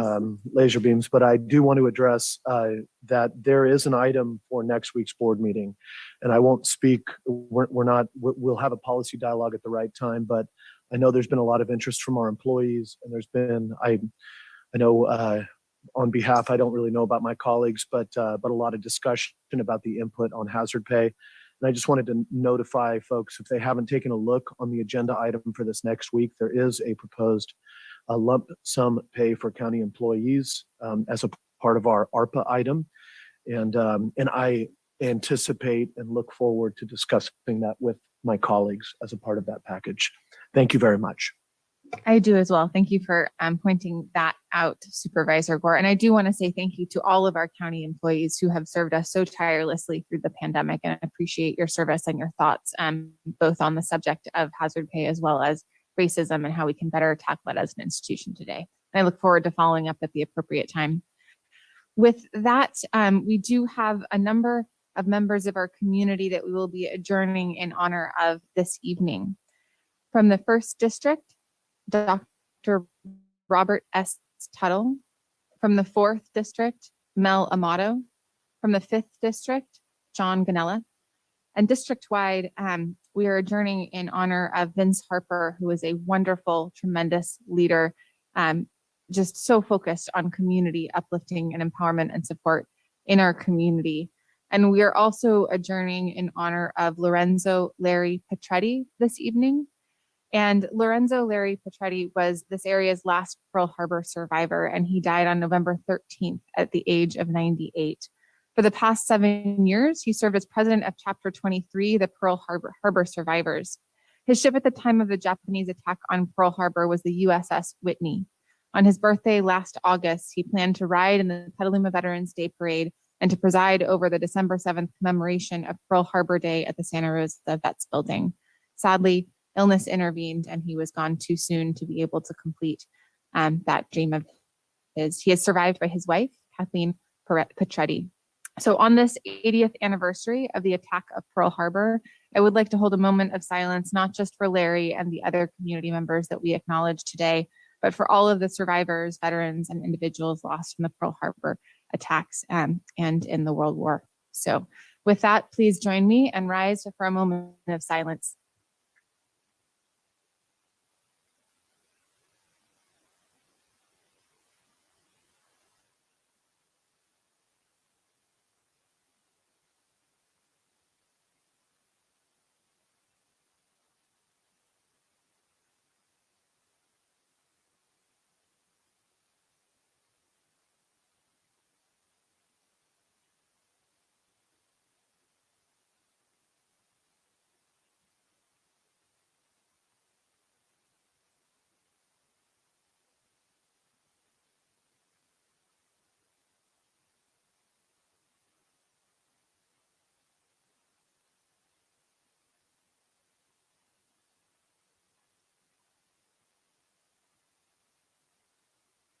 Thank you all for taking a moment to observe that moment of silence, and to all of our veterans for their service. My heart and thoughts and prayers go out to all of those community members and friends and families who have lost loved ones. Take care, everyone, and have a good night.